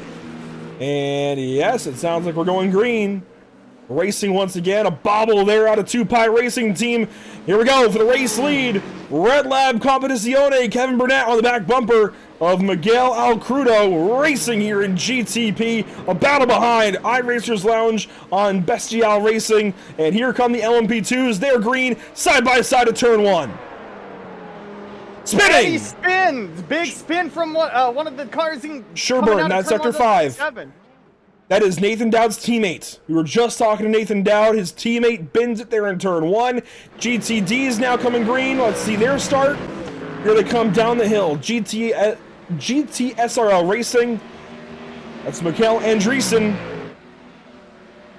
A much better green flag here for GTD. Very orderly going up into turn 1, but like you said, a little bit of issue there for the LMP2 class. We were just talking to Nathan Dowd. We see some of the GT cars behind them as well. A little bit off pace, a little bit off kilter from their counterparts. So a little behind right here. This grouping of about, what, 5th on back for these cars. Battle now in GTP. This is iRacers Lounge Podcast. Steve Acorda is going back by Jake Zidow. Battle for third here. Zidow falls back. And into the hands of Bestial Racing. 1 lap complete now from the green flag.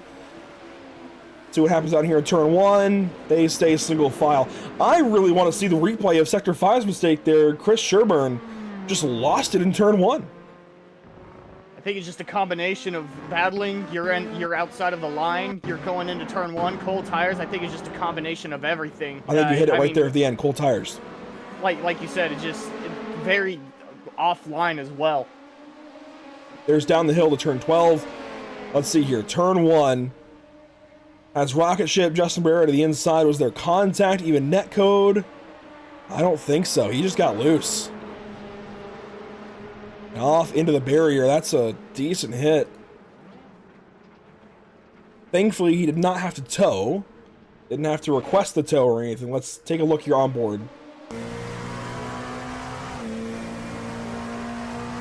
Sherburne down to turn 1. Riding on board with driver number 7. Just when he got down to 4th gear, they made that turn into turn 1, it just came right around.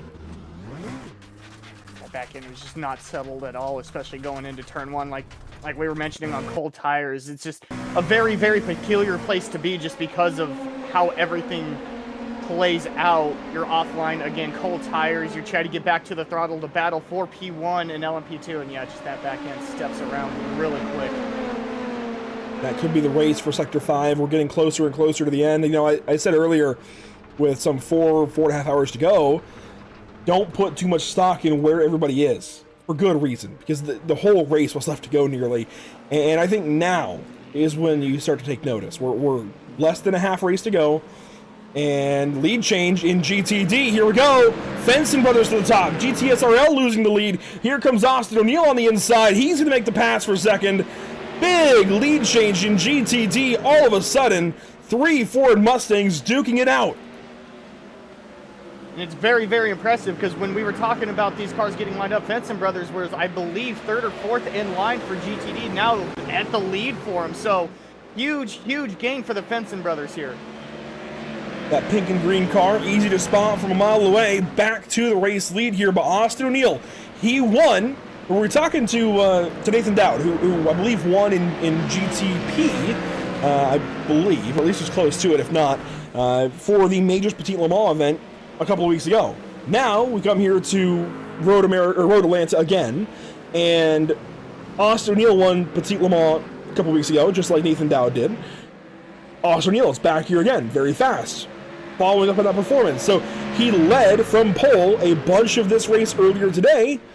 He's now chasing the race lead, trying to get back by the Sud Speed number 1 for Fenson Brothers, trying to put this 29 back in the lead. If he could do so, not going to happen there at turn 10. Also, great battle for second in GTP. Here's a look at it. Red Lab Competizione with iRacers Lounge Podcast right behind. Turn 10 coming up. Into traffic. The traffic of GT3 is going to help propel and keep cars in line. You see the battle there have to take a little bit of a breather, but a little bit of a bobble. The battle continues. Side by side coming through turn 1. Uh-oh. A little bit of a blink issue.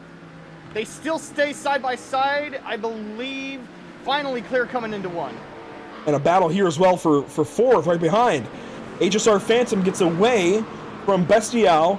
So now the best battle is for 2nd. But even that is split up a little bit. Now the best battle for 4th, because these guys nose and tail. I mean, this is a chaotic class right now. Only 5 cars on the lead lap in GTP, but it might be the most exciting class right now, even so. I mean, when you have the faster cars and you start mixing in the slower cars, and I'm not saying that the cars are slow but due to talent, the cars are just slow because of how they are built, aerodynamics and everything. Big lunge going in there to turn 7 for the backstretch.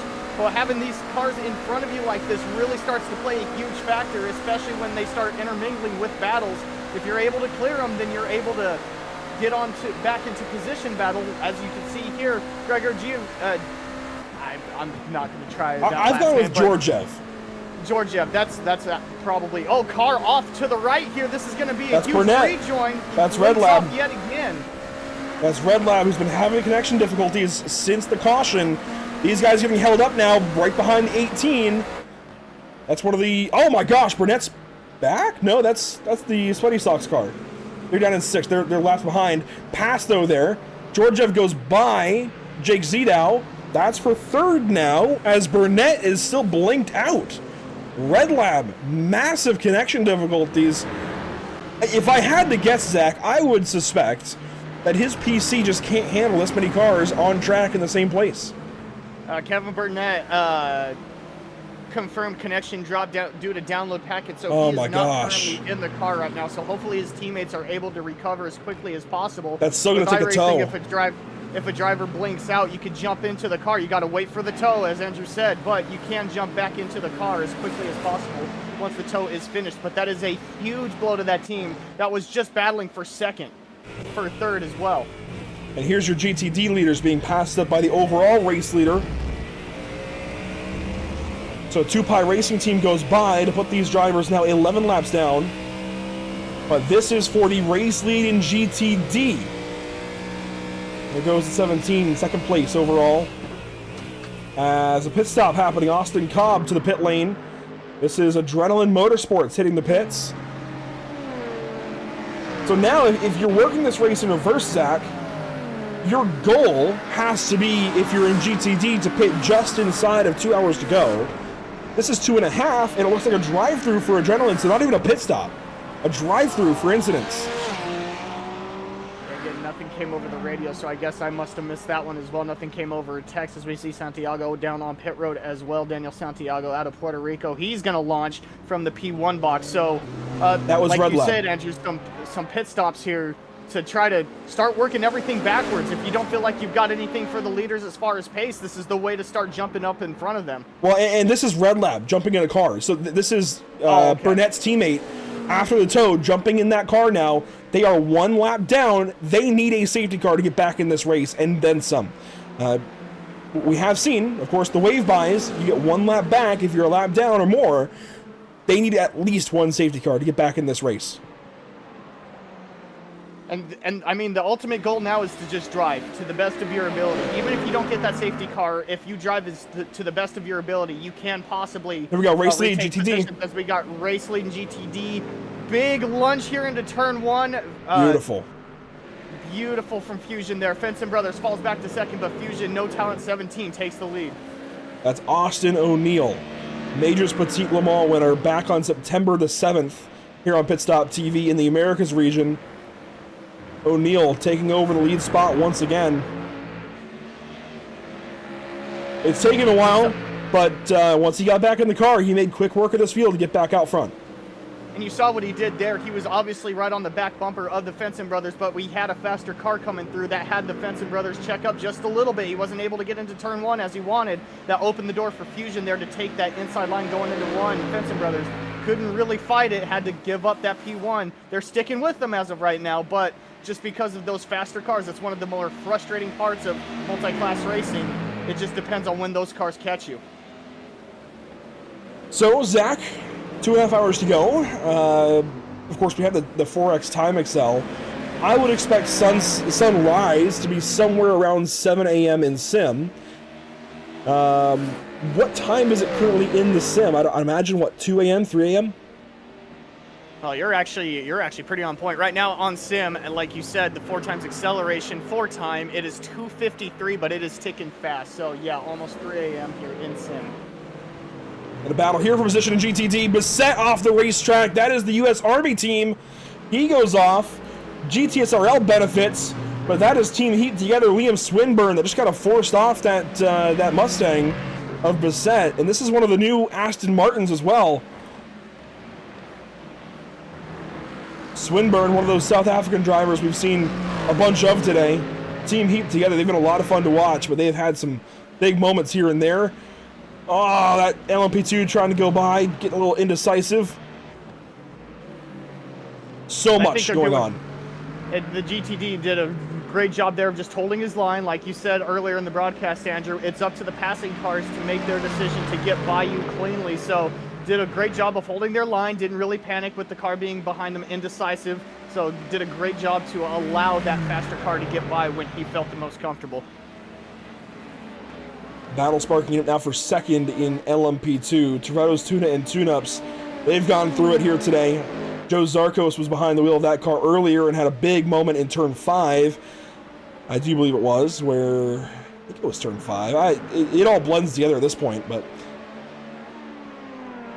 Back to my point though, as we take a look at this fight, of the Sunrise coming up soon. That's going to be at about 1 hour real time. If it's about 3 a.m. now in Sim, that means we are about 4 hours in Sim away from sunrise, maybe a little less, maybe a little more. I mean, it's the Sim date is set on the equinox, so you would think about 7:30 if that was sunset, 7:30 p.m. You'd think about 7:30 a.m. would be sunrise. So we should be about 1 hour real time away from sunrise, 4 hours in Sim, I would think. And I like what they've done here with the 4x accelerator, just because the track is going to change so dramatically with it coming tonight. We see some of the cars really taking off, a lot of grip happening for these cars. You mentioned it was Zach King there when the night did start to break in. A lot of grip had happened over the track, but with the sun going to come up and at a very rapid pace, the track is also going to change at a very rapid pace. So obviously it's going to come down towards the end of the race where the track is going to change dramatically, but we could see a lot of sliding. We could see a lot of different grip levels for these cars here as the sun starts to come up and starts to beat back down on the track. You see it on your screen, ambient temp 70.1 degrees, track temp 73, spin there, Tenacious Turtles around to the final corners. That is Adium Fernandez in that Tenacious Turtles machine, who were on board with the car trailing them. That was Kingsman Dogbear. You kind of saw what happened. Let's get a replay of it anyway. And again, just it looked like you're just not in the correct line and obviously getting passed by some other cars, so you can't really be in the line that you want to be, but you're also outside of the line, maybe a little bit of marble buildup. Try to get into the throttle a little bit too quick. You're not in the grippiest part of the track, and obviously, a big wiggle, so whatever I said, throw it out the window. Big wiggle coming down into 10A, which brought that back end of the car around. Well, I saw what caused it. I don't know if you saw there on the inside. Watch the first apex here for Adrian Fernandez. He's going to clip the grass on the inside right here, and he loses traction as soon as he comes back on the pavement. There's just dirt on that tire on the left rear, so when he gets back to power, it just comes right around. And you waited for the cars to come by. That's a very smart move to just not try to get everything back, wait for the cars to come by, keep your car one piece as you rejoin. For all the problems that we saw in turn 5 in the first 2 hours of this race, the last 2 hours, the subsequent 2 hours have been very calm in turn 5. It's been everywhere else on the racetrack that there's been chaos and moments happening as Team Heat together pits. This is going to be Yanam and Pruis now behind the wheel.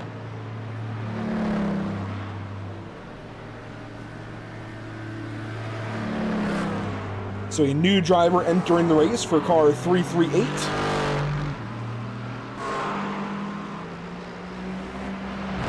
Meanwhile, if we go up to second place in GTP and overall, here we go, battle for the race lead. Let's go on board a second. That is the leader directly ahead. These guys in the iRacing Lounge podcast number 17 has driven back up to the leader. The leader did have a nice little gap, but again, getting caught up by some of these slower cars and parts of the track that you can't really force anything. You got to wait for long straights like this to try to get any kind of advantage. Tupai really taking off at that good launch out of 7 coming down towards 10A and B. So right now the iRacing Lounge podcast team really doing a great job of keeping time with these leaders. Great braking into turn A and B, right back to the back bumper. Steve McCorn is behind the wheel now for iRacers Lounge podcast. when David Hall was in the car, Zach, just a couple hours, not even a couple hours ago, an hour maybe ago. Oh my gosh, what a dive! Big lunge. That is a huge lunge going into one. Side by side, this is not a part of the track where you want to be side by side, but these guys are going to take it. And iRacers Lounge podcast commands up to the race lead. 2Pi Racing Team left wondering what the heck just happened an hour, maybe an hour and a half ago. That 17 car that just took the race lead was upside down, smashed, crashed, and just, we didn't think he was going to get back in the race. We're surprised it's even back in the race. They had a fast repair left. They used it. Back in the race now. And now in the lead. That is huge. I mean, that is just using everything to your advantage as an advantage. Like you said, the flip that they incurred, the fast repair that they had to take, and now because of that, they are right back in the lead. A huge lunge going into one. Clean pass. Hard racing, but clean pass. Put iRacers Lounge podcast right back up to P1. These guys are flying right now. And I want to say that it was the crash that prompted the last safety car we had. Now, about 20 minutes after the restart or so, they're in the lead. That is insane. What a recovery. And we go back earlier. We nominated them for an early look at Lucky Performance Lucky Break of the Day. I don't know that we can consider their flip a Lucky Break of the Day, Zach, but the safety car that came from it certainly helped them stay in this race. And Steven Cornell is sitting behind the wheel. This GTP class has just gone through so many changes today. Unbelievable. That was such a power move at turn 1. That was really, really big. And now you see Miguel Alcrudo stuck behind traffic here in turn 7, losing time to that race leader. Now in the grass, trying to make the pass. Now finds a way through that traffic. I am floored. Now, if I'm 2Pi Racing, you don't really want to see your driver getting that aggressive trying to get around cars like this. Obviously, you want to try to keep tabs on the leader, but you want to keep your car in one piece, obviously. So right now, we still got 2 hours to go, a lot of racing to go. If you're 2Pi Racing now, you just kind of got to unflex your knuckles just a little bit, take the grip off the wheel just a little bit, breathe. If the leader's going to take off, he's going to take off. There's nothing you can do about it. All you got to do right now is run consistent lap times, consistent inputs on your pedal and wheel, and hopefully the race comes back to you. But if you start to get aggressive right now, that's where you start really losing the car. So 2Pi's got to take a little bit of a breath. Wiggle there coming out of 3, coming into the S's. So a little bit of a breath right now for this team. And heading down to LMP2, Rocket Ship leads that class. Justin Barrera in the car. Justin, I do believe, won in LMP2 in the Majors Petit Le Mans race a couple weeks ago. So certainly keeping things up and up there for Rocket Ship. Of course, they had their moment with Dean Dibdahl in the car a little while ago. They crashed into the number 12, who has since parked it. That was MM Racing, Danik Moe behind the wheel for a while. And it was right there in turn 5 where their race completely shifted for a while. They've since caught a safety car or two since then, since we spoke to Barrera. And I think he's in the car for most of, if not the entire overnight stint, and then he should be handing it back off to Dean Dibdahl. So we may have a chance to speak with Justin Barrera before this race is over, as there's 2 hours and 18 and a half minutes to go. Down in second here in class, you've got Alcantech, and that is Matthew Crisp behind the wheel currently for Alcantech NHR in the 278, but right behind him, Toretto's Tuna and Tune-Ups, Jeffrey Langerak. They are not letting second place get out of their sight. Great battle here in LMP2. Also want to talk about GTD because there's a battle for the race lead shaping up. Austin O'Neill still has that Eric Fenson driver behind him. The Fenson Brothers Racing have been very impressive today. Fusion is one of the better teams here in the Major Series, especially in GT. Austin O'Neill won in GTD in Majors Petit Le Mans, and that's a theme. We are seeing that race play directly into this race today. But Austin O'Neill, been fantastic, and Fenson is right behind. I mean, these guys have been keeping tabs right on top of each other. Obviously, we saw the pass that the Fusion had on the Fenson brothers, but Fenson brothers, Eric Fenson in the car right now, as we see from his point of view, not letting the Fusion team get away from these guys, really holding a really great line as you see a faster car come by in the grass for the Fenson brothers, and that's just part of the racing where the faster cars come by, try to force you into a bad spot. Eric Fenton did a good job there of keeping the car in one piece, obviously in the grass. He's going to have a faster car coming up behind him, coming through the S's. So now it's just a matter of keeping that car in one piece and keeping tabs on that Fusion team right in front.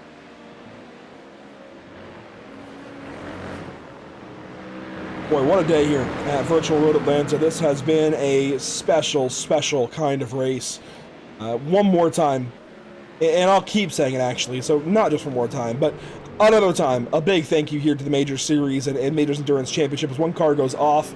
That is the Sweaty Sox Racing number 36, Cooper Brownell. They were creeping into contention a couple hours ago, but they've had a couple of offs, a couple of big moments just like that have kind of held them back as Brownell has had some struggles in this Porsche.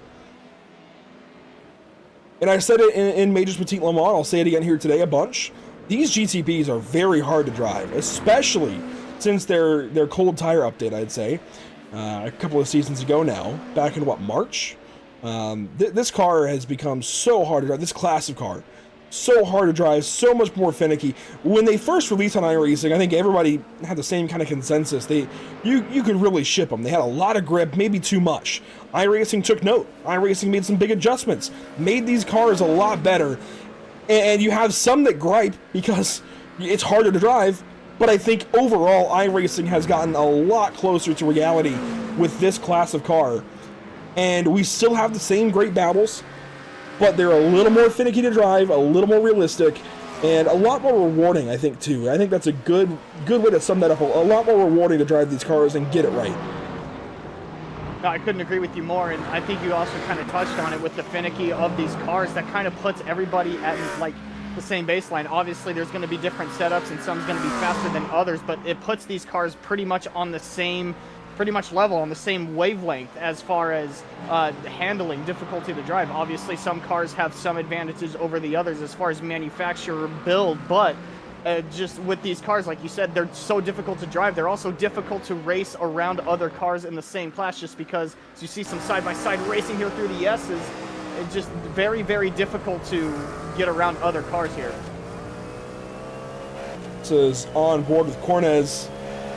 I'll tell you what, let's take a small break here, a verbal break. Pit stops are coming up soon for the prototypes, and we're seeing pit stops really across the board every once in a while, but we've got a little ways to go still before we get too many more.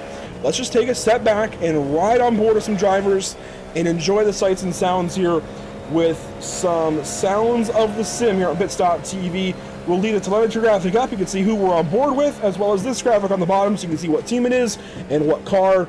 And we will take a step back and just let you guys watch for a moment. Enjoy this. This is raw sounds of the sim.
All right, to break the fourth wall, as we have stayed here virtually at Road Atlanta, that was the broadcast bathroom break. We're back, and look at this battle for the race lead. Miguel El Crudo on the back end of iRacers Lounge podcast. This is for the lead overall in GTP.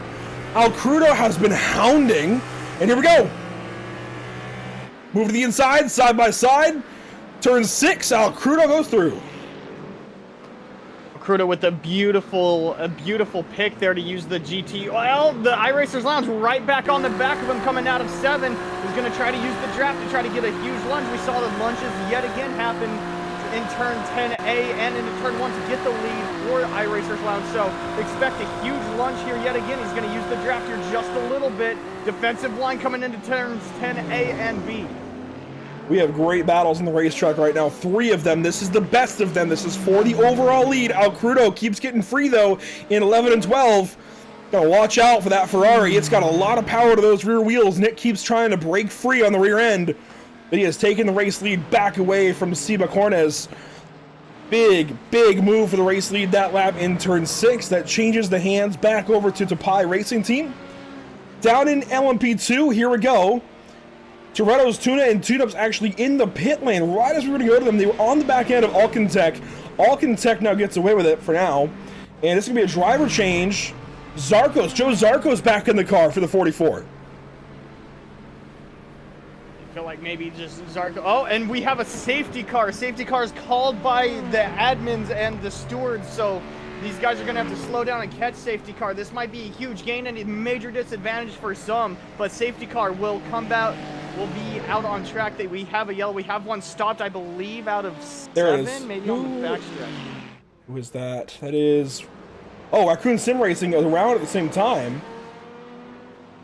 I'm not sure who it was stopped. Rocket Ship is in promptly. That is Justin Barrera. I'm not sure who that was that I just saw stopped. Can you get a read on that? Let me see. Let's see what happened to the Raccoon car quickly. So it was a GT car. Is that Hyprix? It's Hyprix. It's Hyprix. Jamie Fleming. Stopped. Stopped on the backstretch, maybe. So this is the part that you missed, Zach. They have to request a tow. They cannot automatically tow back to the pit lane. They have to request a race control to tow, and this basically alerts race control to a problem on the racetrack. They're ideally supposed to pull over like the 33 did here. We saw one car not able to do that earlier in the middle of the racetrack. That's how David Hall got in the crash. But ideally, pull over out of the racing line, request a tow. This prompts the safety car. This is what prompts the reason for the safety car. There's a problem on the racetrack, trying to mirror some realism. So let's see what happened. Let's go back a little further, see what happened here to the Hyprix car. This is turn 7. And already very slow coming out of turn 7. He ran out of gas. Oh.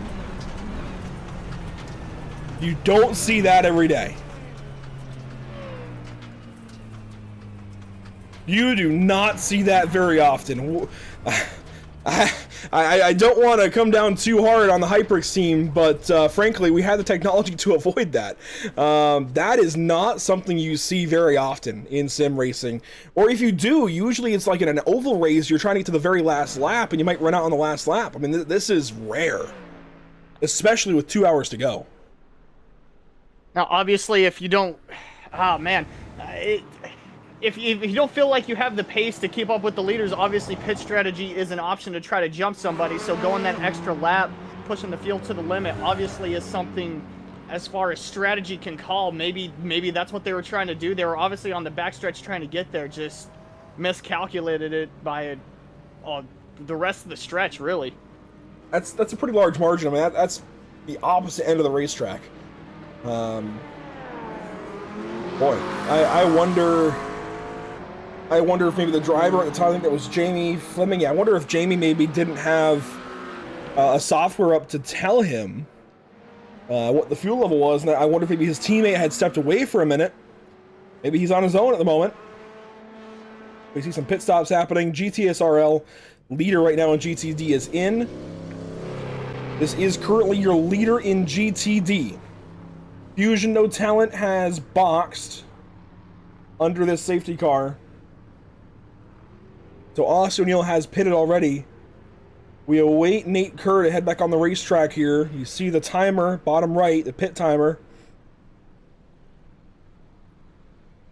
O'Neill is some 23 seconds back right now. Kerr is taking some extra time. This is a long stop. I'd imagine repairing some damage.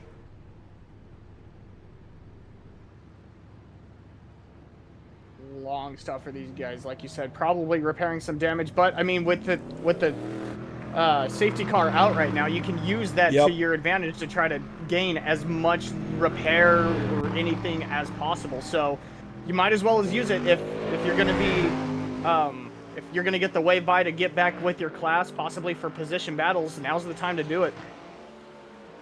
And this leaves Tupai out front. iRacers Lounge, Steve Cornez in second. Bestial Racing in third. HSR Phantom has put Dalton Fredericks back in the car.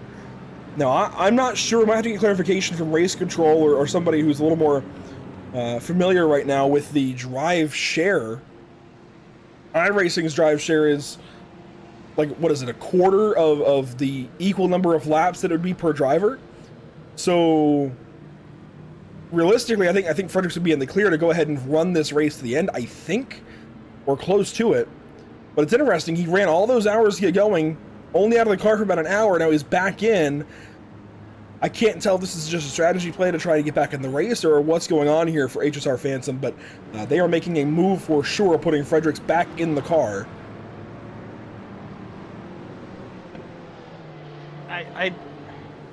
I know that it's divvied up by how many drivers that you've signed up. So I just don't know if the series has any like other regulations. Oh, understood. I know there's Pro-Am driver classification and Elite driver classification in the normal Majors Endurance Championship. I just don't know how much of that is in effect here today. Admittedly, I was in Kingsport, Tennessee the last 2 days. It's been a whirlwind of a week for me. So it's just trying to review rules and procedures across the BRD Racing League on Tuesday, then the South Atlantic Pro Series in real life the last 2 days, along with everything Kingsport had to offer at their racetrack, and then here for the Major Series today. We've got NARL tomorrow. Let's actually go ahead and talk about what we have upcoming here at Pit Stop TV, because there's a lot going on. The rest of September is a little bit quiet, but boy, this weekend is busy for sure. A lot of great road racing, of course. The 24-ish hours of Road America here, Road Atlanta. I keep doing it. Road Atlanta here today. This 6-hour race for the Majors Endurance Championship here today, a non-points race. Glad to be here. 2 hours left to go. And it'll be about a 2-hour race tomorrow for the North American Racing League Sunday Cash Finale, where you're back on the call with me tomorrow at Road America. So Road Atlanta, Road America in the same weekend. That's not confusing at all. But GT3 cars, not including the brand new Aston, tomorrow at Road America. Then Thursday, we head out to the virtual Martinsville Speedway for the Impel Motorsports National Tour for the Sim Auto Racing Association. That's September the 25th. That is in advance of the Valley Star Credit Union 300 weekend for NASCAR Advanced Auto Parts late models. Going to be a bunch of fun. I will be at the real event on Saturday, on camera for Flow Racing. But we have the sim version with the Sim Auto Racing Association this Thursday for the late model stock cars at Martinsville. And then, Zach, we head over to Straight Rail Chassis, the Super Late Model, on October 2nd for the first points race for the Sim Auto Racing Association Pierce Fleet Service Super Series. Gonna be fun. Can you guess what track that is at in that screenshot? Trying to take a look. I cannot guess. I did this to Zach King earlier. The screenshot is taken at Centripetal. Now, they are not racing at Centripetal. So what they do, well, there's two reasons we have the screenshot at Centripetal. Usually they have mystery events, so that's why there's a screenshot from Centripetal. We have mystery events that get revealed the day of, like right when the session opens. But in this case, this graphic was produced before the schedule was released. The schedule for the series was released yesterday. we're going to North Wilkesboro, the brand new scan of North Wilkesboro, on Thursday, October 2nd. And then we are going to the brand new Mexico City Oval, round 2. And then we get into some mystery events later on with that series in October. Really cool short track racing coming up. It is the premier place to go short track racing on iRacing in an open setup format. You just got to check it out here on Pit Stop TV on a Thursday night. You can catch all of this and more, everything we have to offer here on Pit Stop TV, including the next Majors round on October the 5th with the NASCAR Next Gen vehicles at Darlington. You can check it all out on social media. And we've got Facebook, Instagram, TikTok, Twitch, YouTube, and X all across the internet, ready for you to watch some racing. Our 4th Sud Speed safety car of the day puts 2Pi Racing back in control. Now, Zach, have you been listening to Race Control? Do we know exactly where we're going back green? So I've been trying to get my settings back to where I can listen to Race Control, and I'm not for sure if it's just my settings or if it's just because I joined in as a spectator. I can see Race Control is talking to the team, but I cannot hear Race Control. So I'm not for sure what is being said nor when we are supposed to be going back, but I can see that Race Control is instructing the drivers as to what they need to do here. So again, not for sure what he's being said, but obviously he is talking to the drivers out on the track right now. See some drivers pulling out to the left side of the racetrack, drivers left anyway. Imagine these will be some wave rounds, and oh dear. Okay. Well, actually, this makes sense. I'd imagine we're about to see some wave rounds here because Red Lab Competizione has not yet gotten their lap back, and now I think they're being waved by. Watch the Sweaty Sox Racing 36. I think they're pulling up to go ahead and go by the leaders. There they go. So this is the wave by lap. Red Lab now will get their lap back, and this puts Red Lab back in the race, ultimately. This is huge for the team that lost connection with Kevin Burnett, having connection difficulties, and I would imagine it was hardware difficulties, his computer not able to handle all this at once. So this is big for Red Lab to get back in the race. The thing now is, just like HSR Phantom and Dalton Fredericks, they have to manage how many laps each driver has and make sure they have fair share. I've seen Kevin Garnett join and disconnect, so maybe he's just trying to get everything back to where he can jump in the car. But like you said, now their issue is making sure if Kevin Burnett can achieve what the series requires as far as laps on track and laps in car. So like you said, this is a huge break for that team. We saw everything that happened with Kevin Burnett, had to get off track. They went a lap down. This safety car has allowed them to get that lap back and put them with everybody in their respective class on the lead lap. So this is a huge break, but still a big uphill climb with under 2 hours left in this race for this team. They're heading back around the racetrack. Meanwhile, leader in LMP2 is Rocket Ship. That is Justin Barrera still behind the wheel. 6th overall, mind you. We had 8 cars take the green flag in GTP. 3 of them are behind the LMP2 leaders. 1 of those 3 is still in the race. That's Sweaty Sox trying to fly back through the LMP2 field. A lot of work to do there for that car. But Rocket Ship, inside of 2 hours to go, is only 2 laps behind the overall race leader. LMP2 today has done a fantastic job of keeping pace. Whether it's Rocket Ship, Toretto's Tuna and Tune-Ups, Alcantech, TNT, I mean, all of them have done a fantastic job in that middle class that is oh so difficult to manage sometimes. And down in GTD, GTSRL has taken over the lead a couple of cars ahead of Fusion No Talent 17, which is Austin O'Neill behind the wheel. So they'll have a slight gap unless Zarco's gets moved ahead. And of course, Race Control has a little more reordering to do, it looks like. It should be a cohesive GT3 field, but right now, at least, there's a couple of cars in between there.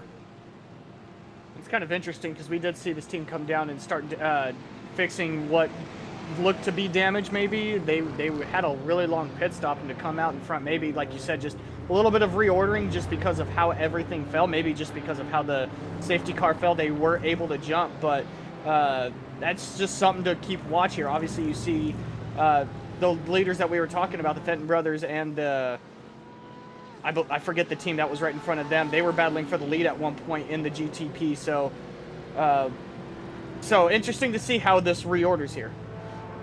Yeah, so Kerr is behind the wheel for GTSRL currently.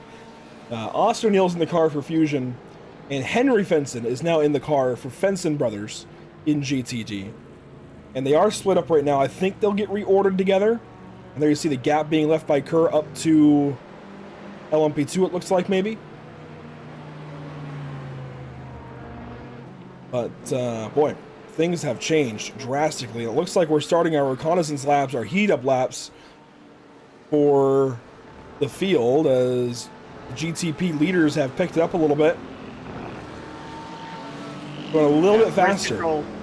Race control has come over the text chat. That's the one thing that I can read, that I can get something on, that they're about to start splitting up the classes. So we are nearing the end of the safety car. Obviously, you see the pace starting to pick up, so we're starting to see the classes get split here. So it's a possibility we see the safety car in here within the next few laps. And Cody Williams designed weather conditions here. 69 degrees in the air, 72 on track, mostly cloudy skies still. Humidity still in the 90s. Winds have not calmed down. They are still around 10 to 12 to 13 miles per hour, even sustained out of the south currently. That gives these prototypes some edgy handling around the racetrack, but as these guys start to pick it up, we should have one more lap after this based on previous safety cars. Zach, what time is it in the sim? Because we're getting close to sunrise. That's one of the things that I did want to bring up. Currently, we are sitting at 5:29, clicking off fast, so we are at pretty much 5:30 a.m. in sim as of right now. So we're about a half hour real time away from sunrise, if even that. And if we look at the wide shots here in the air, you couldn't even tell. It's still quite a ways from lightening up out there. I would say in about 20 minutes, this will be a completely different looking racetrack. But right now, it is still very, very dark. So as far as the sim is saying, obviously there doesn't look to be any kind of weather in the area, but the weather in the sim forecasts that sun around the 7 to 7:30 a.m. mark and full sun at the 8 a.m. mark. So as far as the weather in the sim is concerned, we still got a couple, maybe an hour, hour and a half until we see full daylight on the track. I'm going to challenge you on that. I think that'll be like a half hour to 45 minutes. Remember, it's 4 times. I think what it's showing me is like full sun, no more dusk, no more dawn, no more sun rising or anything like that. Full sun at 8 a.m. We'd probably see sunrise a lot sooner, but yeah.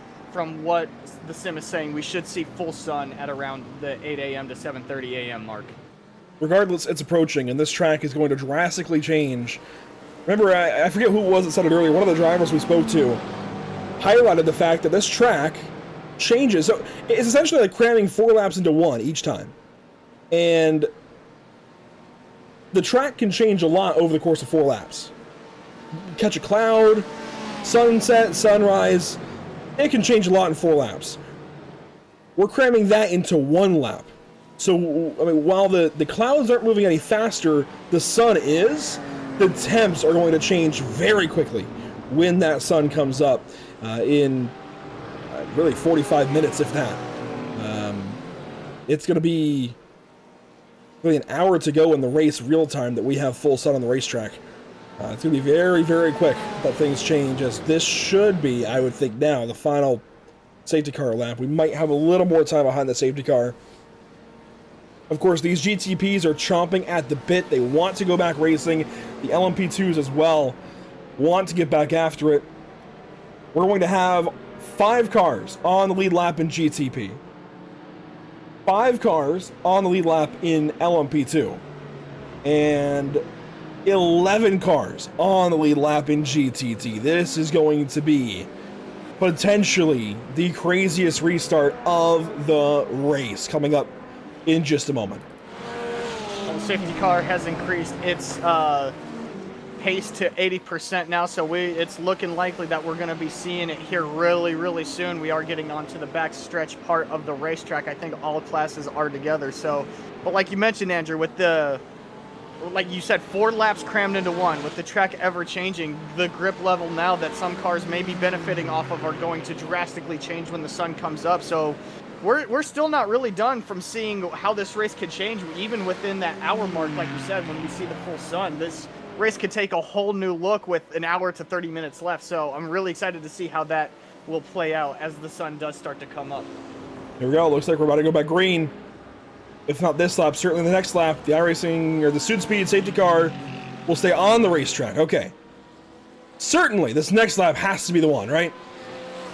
I would think so. With the pace car still continuing at 80% right now, nothing is being confirmed yet as of on text chat for the stewards. Again, I'm trying to figure out why I can't hear them, but as far as the stewards are concerned, they're still at 80%. I'm waiting to see safety car in. Come over the text chat. They've bunched back up behind the safety car, more or less. They had that 80% lap, and they've backed it down a little bit, maybe. And the point here is to give these drivers a chance to build temps in the tire. Weave back and forth, run nearly race pace, build the temps back up so you have grip. We saw Dalton Fredericks loop it on a restart a little while ago. And here we go, slow him back down. I would think this lap. I've been saying that, but race control is over the radio right now. Again, speaking to them. I'm trying my best to try to fix it, to try to listen to what race control is saying. But he was over the radio right here. Like you said, pace car has slowed down a lot. So this it could be a possibility that we see the safety car in this time. Educated guess. I'm banking it this lap. We'll see. I'm going to drop a Discord invite link down in YouTube now for anybody who does not have it from the Majors Discord. And yes, the pace car, the safety car, the Suit Speed safety car has taken off. While these guys pace down to the restart zone out of the final chicane, want to remind you all to check out Suit Speed at www.suitspeed.com, proud partner of today's Majors Endurance Championship event, the 24-ish hours of Road Atlanta. Use discount code MAJORS at checkout for 10% off your next order. And here we go. Restart zone. We are racing once again. 2Pi Racing Team takes us back to the green flag. And we are racing once again here at Road Atlanta. There's your 6 GTP cars left in the race. All down to turn 1. Move there on third. No dice. Here comes the LMP2 field. They're decently spread apart. Never mind. Side by side for third. That is Alcantech taking third, it looks like. And GTD down to the line, across the line into turn 1. This could be the best race of them all. As you mentioned, the GT SRL team was able to be the benefactor of that. They are able to hold the lead over Fusion and Fenson brothers. But as you see, Fusion, Fenson right on the back bumper of that, the GT3 class, all right behind them as well, really kind of getting stocked up. So now it's just going to be a matter to see if GT SRL can get something going here, maybe get a little bit of a gap. Huge run by Fusion here. Going to look to the right. That's going to be the inside for the upcoming corner into 6 right here. They're still right on the quarter. Going to get a huge lunge, still side by side here. Fenson going to try to get in as well. HSR Phantom up to third, by the way, in GTP. Those positions moving around a little bit, but GTD is just so good right now. Can't leave it just yet. As Austin O'Neill takes over the race lead down here in GTD. Great battle shaping up for second in LMP2 as well. Let's follow these guys to the end of their lap off the restart. Here we go, side by side for the race lead in GTD. The long stretch enables a lot of drafting to happen here. Battle for third, battle for first. Big lunge here. I believe that was from Team Heat Together. They're going to take third overall. Huge bobble here from everybody right through 10A and B. Team GTSRL fading back quickly here. GTSRL in a lap went from first to 9th. First to 9th. Rack your brain on that one for a second. Meanwhile, here's your race leader now in GTD. That's Fusion No Talent, Austin O'Neill behind the wheel. He is just so dang good in this Ford Mustang here at Road Atlanta. Fantastic to watch. He's got the lead, pulling away from second place. Meanwhile, battle for second place in LMP2. Here they are down the backstretch. Toretto's, Tuna and Tune-Ups, and Alcantech Matthew Chris behind the wheel of the Alcantech P217 into turn 10. This is a site that we've been seeing all too much, not much, but all too familiar for the past, what, Andrew, almost an hour and a half with these two right on top of each other. Rocket Ship and Toretto's Tuna and Tune-Ups have been right on top of each other. Obviously, Rocket Ship has held the lead, Toretto's Tuna and Tune-Ups with Alcantech behind them, Rocket Ship with the main lead, but these two right on top of each other as far as battling for P2 for L and P2. A little bit of gap there as Toretto's pulls away. Zarkos behind the wheel. Joe Zarkos, he was in the car at the start, I believe. Handed it over, I think, around the dark time, around the time that night came around, but Alcantech in third falls back a little bit, so LMP2 kind of blows up. That's okay. GTP is well and alive. The top 4 in a line. Really the only of the 4 GTP cars that are battling at the front, or I guess 5, that is not up here is Bestial Racing, Jacob Quayle behind the wheel of that number 30. They've been very quiet. I think that's their motif at this point. So up front, it is 2Pi Racing Team leading in GTP, iRacers Knowledge Podcast in second, HSR Phantom in third, Red Lab Competición in fourth. Let's ride on board with them for a moment. For a bit, they were in control of this race. A good while. And then Red Lab put Kevin Burnett in. It seemed like his PC couldn't handle all the cars in the racetrack. And he dropped out. Maybe it was the internet, maybe it was the PC, we don't know. And that's a spin. That's not it. Slide. Able to keep the car in one piece, so that's the silver lining here. No damage to the car, just a little bit of a slide. Obviously, the time given up, not ideal, but still, car in one piece. You're still able to drive for another day. So, I think that's the silver lining here for the 554 team. Now, Eric Malnati is due back in this car at some point. And he had those blistering lap times early in the race. He could get these guys back in contention. Time will tell. Well, again, it's all just a matter of if Kevin Burnett was able to reach what is required as far as the series and iRacing for laps on track. So if he was able to do that, then obviously they do have, like you said, maybe a ringer in the pocket as of right now. But if Kevin Burnett still hasn't hit, or Burnett has not hit that threshold as far as that team, they're still, again, in a very, very difficult position with only an hour and a half left in the race, getting ready to see the sun come up as we ride on board with Thaddeus Marshall here in the GTD class. Just kind of riding behind, using that draft. I believe he is in 5th place for GTD. So still a lot of racing to be had here, a lot of strategy to play out, a lot of change to still happen to this race. This is the battle for third, realistically, from Team Heat together again. Liam Swinburne down through Fusion, No Talent, and Thaddeus Marshall. Then right behind, there's a battle for sixth. That's with U.S. Army Esports, Justin Bassett, down through Avery Hart for Adrenaline Motorsports. 3 cars in the line there. So a couple of really good battles here in GTD. We'll watch from the fan cam for a moment and show you a little more what's going on from these fan perspectives. I do love these vantage points, especially at night, around these kinds of racetracks, in an endurance race setting like this. We've used them at Watkins Glen before for a 24-hour. We've used them, of course, at Daytona, places like that, Le Mans.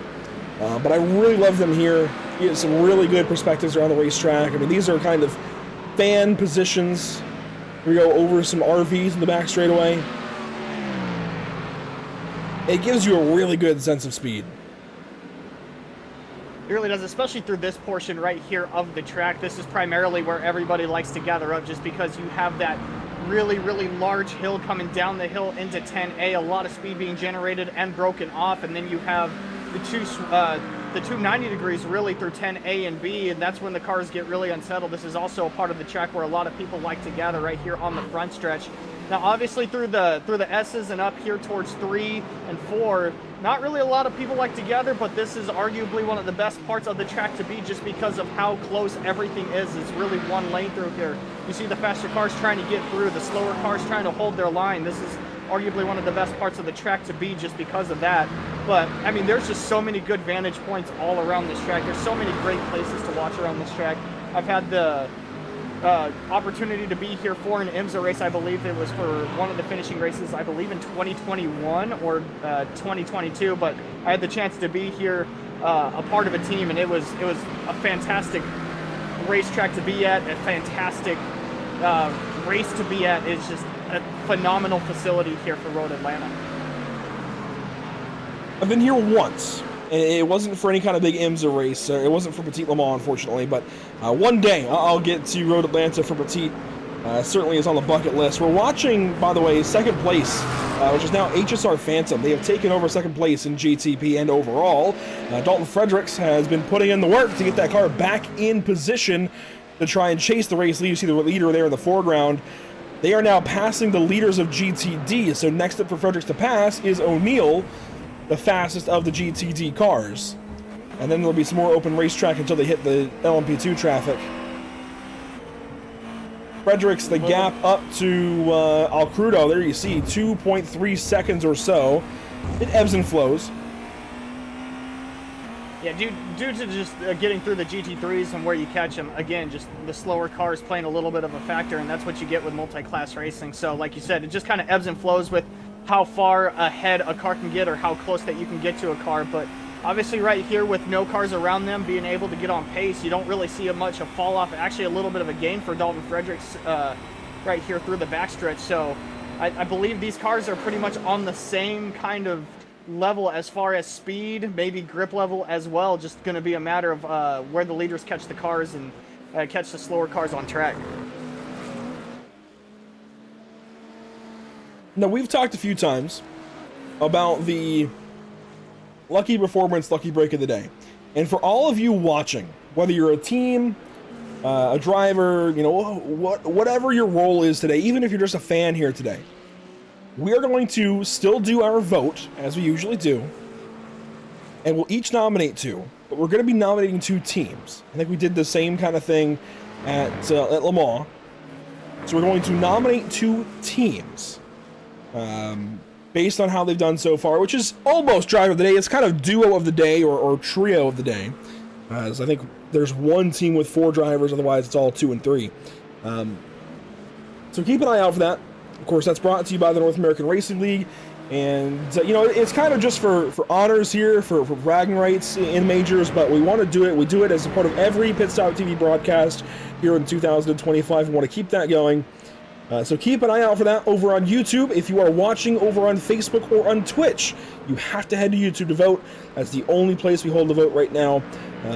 So you'll want to dial that up in some regard, and you know, even if you're watching on a TV, you'll be able to head over to your smart device, open up YouTube for a moment, and go vote. Trust me, I know you can. I believe in you. We know you can get the votes in, so we want to see some big-time votes today. I know a lot of you guys are, you know, tuning in for a little bit, then getting in the car, and vice versa, getting in the car, getting out of the car, tuning in at the end. But we want to pump up this vote, get you guys involved, and you know what?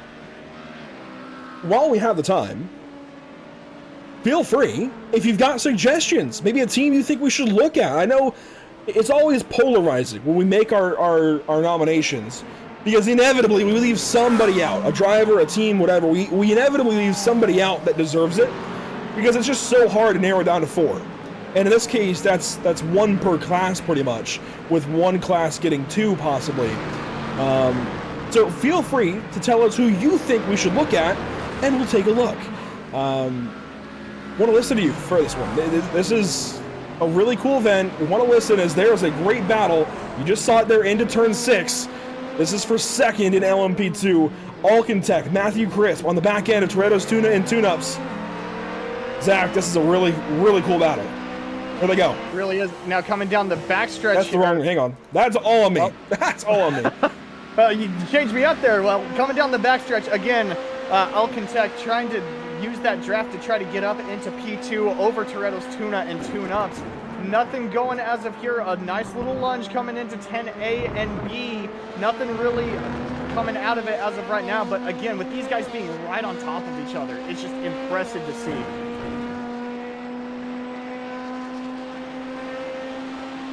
I'll tell you what, I won't tell you who he's chosen, but Zachary King, who was on broadcast with us earlier, has decided for us that he's going to get a pick. So Zach, I'll give you 2, I'll take 1, Zach can get 1. That's fine, we'll work that out. But we are on board with 3rd place Alcantech. TNT Racing is closing in behind. Look at that, Zarkos just got held up big time. That opens the door to the inside. Alcantech looked, but Chris pulls back. This is about to be a very fiery battle here for 2nd, 3rd, and 4th in LMP2. You see the flashes there from Zarkos. He's not happy, but that's multi-class racing. That is multi-class racing, and as you see there for Zarkos and Toretto's tune-in and tune-ups being able to get by the GT3s, and that's one of the factors of trying to be aggressive with these cars, trying to get around the slower cars. You can see the pullout that Toretto's has over Alcantech. So 3 wide here getting through the GT3 class as well. So a lot happening right now. And that was a pass. TNT Racing, who had that penalty for an unrequested tow, had that penalty on lap 1. They had that unrequested tow, got the penalty as a result. They were last at one point. They are now 3rd here in LMP2, which is 8th overall, and you can see in the distance, the sky is lightening, Zach. We have made it through the night.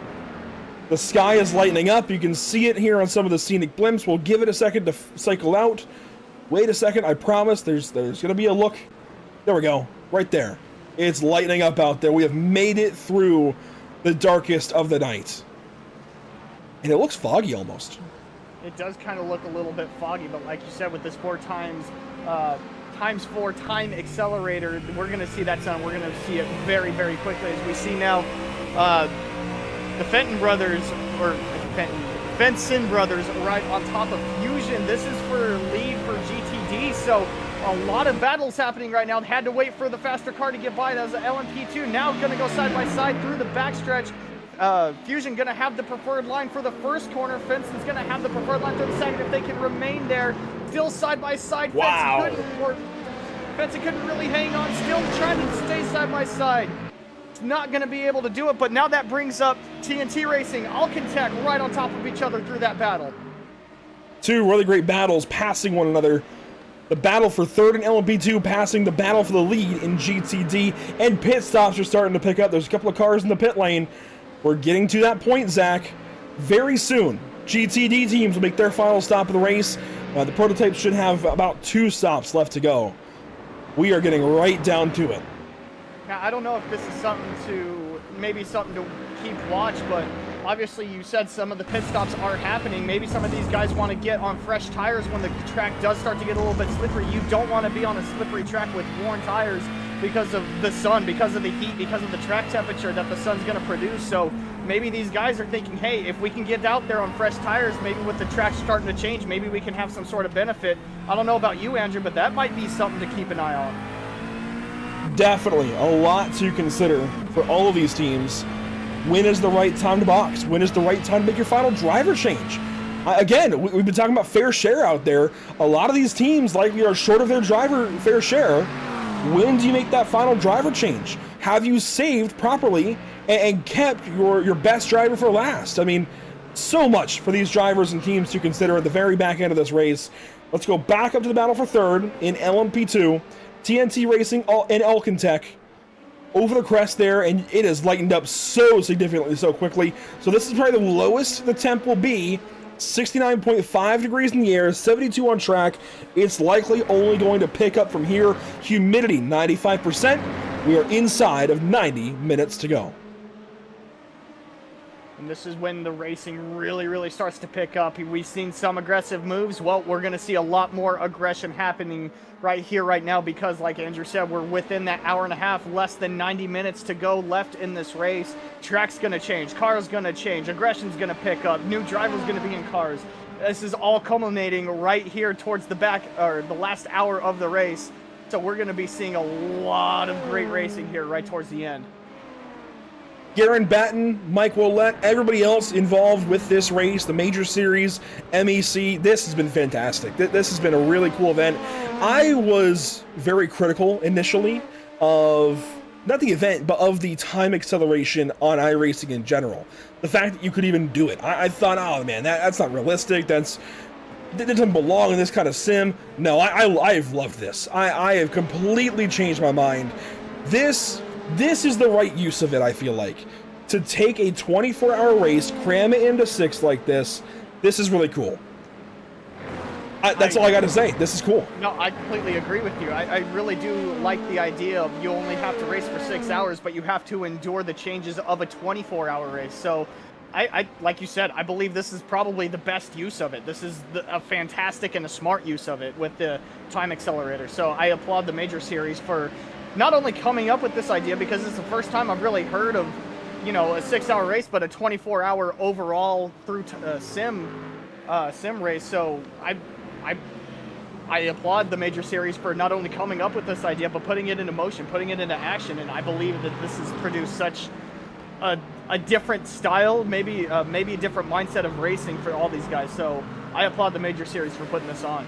If I may lobby briefly for this to be a yearly event of some sort, if you're going to run MEC January through July, then have the Majors 24, let's hang on. This is a great battle right here. GTD down to turn 10 for 4th place. That's the other Fusion team, the other Fusion Mustang on the inside there at turn 10B. That's an Aston Martin Vantage on the outside. Team Heat together again. They're still making contact over the crest there. Turn 12 and Heat together again. Loses it, maybe. Loses the spot for now. This is 4th and 5th. Great stuff.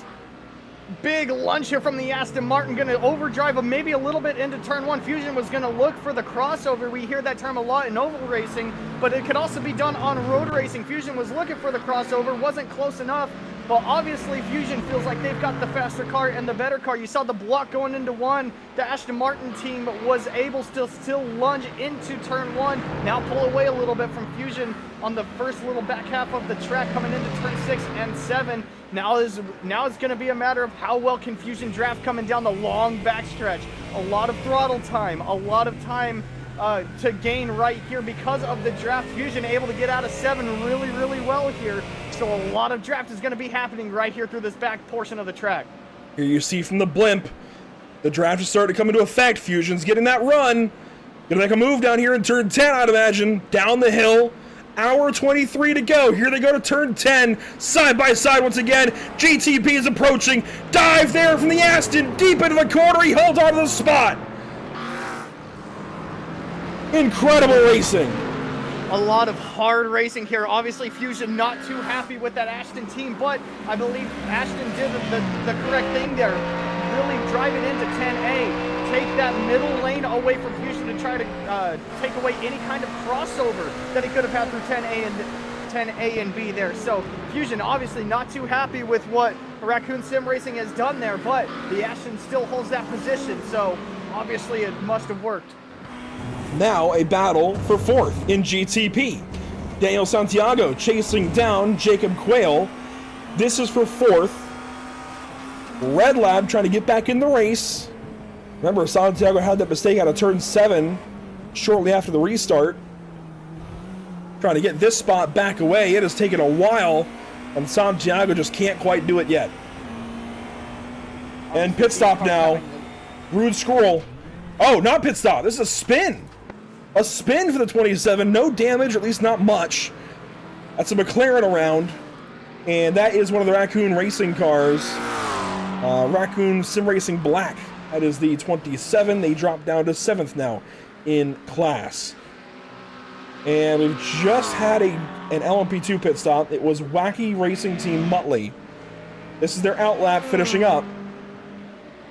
We've still got 2 stops to go for every other prototype and 1 stop at least, if not 2, for every GT car in this race. If I may briefly, though, I want to go back to my point that I was trying to make.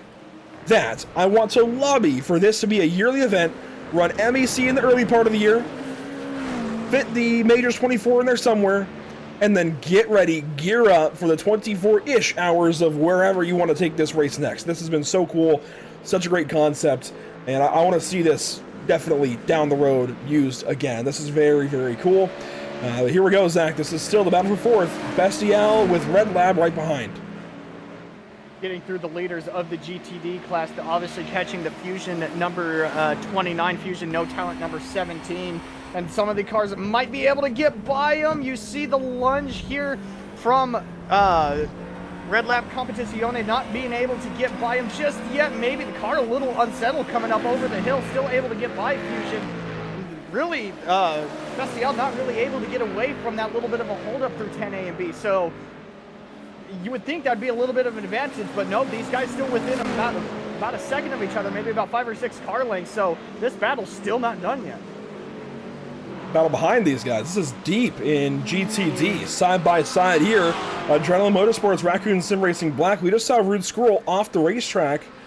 Now racing with Avery Hart and the 42 Adrenaline Motorsports car. Deep into turn 10 here, side by side. Battle for 9th. Contact. Oh, and a little bit of door contact there with 10A and B, and that's one of the problems that you have going side by side. You see a... Three wide, that's the leader!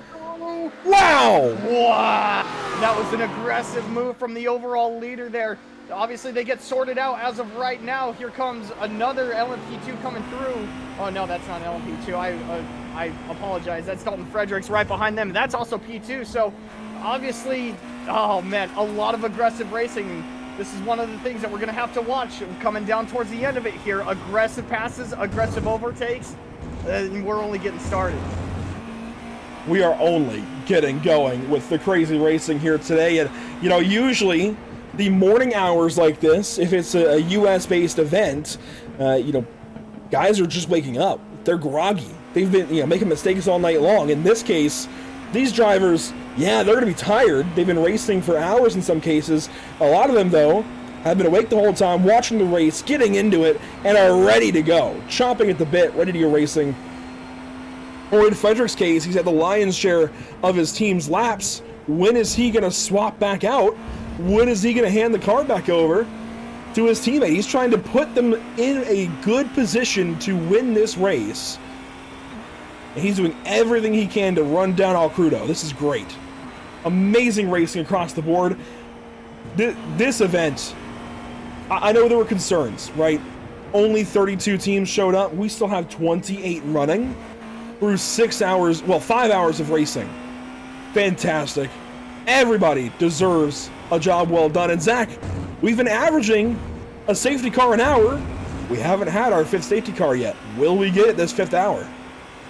And I think that's going to be a huge shakeup, and I think that's probably at the back of everyone's minds. Maybe some of them banking on a safety car, maybe some of them banking on no safety car towards the end of the race. And like you said, we're coming up on that hour, and the average numbers don't lie. The averages right now are a safety car an hour, so maybe that's something some of these teams are kind of banking on as of right now. And I believe if it's anything like the Majors 24 and other races like it, there will be a cutoff where we can have no more safety cars. There's the pass for second in LMP2. TNT Racing continues their ascent through the field, passing Toretto's Tuna and Tune-Ups and Joe Zarcos. That is a power move out of this LMP2 team as Phantom off the racetrack. HSR Phantom in the final couple of corners off the racetrack in turn 10A, 10B. That is huge. That is very, very massive for what we were just talking about. Maybe just... Here's the rundown to it. We did see a lot of traffic up ahead of him. Maybe he was just trying to take advantage of that car having a lot of downforce, overbroke it just a little bit. Let's see, big lunge into 10A. Oh! And that takes out Alcantech. Alcantech was running, trying to battle for second and third. This might be a penalty for Fredericks. And I go back to Majors Petit Le Mans a couple of weeks ago. Why did Fredericks have to come back through the field? Because he made an aggressive lunge, and in race control's eyes, was at fault for it, and got a penalty. Now, race control has been pretty lax on contact penalties today, I think. Could this be one, though? This is in the spotlight. A couple of top teams in their respective classes This might draw the ire of race control, and this could be a penalty for Fredericks. This could back everything he's worked for. This could be it. And this is one of the things that we were prepared to see, that we were talking about, aggressive lunges. Maybe Fredericks got there a little late. Maybe Alcantech didn't expect the lunge to happen, just kind of fall in behind him, try to keep momentum. But this is the aggression that we still have a lot to see through the rest of this race. Just a lot of deep dives, a lot of time to be made up. Obviously, if Fredericks stays behind Alcantech right here, he's going to lose even more time, but because of that, lost a lot more time because of everything that transpired right there. So yep. It's a lot of give and take, but again, a lot of aggression. Well, that's exactly it. Do you want to take that risk? Do you want to potentially lose a lot of time or just lose a little bit? And I get it. Trust me, I've been in that position in a lead prototype. I've been wanting to make those lunges, but do you want to take that risk? And in this case, I don't think it's worth it. You're second, chasing down the leader. Take the couple of tenths hit. It's going to be okay. Especially if you're that much faster. Right? You have over an hour to go. The downside here does not outweigh. And it's a shame. Fredericks has been so impressive, but so aggressive. It's a shame. And I think we saw the result of everything that happened, and we could sit here and speculate, but that wasn't a braking zone. There's not much you could do as soon as you commit to something, you can't really do much more in a braking zone. You can't hit the brakes even harder. That's going to take the back end of the car out, especially what we've seen in GTPs in the past. As soon as you get in the brakes a little bit harder, the car's going to slide, the brakes lock up. That could have been even bigger. So obviously, yes, I agree with you. I don't think that the aggression right there going for the pass on the LMP2 of the LMP2 there was necessary, was needed, but also if you're already committed, there's not much you could do. And again, we saw the outcome there. We saw what happened to both teams, but I believe in his defense, as soon as you're committed in a brake zone, there's not much else you can do. Whoa, Pruitt fade there from the third place GTD. That's the Aston Martin, Liam Swinburne behind the wheel, defending the third place. Team heat together again. That was a beautiful defense, honestly. Turn 10, that was a really well-executed Pruitt fade. Got to do it again here in turn 1, maybe not. Side by side almost. And this is the other Fusion car, so Fusion's leading. This is the other Fusion car. Fusion No Talent 18, Thaddeus Marshall on the approach. And this is the battle that we've been seeing go on for quite a while. Big mishap. Maybe it was on the track. Great save to not get into anything and to rejoin without hitting another car. Obviously going to lose some positions, but that was maybe just lost it in 3, and now a little bit of a tank slap. That was from Fredrickson as well. That's okay. Keep on going. Still one piece. That was incredible. Yes, that's going to require a replay. Let's go back and see how that all transpired. This is battling up front in GTD for what, 4th place? 3rd place? It was 3rd at the time. Caught some dirt, that's what it was. Yeah. Caught some dirt on landing, got back on power, and just lost control. What a fantastic save. That car was destined to be nose deep in a tire barrier. We're able to kick that back end back around and pretty much drift through the grass. Obviously a little bit of contact there. It just because of difference of speed and everything that happened there, but watch this from the in-car. Watch the hands. We catch some dirt right here. Lands, power, loose. Oh, incredible. And honestly, he didn't have to do a whole lot. It straightened itself out as long as he didn't overreact. It's a matter of keeping calm through a very, very sketchy situation. So kudos to that was impressive. One more look. Over the curbing here. Gets some dirt. When he lands, he gets back to power, loses control for just a moment, and is just along for the ride. Watch this here. Lucky performance, lucky break of the day? Maybe. And this is impressive. This little drift off camber in the grass, in the dirt, tire barrier on your right. Oh my goodness. Wow. If it was a drift competition, he would have taken something right off the wall. That was impressive with how close that rear end and rear wing was to that tire barrier. To not even touch it. What a drift. What a save. Well, and then down here, Fredericks gets him on the way by. This is a great job not to overreact in this situation, too. Through the dirt there at 5. We've seen a lot of mistakes happen at turn 5. Great job all around by Liam Swinburne to hang on. Got the clipping point and everything. They do Formula Drift here at Road Atlanta. That was a great example of it. Fantastic stuff. I mean, the drift was incredible, the save was incredible, but that killed our P3 battle there for a little bit. But as we That's come back okay. up Here's here, P8. well, why not P8 and the Raccoon Racing team? Now, this is one of the things that I wanted to highlight. Raccoon was in P3 at one point for GTD, and then we documented their little bit of a drift, maybe a little bit of a spin out of turn 7. That's what put him back here, battling with Tenacious Turtles for P8. So the GTD of Raccoon Sim Racing trying to get back up there, but Tenacious Turtles not really allowing any of that. We're watching Raccoon Sim Racing Black and Adrenaline Motorsports, Rude School. Adrenaline, I apologize. That's all good. So it's Rude School in the 27, and Avery Hart in the 42. McLaren and the Porsche.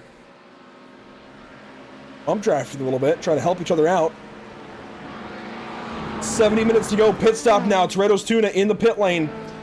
The first of 2 stops they've got to make. They're not the only ones. Here's Wacky Racing Team in the pit lane. Timothy Hastings back in the car. And there's the Tuna and Tune-Ups into their box. Will Zarco stay in? Does he hand the car over? Staying in for now. I think if there was going to be a driver change, it would have happened already. It would have happened, yeah. I would have thought so too. Maybe trying to talk to the team, maybe if they decide to or not. I mean, this is gonna be a lengthy stop. These cars do take a little bit to stop. So no, it looks like he's gonna stay in. They're pretty much at that threshold right now where if you're gonna have a driver change, it's gonna be a little bit of extra time on pit road. Yeah, he's staying in for sure at this point. So Zarcos will stay behind the wheel. One GTP is in the pit lane. Who is that? Right? I'm not crazy. Ah, that is, okay, that's the Mad Sim Racing car still in the pit lane. They have been, I've never seen that large of a number on this graphic before.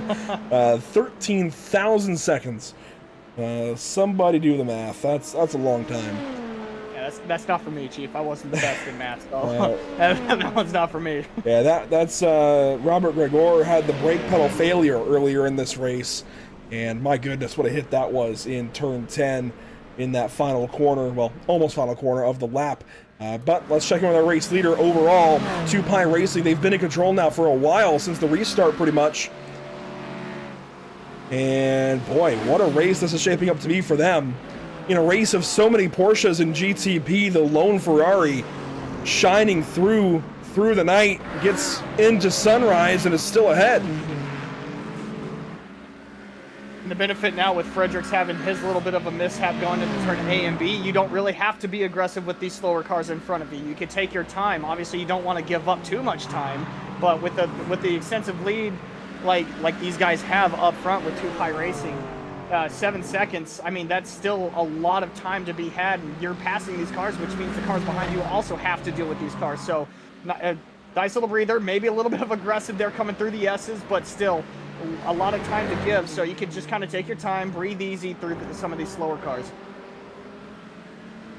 And we're coming up on, 8:30 a.m. in the sim. We are squarely into sunrise. I mean, the sun's been up now for, 10 minutes, 15 minutes in real life, in reality. And we've got an hour and 7 minutes to go. We're going to fly through these morning hours into the afternoon by just a little bit, I believe. I think about 12:30 in sim will be checkered flag. What a race. Still a lot to go. We still have just over an hour left in this race. Now, if I can ask a favor of you, Andrew, if you could pull up our Cody Williams designs. Absolutely. Take a look at if there's any kind of track differences. Obviously, when we last saw this graphic, it was at 69.5 degrees ambient, 72-degree track. Obviously, nothing has changed just yet, but humidity has gone down a tick. I believe as the sun starts to shine through, that humidity might fade away, might go up, but the track is going to get hotter as the sun comes up even further and starts to beat down on this track. So that's something to keep an eye on as we go through, as we have another car coming down pit road. That's Rocket Ship into the pits, making their next to final stop of the race. But yes, that humidity is going to burn off eventually. The fog will burn away. Justin Barrera in the car for Rocket Ship will get out. We'll turn it over to Michael Day. We've not seen Michael in the car yet, I don't think. It was Dean Dibdahl earlier, then Barrera. Here is Alcantech in the box. Matthew Crisp, is he going to hand it over? I think he's staying in. So Rocket Ship changes. Day now gets in the car, just an hour to go. It's interesting. Yeah, that is interesting. Yeah, that's very interesting. Barrera had one job, though. He had to conserve tires over the overnight, make sure they had enough tires for the end. How many tires do they have left? I mean, they put a set on there. Hopefully they have one more set to go. Otherwise, they could be in trouble. And Barrera spoke earlier on that subject, saying it could be a concern. Alcantech getting back on the racetrack here. Matthew Crisp still in that car.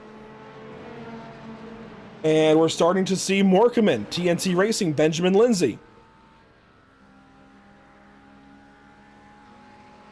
Benjamin Lindsay going to come into his box. Are we going to see him jump out? Lindsay just got back in, I think, at the last caution. I believe Benjamin opened the race for this team.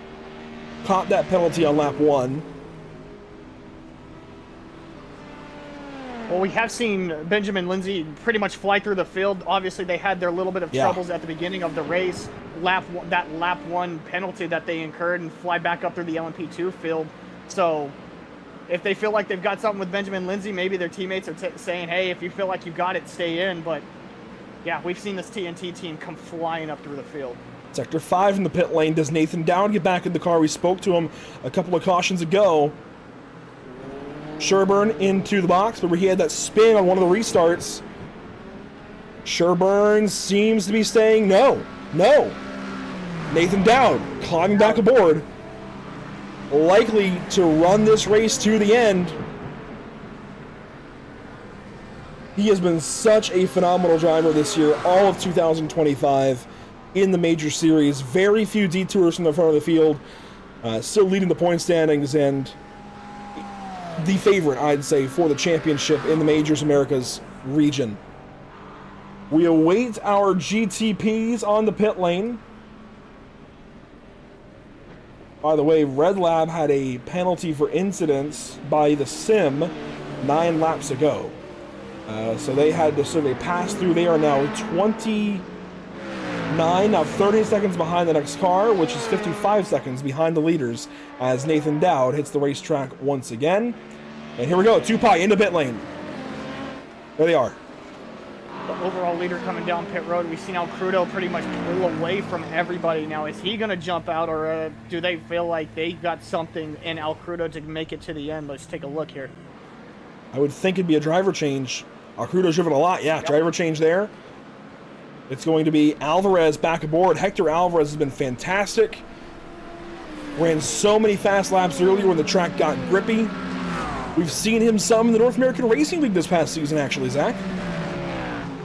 We have actually seen him in that as well, so it's good to see him out here as well. I saw that some of the North American Racing League teams had some interest in this. I saw that you had posted that the Major Series was looking for some more teams, and I saw that some of the teams in NARL had some interest, so it's good to see Hector Alvarez out here in it.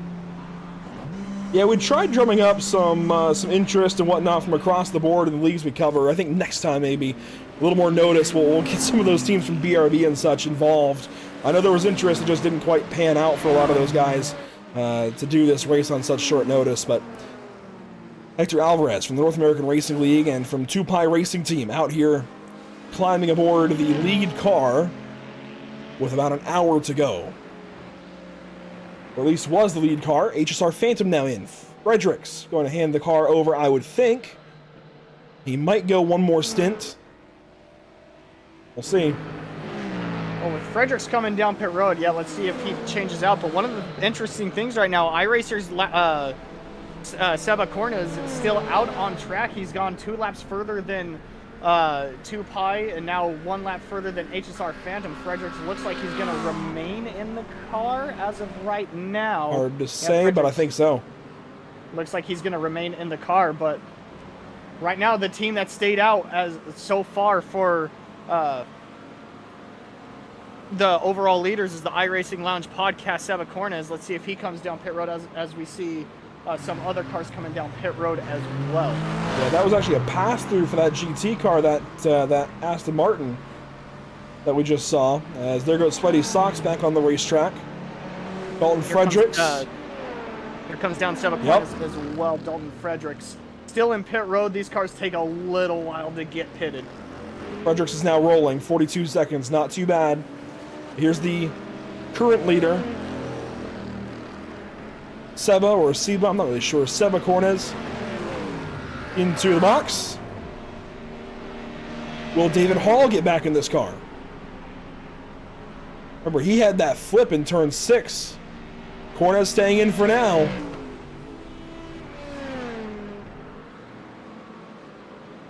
And Bestial now in the pit lane. Jacob Quayle comes in. So this will complete the cycle for GTP teams. They'll have one more stop to go. And there it is, an hour to go in this race. Exactly, now beyond past it. We have got 4 hours of daylight to go through. Grigor gets back in the Bestial car. And we still await every GTD team for their final stop. As here comes Tupai, trying to take the lead back away.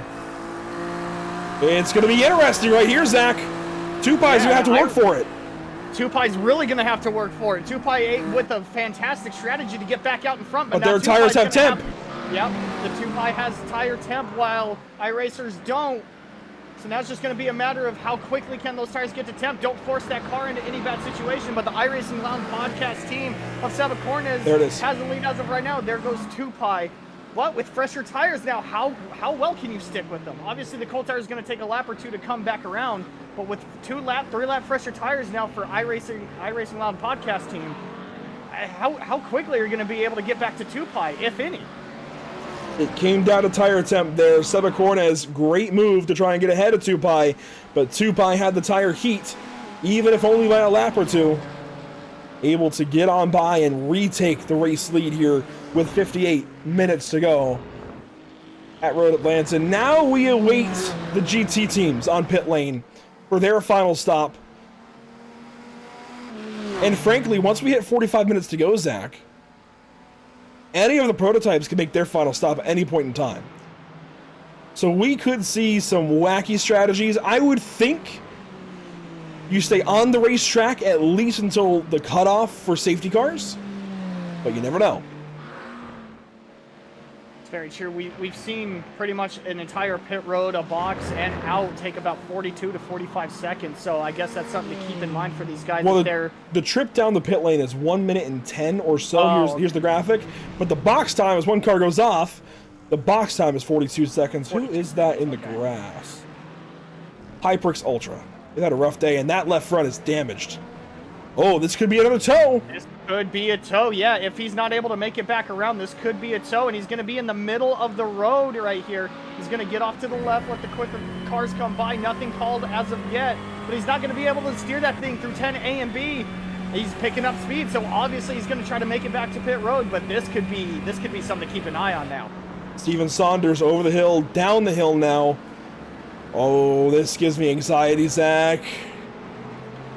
Thankfully, nobody really around him here.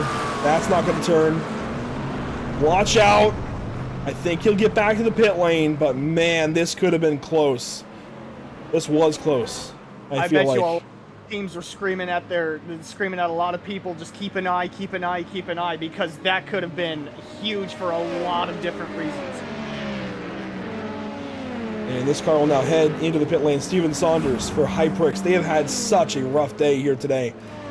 It has been problem after problem for that car. Go back and see what happened if we can. They were okay at the beginning of the lap, which makes sense. Something had to have happened in the S's. Turn 5? Perhaps. Able to keep it clean coming down into into the S's. This is where we saw him go off the next few corners, so this could be a possibility right here. Oh. Turn 5. Big hit. It's a massive hit. Obviously knocks out that left front. Able to get back around, get down pit road. But again, I bet you a lot of teams were screaming, watch this guy, keep an eye on him. What does he do?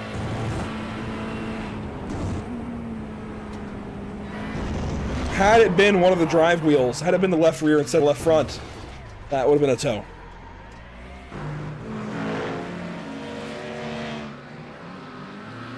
Jumped that curb a little bit, got the car unsettled, then he hit pavement, which gave the car grip, and it just took off from there. Timothy Hastings down the pit lane for Wacky Racing Team. I feel like they were on the pit lane recently, only 11 laps ago.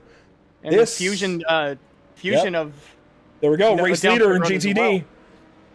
Good call. He was race leader, but Fenton has also come down pit road because they've lost several positions. Fusion will maintain the lead, just in a different car. The Fusion No Talent 18 will take the lead away from their teammates. They're going to stay out a lap further than the leader. So what it is, Fenton had a penalty 11 laps ago. I'm just seeing this. Their pit timer, or this stint was 12 laps technically, meaning the last time they were on pit lane was 11 laps ago, or 12 laps ago. They had a 25-second run down the pit lane, no box time, meaning they had a drive-through penalty for too many incidents, handed out by the sim, not by admins. Fusion No Talent 17 though, a couple boxes up. O'Neill will finish up that stop. And you saw Eric Fenton getting in the Fenton Brothers racing car. O'Neill will pull away. And this should cycle out, unless we have a safety car. This should cycle out with O'Neill as the race leader easily. There's Fenton. Yeah, we didn't see the team, the second Fusion team at the No Talent number 18. We didn't really see them too close as Eric Fenton now coming out of pit road. But I agree. I believe O'Neill should easily be able to retake the lead in the GTD as we see Saunders come down yet again, maybe for incidents this time? Looks like it, because they are making a run straight through. So an incident penalty there for Saunders. We're seeing more and more of those as here come our GTD leaders as they were. This is after some other cars pitted, so the other Fusion car and the Raccoon Sim Racing cars. That is Thaddeus Marshall and Daniel Slater coming into the box. That leaves U.S. Army Esports as the leader for now. There's Justin Bissett. We found out some information about Justin. Go back on our channel a couple of years, and you will see where we used to broadcast the Operation Motorsport, Operation E Motorsport iRacing League, and that is held by Operation Motorsport, which is a military-based, not-for-profit. Excuse me. I've been broadcasting for, 5.5 hours now? It's been a long day. Regardless, we used to broadcast the Operation E Motorsport iRacing League. Found out today, Justin Bissett takes part in that series and is over here in the Majors, taking part here in the Majors Endurance Championship today. So a beneficiary, it sounds like, or at least service member, active service member of the U.S. Army. We hope to talk to him one more time before this race is over. He should be out of the car soon, and we hope to chat with him here shortly. His teammate Andrew Cooper should be jumping back in the car very soon. They've had a good day, a couple of detours here and there, but overall, a decent day at the office for Justin Bissett and U.S. Army Esports. Really cool to see the U.S. Army involved here in this way. And I really like that paint scheme. Very, very simple. That matte black with the golden stripe across the car, and it's not even like straight down the car. It's from the right headlight to the left taillight. So I really like the look of that car. Very cool. And we got some battles popping up on the racetrack here. Daniel Slater, remember, he was there with the other Fusion car. They're side by side down the back straightaway here to turn number 10. This is going to get exciting for fourth. Well, will be third. Be able to pull out, for really third as everything starts to cycle out. He's able to get back in front, but the Raccoon Racing Team challenges yet again coming into the final corner.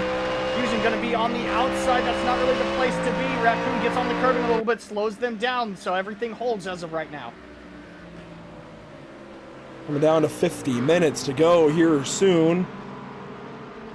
This the battle for what will be third. Just got a call from Brosette. He's going to be pitting this time. So I was able to hear that one, but I'm not able to hear race control. But Brosette's going to be coming in. The 442 going to be pitting this time. As this battle for third continues to heat up through the S's. Here come a couple of prototypes. That is the Wacky Motorsport car. Wacky, oh, that's the Red Lab, and that's the overall leader right behind. Raccoon going to try to take advantage of those cars being there, not able to. Fusion able to hold tight. Now going to be able to get a little bit of a draft from these cars as they drive away. Raccoon's now going to get the bigger draft because of it, as we see some of the faster cars come through. So that was Red Lab trying to stay on the lead lap, and then 2Pi Racing Team going by the overall race leader. But this battle for what will be third continues on. Fourth and fifth currently as we await, and there we go, pit stop in for Bassett. He's coming in. He has come in. Now, he told us he was going to get out of the car, but it seems like he's going to finish it now. At least I think he told us he was going to get out of the car. Honestly, He's trying to keep the competition on their toes. Is what he was trying to do. Maybe. Trying to throw us off. I might have it wrong. We've talked to a handful of drivers. It's been a long day. I might have it backwards, but I thought Bassett was getting back out. Maybe not. Regardless, back on the racetrack he goes. And he has cycled into fifth as a result of that stop. That is his final stop of the race.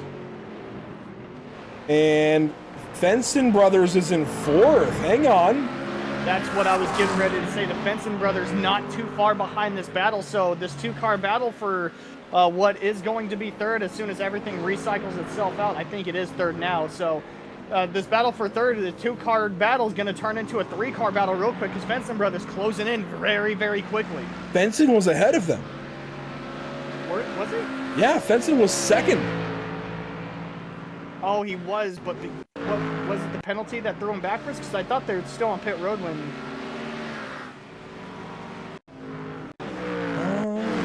Hey, I've only been here for 2.5 hours, and I'm all over the place.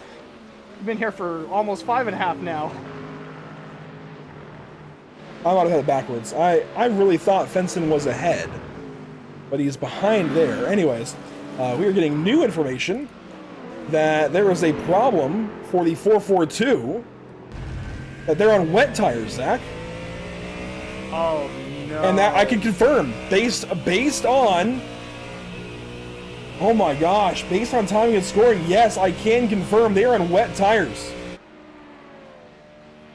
On a very dry racetrack. Very, very dry racetrack, and a track that's going to remain dry. Yep, that little bit of a bobble kind of seals it too. The wet tires do not agree on a dry track. As we see the Fenson brothers go by Raccoon Racing, another car coming through. The Fenson brothers now move them up to P4, now looking for P3 over the Fusion team. Oh my gosh, the drama just continues building and building like a great Safety cake. car, we got a safety car. Race control just came over. Who stopped? Oh my goodness! That's a ton of damage. That's the Wacky Racing Team, Muttley, Timothy Hastings. Out of South Africa, that is a huge, huge hit at some point. So safety car is out. That will bunch the field up. And it looks like we'll have 5 this race. In 6 hours of racing, 5 safety cars. Oh my goodness, the drama. Numbers don't lie. You said a safety car an hour. We're just under that hour. And guess what? We got that safety car. Yeah, we were due for it.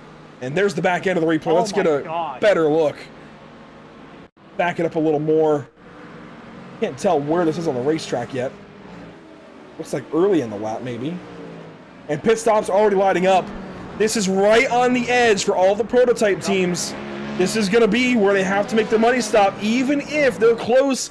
Even if they can't make it right now, they have to box. Realistically, they have to. Here's what happened, though, for the caution to come out. Timothy Hastings in the 150. Wacky Racing Team, I don't like the look of this. Yeah, Dyson in too hard on the GTP or GTD there, and the back end steps out. And there was a lot of damage on that GTD as well. Remember, that was GTSRL. They had an issue at some point that we did not catch. They had a lot of damage, but here's that incident once again. Wacky Racing Team loose on the outside, comes across the nose, And behind the tree, I guess, but... Wow, That's a hard hit. That's a really awkward place to crash. Just got in a little bit too hot trying to get around. Like you said, the GTSRL team there, maybe just a little bit too hard. Got on the braking a little bit too hard, carrying too much speed. He was way offline too, so that could have played a little bit of a factor. Maybe some gravel, maybe a little bit of some rubble over there didn't help the tires. So, take a look at it from the onboard. Yeah, in-car view, driver's side POV, around the outside, then the inside in the corner. It just snapped. As soon as he got it slowed down for the corner, it just snapped around. One more look coming at you. This will be from a drone perspective. This is going to be a really, really fast-paced look. Watch this. Obviously, he had the GTP behind him too. Yeah, just that back end steps around. Big impact to the back. And at this point, I wouldn't expect anybody to have a fast repair left. Certainly, anybody that's been down the order at any point, they've already had to use it. I don't expect them to have a fast repair left. But we have seen pit stops now for fuel for all of our prototype teams, except Toretto's Tune-Ups and TNT Racing and Fusion 19. They have stayed out so far, but do they come in now? No. It is consigning yourself to the back of the field if you do not pit under this caution and you're in a prototype. If you're a GT team, you're fine. If you're a prototype team, you have to box. I mean, I guess it just depends on if they think the other cars are not going to be able to make it and they're going to be able to overtake because of pit road. But, I mean, that's a really big risk because we're going to be pacing for the next 2 or 3 laps. So, like you said, you're going to be consigning them in as we see Zarcos come down pit road. Should be a fuel and go. Well, and tires, I guess, yeah. I was about to say, does it lift for fuel? But, yeah, this looks like a tire play as well. You see the car behind them as well take tires. This is a huge break, by the way, for the 442. This is an opportunity to pit and hang on to the lead lap. Have they pitted? Not yet. This is an opportunity. Does he even know? I would think he knows. Yeah, race control's been coming over and talking to the team, so I would think that he knows. Maybe he's just trying to get up to the field as quickly as possible so he can pit. That way he's not driving all the way back around again. I mean, he's going to have to regardless, but maybe just keep himself out of going a lap down, maybe out of harm's way. But yeah, they're already doing wave-bys, so if he hasn't pit yet, I feel like this would be the time to do it right now. You got to come in. You can't stay on those wet tires the rest of the race. Not only will they not have grip, they're not going to last. Not on a dry track. It's just going to rip those tires apart, so I agree. I mean, I'm impressed that he's made it this long, but you got to come in, I think. He's staying out. He's staying out. Maybe he's just trying to just catch the back of the field so he can come in after the fact, but... Maybe. Half the field is on the backstretch right now. Or I believe they're on the backstretch, so... Yeah, they're on the backstretch. So maybe he's just trying to catch the tail end of the field to come in with... Maybe not with everybody, but just to come in with the field there. That way he doesn't really have a lot to catch up to, but... Yeah, I believe pit road stays open through the entire safety car, does it not, Andrew? I think so. I believe so. So, yeah, I mean... If, my only wonder is if there's a restriction if you take the lap back, if you're no longer able to pit after that. I'm not sure. I mean, that's kind of a NASCAR thing, right? If you take the pit stop, you can't get the wave around. I wonder if that's a restriction. I don't know the answer to that question, unfortunately. Regardless, this is really, really big. This gives everybody in GTP pretty much another chance. Red Lab is back in it, and look who's in the car, Zach. Oh, Kevin Burnett back in the car, so yeah, he probably still had a lot of laps to get through in order to break that threshold. So hopefully we see Kevin Burnett here be able to hold connection through the rest of this race. I believe with some of the cars now dipping out, maybe some of the cars having to repair, Maybe his PC doesn't have to have a lot of load. I don't think we've lost any cars, actually, since he had those issues. Oh, man. Maybe just now the sun's out, it's not trying to render a lot in the dark and with the lights. I'm not for sure, but hopefully we see Burnett stay in this, as we now see some of the LMP2s come out of pit road. Sector 5 and Toretto's tune-ups. Exiting the pit lane. Fusion 19 is on the pit lane. So this will complete every prototype other than TNT Racing. This, again, this is consigning yourself to the back of the field ultimately. Well, and that's the thing. I mean, I can understand if they were restarting as such. If they were restarting with all the classes mixed in, all the other cars have to drive through the field, but you're going to be restarting with your class. And half the class now, maybe even 3/4 of it, have new tires and fuel. So I agree, Andrew. I feel like this is a gutsy play for TNT. Obviously, they've been on rails the entire time. Now with them, with the safety car being up front, it's just... I agree, but we're just going to have to see how this plays out for them. Maybe they feel like they've got something. Maybe this is... I'm not for sure.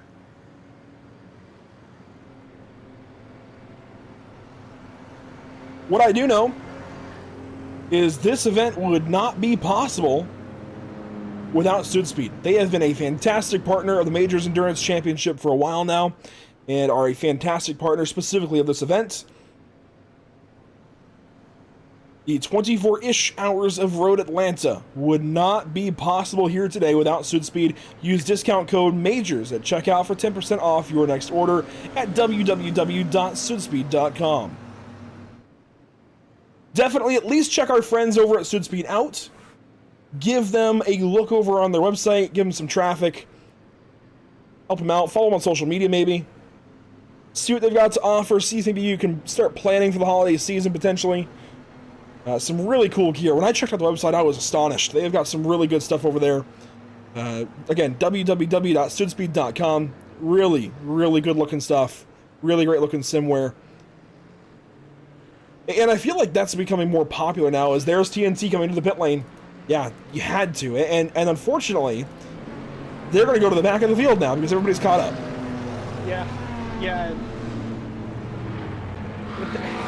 Now, if they feel like they've got a car to pass and a car to contend, obviously with these restarts, you're going to be with your class, so you're not going to be too far back from the leader. But like you said, you're going to have to come up through the field of LMP2s. You're going to have to battle with them, and if the leader doesn't have to battle, if there's really no commotion in the LMP2 class, you're mired at the back. So again, it's all speculation. This is only really what we see.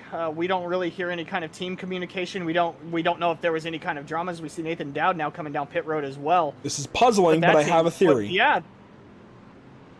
I have a theory make it to the end. Topping up to make sure in case this goes to extra laps. Yep. We've seen it before where you get an extra lap or two based on timing when the race ends.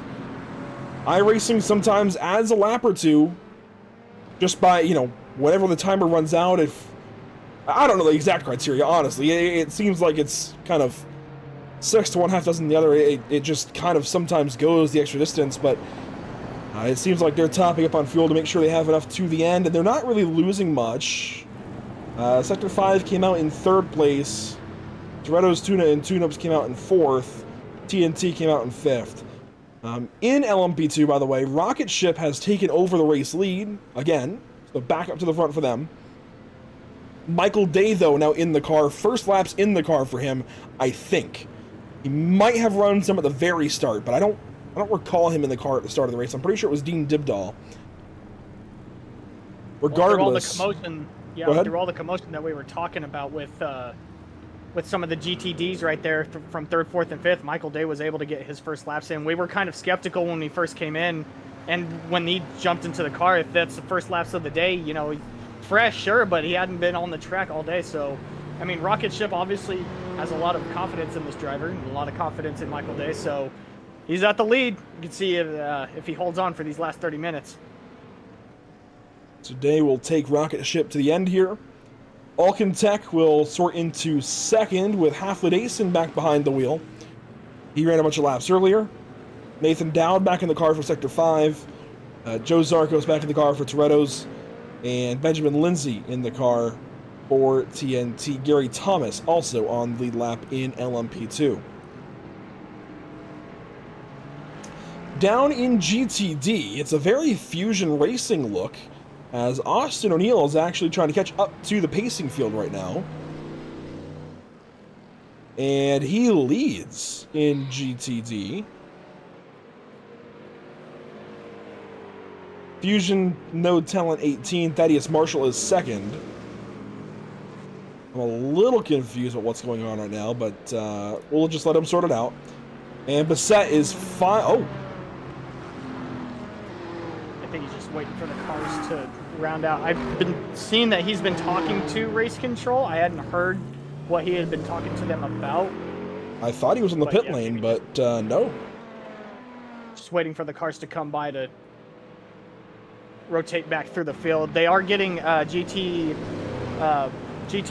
together now, and they're starting to get the classes together, so we're going to be seeing green here within the next few laps, so maybe... Okay. Bandman, I thought that might have been it. I thought that might have been the reason. I was trying to rack my brain as to why they could possibly be on wets and sticking with it, and I didn't want to say it in case it was wrong. They're out of dry tires. Oh, understood. They are out of dries. They're just trying to run wets to make it to the end. That makes sense. That makes a lot more sense now. That explains so much. Up at the front, we're going to have about 30 minutes to go when we go back green. If we go back green next time, maybe even less. We still have not run the 80% lap. We're going to have less than that. Well, as you say that the car has, or race control has bumped the car up to its 80%, so now cars again going to be swerving, keep their tires nice and warm, but this is kind of the drama that we wanted to see. This is going to put iRacing Lounge podcast and SHR Phantom right on 2Pi for GTP. This is going to put Alcantech, Toretto's Tuna and Tune-Ups, TNT right on top of Rocket Ship. This is going to put both Fusion cars together with Fenson now going to be in P3 for GTD. So all the drama that we wanted is going to be happening right here within the last 30 minutes of this race. You see the field cycling through the S's. And now over at turns 6 and 7. Want to give a big thank you, of course, to Sudspeed again. This is the 5th Sudspeed safety car of the race. What a time it's been here at Virtual Road Atlanta. Really, really good day of racing. Seems like we might be getting ready to go back green flag. A little less 80% now that it's daytime, and we're building some heat in the track. Look at the track temp back up to 80 degrees. Humidity is burned off a little bit. Want to also give a big thank you to our partners here at Pit.TV, Whiplash, Cams, ATVO, CC's Business, Cody, Williams Design, Lucky Performance, and the North American Racing League. We're about to do that vote. If we get one more lap of caution, Zach, we will make our nominations. But we are going green. I think. They've called off safety car, so we are going to be going green as soon as he calls it. So Hector Alvarez will take us down to the restart zone, which is any time from the exit of the chicane to the bridge at the top of the hill. He can fire pretty much whatever now. Waiting on it here, over the hill, green flag will come back out for the final time today. We'll run 32 minutes to the end of the 24-ish hours of Road Atlanta. Green flag back in the air for 2Pi Racing Team and all of GTP. A run down to turn number 1, a pass made in turn 1, and that is Fredericks right back to second. You saw a little bit of a mix-up there for iRacing Podcast Lounge Team. They got a little mixed up coming back down the hill. They had to back off of it just a little bit. Fredericks got a huge run coming down the hill as well. Now we see some of the LMP2 cars battling for the lead up here. Side by side through the S's for the lead in LMP2. Oh my goodness! Michael Day defending for his life He has got Michael Halfledason on his back bumper. The run now down to turn 6. Defense out of day. Halfledason on the inside. This is so far from over.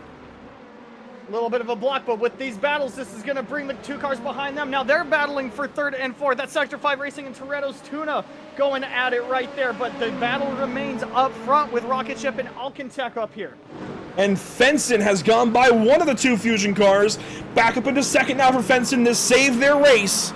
Puts them back in contention for the win now in GTD. Everything back wide open here in the final 30 minutes at Road Atlanta. What a race. What a day of racing. Here's LMP2. What a way to stack everything together. Now this is a look back at LMP2 here. Again, Alcantech still right behind Rocket Ship. Michael Day defending beautifully for his first laps in the car. This is the first time he's really had anybody right on his tail. This is the first time he's had to defend. Halfledason. Big wiggle from Alcantech, from Avidition, and he's still able to maintain great speed, but that's going to bring up Toretto's Tuna and Tune-Ups right behind them. Halfledason nearly lost at top of the S's. That was a beautiful catch. Great piece of driving. That's car control. That was incredible stuff. Up front, 2Pi still leading down the back straightaway. Fredericks in tow. Fredericks likely to the end now. I can't imagine they'd swap. He has been maybe the most impressive. He's just had mistakes along the way. And he closes in. This is the race lead overall on your screen. We were talking about aggressive. Now this is when aggression is going to be at its all-time peak, especially when these cars finally catch up to the back end of the GTD. They don't want any time allowed to be brought back. Fredrickson trying to pretty much take Alvarez out of his mindset. They're trying to flash down the front stretch in the middle of the daylight. So any little advantage that you can get, Frederick's trying to take advantage of. He wasn't the only one. Kevin Burnett back for Red Lab. He did it too in 4th place. You see 2Pi a little wide. That was Alvarez a little wide at turn 5. But driving away a little bit from Fredericks. Fantastic stuff. This is absolute peak motor racing here on iRacing.com. Here's Halfledason still in second in LMP2. Down in GTD. Here's the battle for the race lead. Oh my goodness, these 2 teams have been picture perfect all day long. They've not always been in the lead. There's been a few ebbs and flows here in GTD, but these 2 teams have been the top of the race for sure. Especially these 2 drivers, Austin O'Neill, Eric Fenson. Top end here, one car is slow. Team heaped together slow in the S's. They're okay. They'll continue on. iRacers Lounge, and here's Red Lab. Here's Red, that big block going into 1. iRacing Lounge trying to hold on to that position. Redline wanting to take it away. Huge block going into 1, especially with the speed of these cars. Now, iRacing Lounge didn't really have the best of lines coming into the S's here. They're going to be able to maintain position, but what a block going into 1. Battles in the back, Adrenaline Motorsports and Raccoon Sim Racing. Here they go. Adrenaline making their recovery into the top 4 now. Beautiful drive back from them. They were wadded up at one point. Battling for like 9th and 10th. They have driven back towards the front of GTD. And look at Fusion and Fenson. We're going to be doing a lot of swapping, so get ready. We'll be doing a lot of back and forth, and we've got to nominate teams of the day here. It'll be a very busy 27 minutes to the end.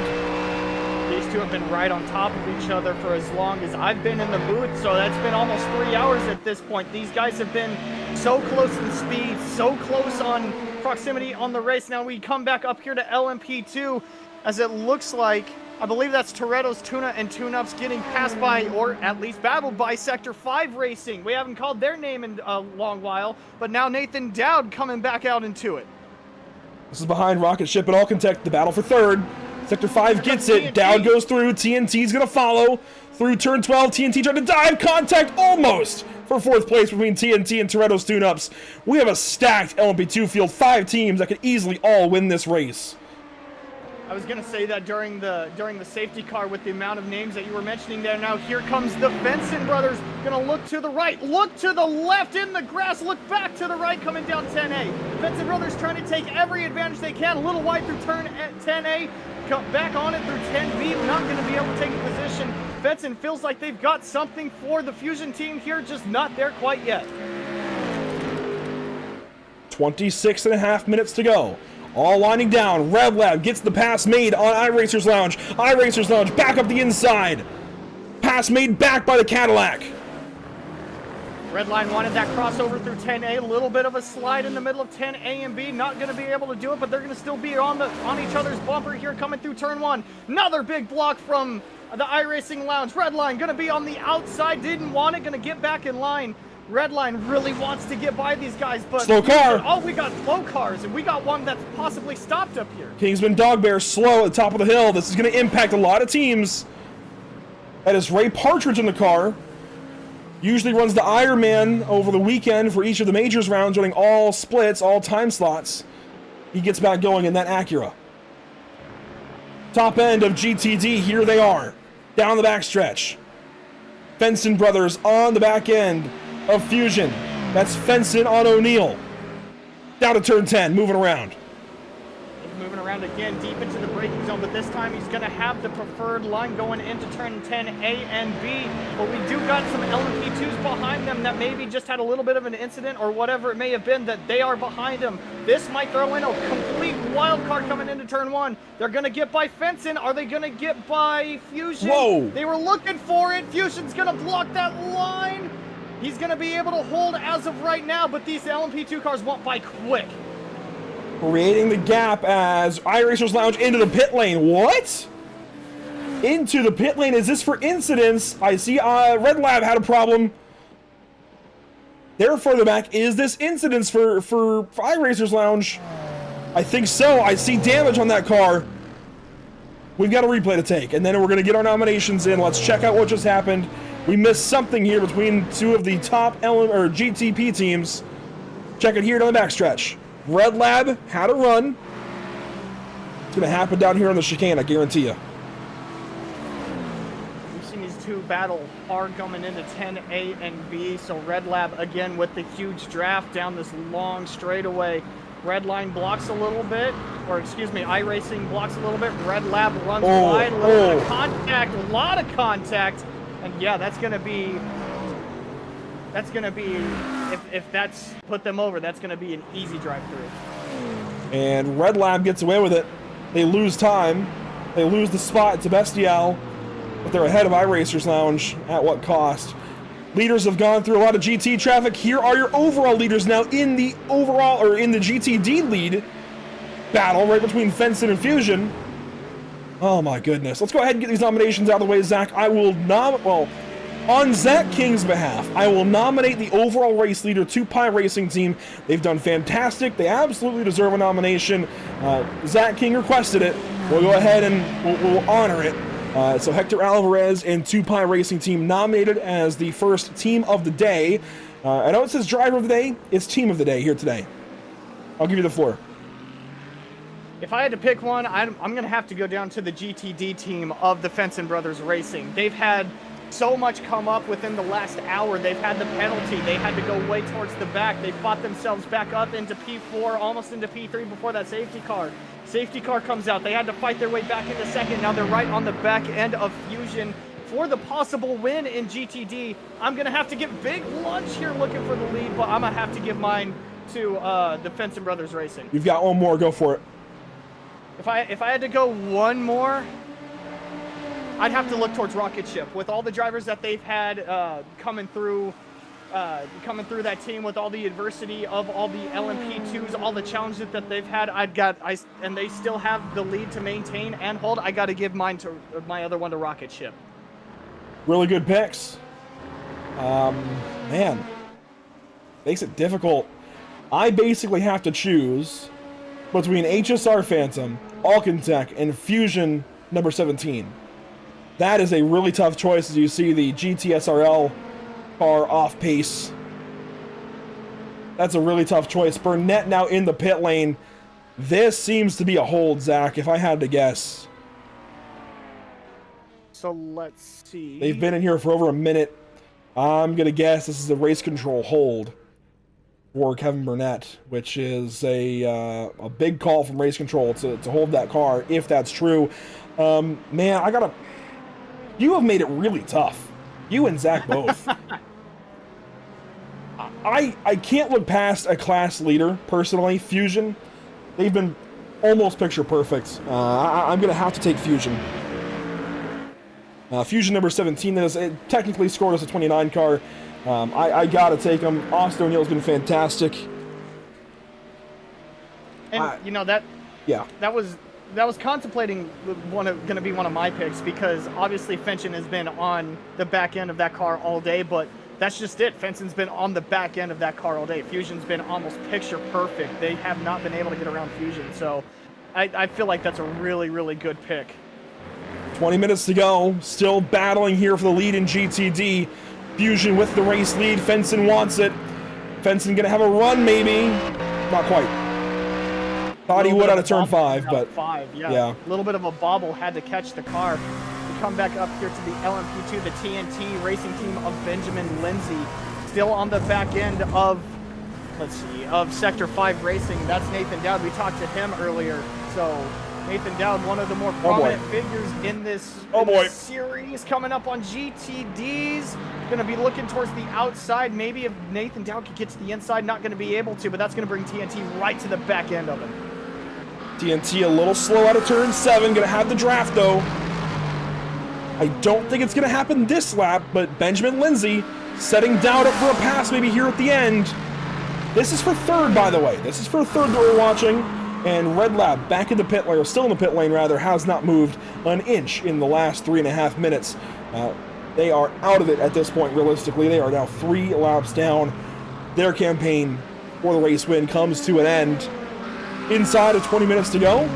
Let's go up to the overall race lead. 2Pi leads. This is down the backstretch. Out of turn 7. What a clean car that is. Absolutely perfect. Doesn't have much dirt on it even. Looks like they just started the race almost, and we've got 20 minutes, now 19 minutes to go. They've got a 5-second lead back to Dalton Fredericks. Hector Alvarez has just turned on the afterburners and taken off. And that was one of the concerns that I had when the lights came, or when the lights turned off and the sun came out, was can 2Pi continue this domination? And they've obviously proved me wrong. They've been able to continue that domination and just drive away from Fredericks. There's that wet tire number 442 of Bassett. Here we go for the race lead in GTD, side by side up to turn 10 with a GTP approaching. This is going to get a little hairy. Fusion hangs on. Austin O'Neill at the wheel. What a drive from him today. Very, very clean way to defend that lead. No contact, able to not only outbrake your competitor, but still able to outclass him. Now that GTP comes through, that's the iRacing Racers Lounge. Big lunge here from Fenton. Wow! Slide job. Not over. Crossover. iRacing, but the crossover works again. Fusion retakes that lead. Huge, huge lunge from Fenton. Unbelievable motor racing here today. 18 minutes to go. Getting closer and closer. Opportunities becoming fewer and fewer as the laps wind down. Just incredible. Unbelievable. Incredible. Every adjective you could think of. And there's a battle for third in LMP2. Here they are. Sector 5, TNT. They're approaching those leaders of GTD. TNT Racing right still on the back bumper of the Sector 5 racing driver of Nathan Dowd. They are getting into GTD traffic here, so this could either widen the gap or close the gap a lot more. It just depends on when you catch them. And you see the traffic right up ahead of them. You see Alcantech also behind some of this traffic, Rocket Ship in the middle of it. So a lot still to happen for the LMP2 with only 17 minutes left. But like Andrew said, opportunities are going to start coming very, very fast right here towards the end of this race. TNT still chasing Sector 5. Fusion not as close now at the lead of GTD. There's been a request. Let's go ahead and do it. I think we can do it. I think we can manage this replay of that move from Fenton the last lap around. Let's watch this. This is going to be incredible. incredible defense here from Fusion. Incredible drive from Fenson coming into 10A. Fusion able to outbrake, especially on the inside line. You don't really see that all too often. Usually the car goes off up the hill. The car's very, very light. Coming back down the hill, it really plants. And this is just, I'm going to shut up for turn 1 because this is something right here. We're going to switch. This is Fenson's on board now. Switch to Fusion. Hang on. Well, we'll run it back. That's Fenson's on board. Wow. You see the bumper camera. That was incredible. And there goes Fusion back by. Let's reverse this now. Reverse. Let's go back to Fusion. Watch Fenson in the mirror, or in the camera anyway. Right on through. Driver's side POV just parks it. Oh my gosh.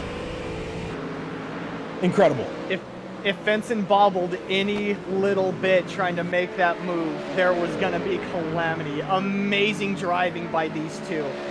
Fusion able to pull away just a little bit on Fenson now. Maybe Fenson's trying to lay back, cool off their tires just a little bit. It looked like Fusion was drifting a little bit through turn 1 there, but everything's still clean, dry, and green. So Fenson a little bit behind now. He's going to have the P2 or P3 and 4 coming up with them of LMP2s. That's going to slow down TNT a little bit through here.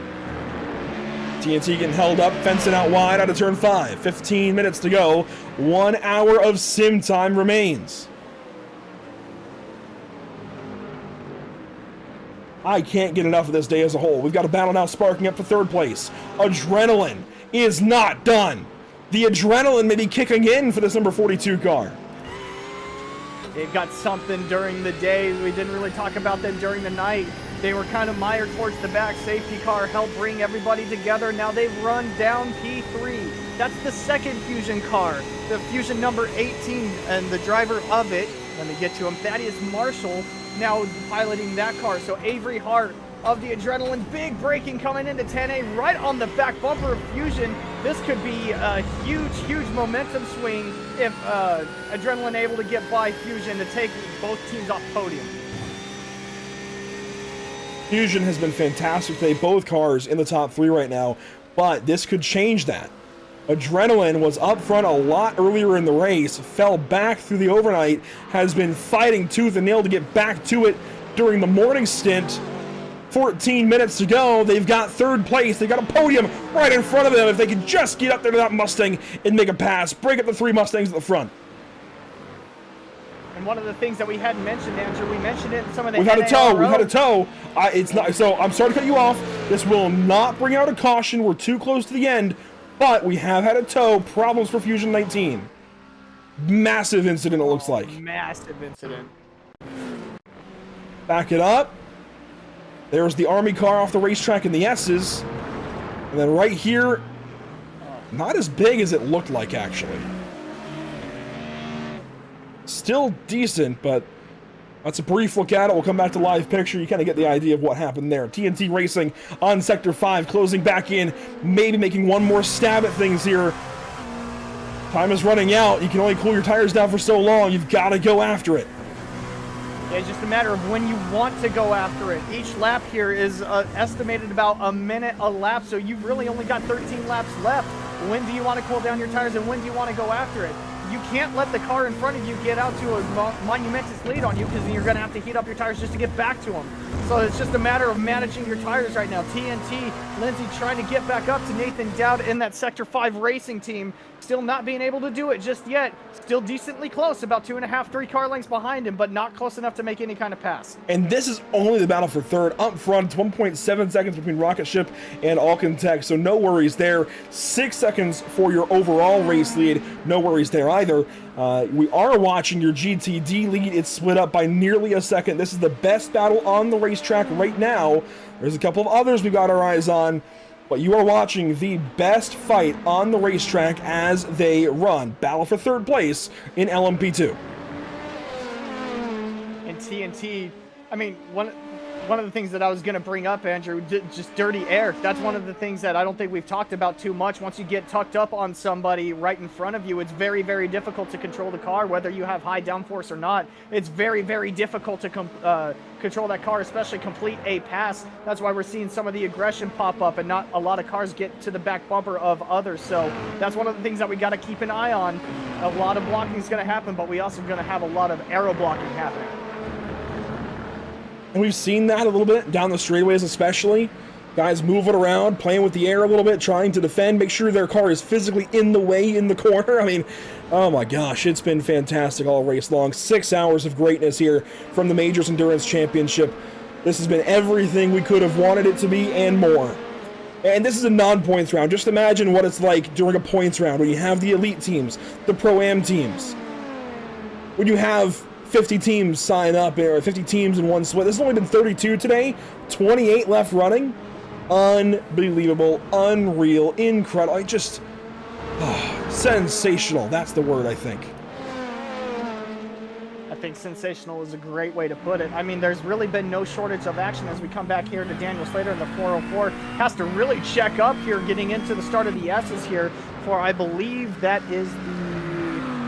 Which car is it? Which car is it's in front actually, of them? so it was Sakura. They've been passed up by the Team Heat Together Again machine of Cameron Bastos. Cameron DeBastos making that pass. So DeBastos, I've not seen that driver in the car yet until now. So this might be a last-ditch effort to get the fair share for the 814.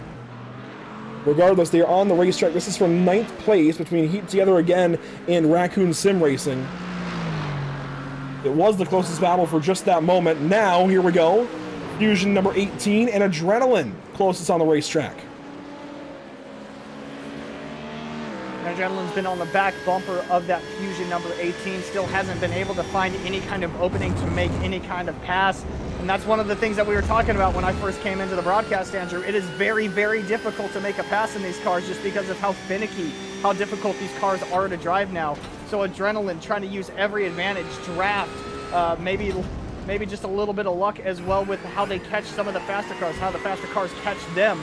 So it's just going to be a matter of if there's any kind of opening. Now is close enough, maybe you might be able to get to the back bumper here. I don't think there's going to be a pass here, but Avery Hart's close enough to have draft coming into 10A. And if you're listening to my voice, you're watching the broadcast in some regard, make sure to vote over on YouTube for Team of the Day. This is the battle for third. How about the battle for the race lead? Fenson has come back. We've got ourselves a fight to the end here in GTD. Fenson moving around, trying to fake out Fusion number 17 rather. This is for the win in GTD. Fusion 18 did not blink, did not falter, did not take that fake for anything of its worth. Fenson wanting to try to give any kind of advantage, but blinking has a faster car coming through. That's going to slow him down a little bit. This might take him a little further out of the race. Now it's just going to be a matter of when that faster car catches Fusion, or the faster car going to look towards the outside. Fusion probably going to let him have it here. It's going to be a matter of Fenson can get back up there. Fenson cannot be happy with that. I wouldn't be. You've got to have awareness on your relative. If you are approaching guys for a win and you're not in a battle for position, you got to let them keep battling, man. That's so unfortunate. Fenson had squared up Fusion for a run here. Oh my gosh. Well, they've got a chance still, 8 minutes to go. They're not out of it. They just got slapped back a little bit. And here comes an LMP2, thankfully waiting here. One of the things that we've seen out of Fenson is their lunges into the corner, their braking into the corner has been superb, but their speed out because of it has not been, and I think that's where Fusion is taking advantage, the drive out of every corner. You said the LMP2 waiting a little bit. He's going to get by Fusion here. Should be relatively clean going into one. Now it's just going to be a matter if this LMP2 messes with the leader, if he messes with Fusion coming through. We'll watch Ed Adams for Team Zero Fox. They've had an up and down day for sure. They've had a couple of highlights. They've been towards the front a couple of times, just have not been able to put the whole race together. They had some incidents a little bit later on, and they will play nicely here with the 29 car of Austin O'Neill and let Austin hang on to his race lead. That's what you like to see between two classes working together a little bit there, making sure nobody gets wronged or anything. As here we go, Sector 5 and TNT once again down the hill, turn 12. TNT trying to get by this GTD. And That there's was a the huge smashed up run. 25.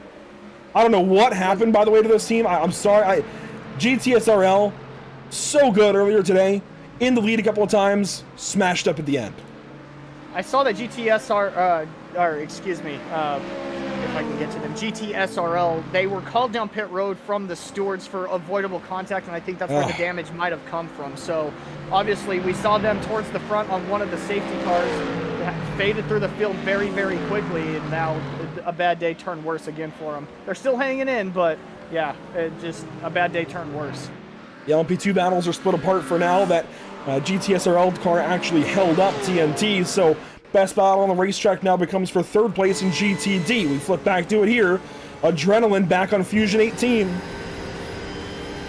And we saw Adrenaline kind of like 2 to 3 car lengths behind Fusion, not really close enough to make a move. Well, now they are coming through the S's. Not the time to make a move. We're going to have iRacing Lounge team. It looks like he's going to hold off a little bit through the S's here. Obviously the faster car, but he's going to hold off until this little straight coming up to turn 6. That's going to be a great play from the iRacing Lounge guys. They're going to lunge by. Here comes Adrenaline now looking at Fusion. Not there just yet, but we are approaching a lot of slower cars up here, so we might see a little bit big lunge here from Adrenaline. That's going to boost Adrenaline to make the pass. What a dive from Adrenaline. We'll wait for a crossover back here from Fusion 18. I don't think this battle's done, but that was a massive, massive move from Adrenaline. Avery Hart, what a send there in turn 7. Here we go, back on the right side. Here comes Fusion 18, down into the braking zone. There's that slower Army car. Wow, really close there. The Army car goes off the racetrack. This is not over, watch turn 1. Adrenaline knew that there was going to be a slower car, used him as a pick. Fusion got over really, really quick. There's also another slower car, GTD. They're slowly catching him. He's been decently on speed, but these two have been faster than him. So Adrenaline, Fusion number 18, still going at it. This battle for third not over. 5 minutes to go here in this 6-hour race. Let's go back. Let's try and get a replay of what just happened in turn 7. One more look at it. That deserves it.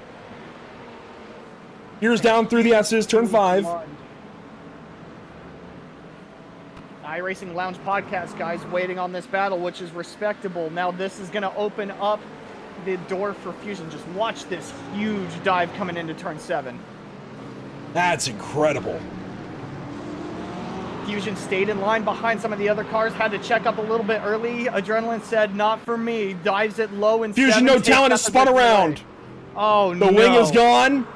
Right in front of other traffic. Oh my goodness, this blows up the battle for third place. Oh my, that was the leader of LMP2. Let's see what happened to Fusion real quick. We'll spin them around. Trying to pass the slower GTD traffic. Does he just get loose on exit? I think so. Sure enough, just loose. Right there. Trying to use everything available to him, the power of the Mustang to try to use that straightaway to try to get back. The 442 almost gets into him because he spins back around, almost on track, almost fully on track, I should say. But looks like the day is done now for that number 18 team. It'll be a late stop here for Thaddeus Marshall to get that wing replaced, and they don't have a fast repair left. They could be stuck on the pit lane the rest of this race. What a huge slap in the face. What a great drive at one point to be in the top 3, but it has all come unraveled. Now up front in GTP. Oh, this might be just close enough for a last-ditch effort. If Tupai hits some traffic, Fredericks might be back in it. It's going to take a lot here. 3.2 seconds, 3 minutes to go. I don't think he's in range, but if Tupai, if Alvarez hits traffic at the right spot, just maybe. It looks like he's going to hit some traffic, but it's going to be on the straightaway. That's the slower car, the 442, documenting how they are only on wet tires because they don't have any more slicks. But like you said, he does have some slower traffic in front. Might be able to get around this LMP2 right here. He will be able to, but he's going to have another one right in front of him. That's the gap between TNT and the Sector 5 racing team for third and fourth, respectively, for LMP2s. Not really any kind of slowdown gap it's looking like here for the number 10 for Tupai. 2 minutes to go. That's likely 2 laps to go right there. Maybe 3. Maybe 3. We'll see. We are winding down. Final laps here at Road Atlanta. The 24-ish hours of Road Atlanta in the Majors Endurance Championship, brought to you by Sud Speed and Majors Garage. Now, if you're wanting a slowdown, this is where it's going to happen right here. Slower right here. turn, the GTD through the S is going to have to really, really slow down for him. This is where Fredericks might be able to catch him. The 10 being able to get out of the corner relatively quick. TNT following behind. He's going to lunge in again hard coming into turn 6 on another GTD. And that's all to save time. Any kind of aggressive move that you can to all to save time. Now he's going to have the Sector 5 team right in front of him. Fredericks now has to get by all these cars before turn 10 A and B to have any kind of chance to catch the 2Pi Racing team. Should be able to do so. It's all straight line here. Should be able. It's going to be close in this last car to try and clear them by 10. It's going to be really close here into turn 10. He's going to have to wait until turn 12, it looks like. He has gained a ton, though, a second there in that lap or so. So as we look out ahead, it doesn't look like there's any kind of traffic for the 10 as well. White flag. It's going to be straight up speed. That's it. Yep, white flag. So you know what? That might have saved 2Pi. Them being slightly slower that lap, I think, triggered the white flag lap there. White flag, 1 lap to go here at Road Atlanta. Really quick. Bottom of your screen, there's your last lap. That 2-second difference, that 2-second detour by Alvarez, I think was just enough to trigger the final lap this time and not go to 1 extra lap. Well, the gap is widening back out for 2Pi Racing Team. More traffic, turn 7. Going to be catching a lot of traffic right here coming into turn 7, like Andrew said. But if he gets a great launch out of turn 7, like he does, he should be able to get by some of these cars. And it's just going to be a matter of how much did he hold up, or how much did he get held up. And I don't think Fredericks is close enough to make any kind of aggressive move here. Nope, not even near enough. Down the back stretch, coming down the hill for turn 10A. Looks like it's all 2Pi right now. 2Pi backs out. Last trip down the hill. Checkered flag waving now for 2Pi Racing Team. Hector Alvarez and 2Pi win the 24-ish hours of Road Atlanta over HSR Phantom and Dalton Fredericks. What a drive out of these two top teams. Now down to LMP2. Rocket Ship is in the S's. Where is Fusion 17? Also in the S's. They're at turn 5. Well, watch this. The gap, by the way, now is 7 seconds. There is no concern for Austin O'Neill and Fusion Racing Team. No concern right now. Just hit your marks, get back to the stripe. That's the thing. You don't want to overbrake. You don't want to do anything that might harm you in some of this. Here's Rocket Ship now coming through 7 with Fenson right behind them. They were able to get by Fenson. Rocket Ship has been just that, a rocket ship all day long. They've taken the lead and not looked back. Michael Day, new to the car, he's still able to hold it strong. Rocket Ship now down the backstretch. That gap insurmountable at this point for Alkin Tech. What a great drive out of Half the Dason. It won't be enough. Down the hill, final time now for driver 29. Austin O'Neill wins for Fusion Racing Team, no talent 17. And down the hill now for Rocket Ship, it's Michael Day to victory lane. Rocket Ship gets it done in LMP2. What a drive all around. Every team in this race deserves a pat on the back. This was absolutely incredible. It wasn't decided until, in any class, I'd say until the final 15 minutes or so. No, I can completely agree. That stack up with the safety car with about 45 minutes left, all the strategy that it had to take to even put yourself in that position, and then like you said, nothing decided until 15 minutes left. That's 30 minutes of driving that you had to do to even decide it. So great run by these guys. Great event put on by the Major Series here. The 24-ish hours of Road Atlanta of Petit Le Mans. What a fantastic event for these guys. There you see. We'll get the graphic, a little bit of screen time. White flag by Whiplash Simcams. Race is over, and there is the park by 2Pi Racing Team at the start-finish line. A burnout now from Hector Alvarez. A job well done for this driver out of Puerto Rico. Winning overall here in the 24-ish hours of Road Atlanta. The Majors Endurance Championship well alive here today. There's Michael Day in LMP2. And there you see Austin O'Neill just ahead in GTD. What a drive out of each of these teams. They started the day early this morning. 2 hours of practice, 15 minutes of qualifying, 15 minutes of warm-up. 6 hours of racing around the clock, though. They battled the morning, the afternoon, the evening, into and over the night, back through the foggy morning, around the clock here, virtually at Road Atlanta. Just what a race. We've been live for 6.5 hours and change. Oh my, and there you see Austin Neal going to do some burnouts. Rocket ship as well, I think. They're giving it the best shot. They're pretty difficult with those prototype cars. I think it's pretty easy, or I say pretty easy, easier in the GTDs, but I mean, just a hell of a drive for all of these guys to make it through 24-ish hours to keep the car clean. You said what, Andrew, 34 entries and still have 28 entries still running at the end? What a fantastic way to end it. 32 started, I believe 27 finished the race. Maybe, no, it might have been 26. Regardless, really impressive day here. Burnouts on the front stretch. Everybody celebrating a job well done. Adrenaline, by the way, hung on to the podium spot. They deserve those burnouts. They absolutely do, especially with some of the battles that they've been put through within the last 2 hours. Beautiful, beautiful run by Adrenaline. There's still time to vote for Team of the Day. Let's back up the replay and go through your unofficial race results. I wouldn't be surprised if these are truly unofficial for a little bit, but I wouldn't also would not be surprised if they're not far off. So we'll get, by the way, we'll get top 2 teams from each class. It's a little bit to talk to. Send one driver each if you could. So winning driver, however you want to do it, representative driver, it doesn't matter. Send a driver from each team. If you're watching over on the stream, and come and talk to us. Let's go ahead and back this up and take a look at the unofficial race results when it's all said and done here in the 24-ish hours of Road Atlanta. 2Pi Racing Team gets it done overall. We'll take a look here at just the... So it's going to show the overall position, but I promise you these are by class. This shows class number 1 or GTP. Hector Alvarez wins it for 2Pi Racing Team. Job well done for sure. A lot of the heavy lifting, a lot of fast laps there for Alvarez in the evening and overnight. Dalton Fredericks, second place for HSR Phantom Racing.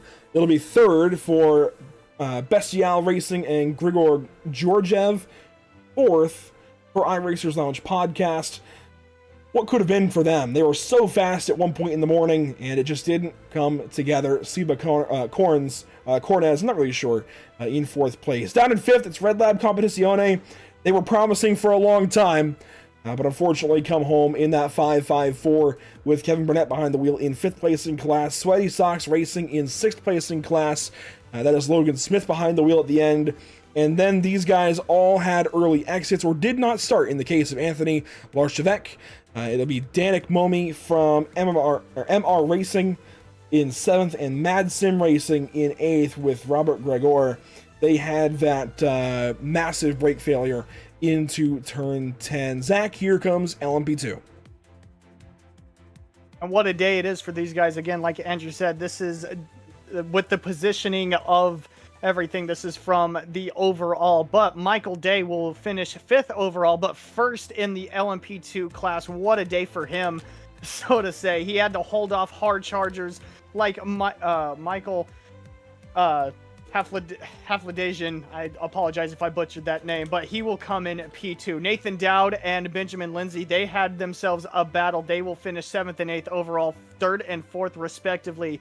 Joe Zarkos will be finishing 9th overall, 5th in LMP2. Going on down the list, the 19 of Gary Thomas of that team of Fusion 19 will be finishing in 6th overall. 7th will be Ed Adams, the 06 of Team Zero Fox.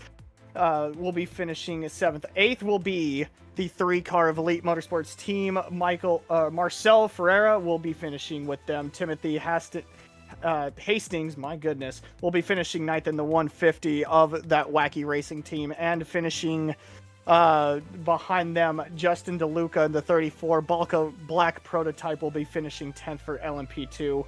behind them as well. The N18 of Brock Shoemaker and the 16 Balka Black prototype did not make starts. They will be finishing 36th and 37th overall, 11th and 12th in class. That's LMP2 down to GTD. We will find Austin O'Neill and Team Fusion, Fusion Racing Team rather, number 17 in the lead spot at the end. They win here today, 18 laps down to the overall leaders. That's okay. 16th overall. Fantastic job out of this entire GTD category. Eric Fenson and Fenson Brothers in second. Avery Hart and Adrenaline Racing in the third spot. Rude Squirrel hangs on in Raccoon Sim Racing Black. They will finish fourth. Down in fifth, it's Jonathan Zinn and Tenacious Turtles in the number 83. Down in sixth in GTD, it's Stephen Kernick and Team Heat together in that Aston Martin. The other Aston right behind, that's Cameron Bastos from Team Heat together again. They finished sixth and seventh. GTSRL in eighth. Fusion number 18 in ninth, and Raccoon Sim Racing number 18. Raccoon Sim Racing, I'm losing my mind now, in 10th spot. Let's go to this next page. This is some heartbreak, actually. I really feel for Justin Bissett and all of US Army Esports. They had a great day going, then it ran out of tires. Finished 11th in class, Kingsman Dogbear in 12th, Hyperx Ultra in 13th, and Not So Fast Racing in the 185 will be credited with a 33rd spot overall. I believe they may have been DQ'd based on them showing no laps completed when they definitely did race. I would guess they were DQ'd at some point for some reason. It's going to be a busy day talking to some drivers. Give us just a moment to sort through who is where. It looks like we're going to have some multiple drivers, Zach. So I'll tell you what. We'll bounce around, give a question to each driver. I'm trying to sort out who is who real quick. All right, I think I see Hector Alvarez. I'll bring him in, and that'll be our overall race winner from 2Pi Racing Team. Hector Alvarez gets it done, and Hector, it was no easy feat here today. Unbelievable run, though, from your team. Can you believe you've just won this 24-ish hours of Road Atlanta? To be honest, I got a little bit worried there at the end. We had a near miss coming into the back straight.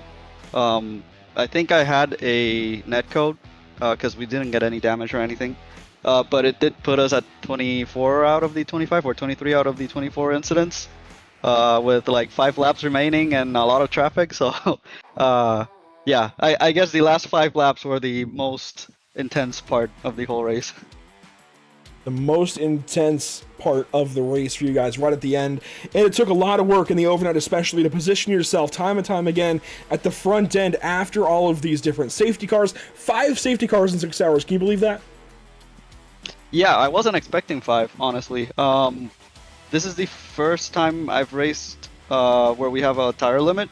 And to be honest, we didn't come in knowing how long one stint was. So I thought, and maybe I'm correct, maybe I'm not, but I thought that maybe we had to double stint at least one of the set of tires. And that's what we did on the first pit stop. So I put Miguel in a hard spot there. He was with used tires, 2 stints, struggling there. Had some near misses. Honestly, I appreciate the 5 safety cars because we were kind of winging it with the tire strategy there. Did you have any sets left at the end? I'd imagine not. We had 1 set left, yeah. 1 set left. Incredible. Well, you and your teammate, honestly, so many teams, 6 hours, I can't wrap my brain for who it was, the name of your other teammate. Miguel, maybe? Yeah, Miguel. Yeah. Yeah, there you go. So you guys, fantastic pair. You are currently leading the Team of the Day vote. So to anybody watching, why should you guys win the Team of the Day vote? I'm gonna say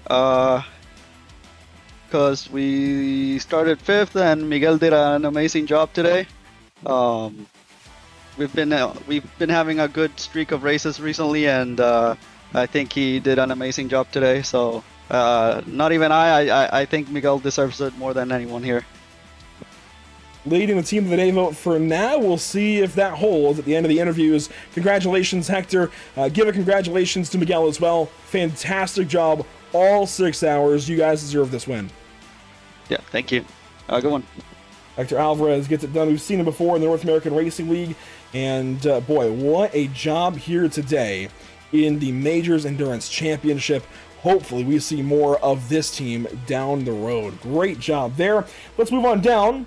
And it looks like, Zach, let's bring you our LMP2 winners. And it's going to be a room full of drivers. We're going to have 3. Dean Dibdahl, Justin Barrera, and Michael Day. And Dean, I believe, started the race. Zach, I'm going to turn it right over to you and have some fun. Oh man, I get to interview 3 guys all at one time? Okay, well, boys, I mean, you guys had, well, a rocket ship of a car that entire time. Honestly, it came down to a lot of safety cars. We got a little bit of word from Alvarez there. Were you guys expecting that many safety cars right here towards the end? And what was kind of the idea for like driver swaps and when you guys wanted to get in the car? Yeah, so we don't know how many safety cars we were actually expecting, honestly, and yeah, it was an interesting race. But I'll let Dean or Michael also get interviewed as well.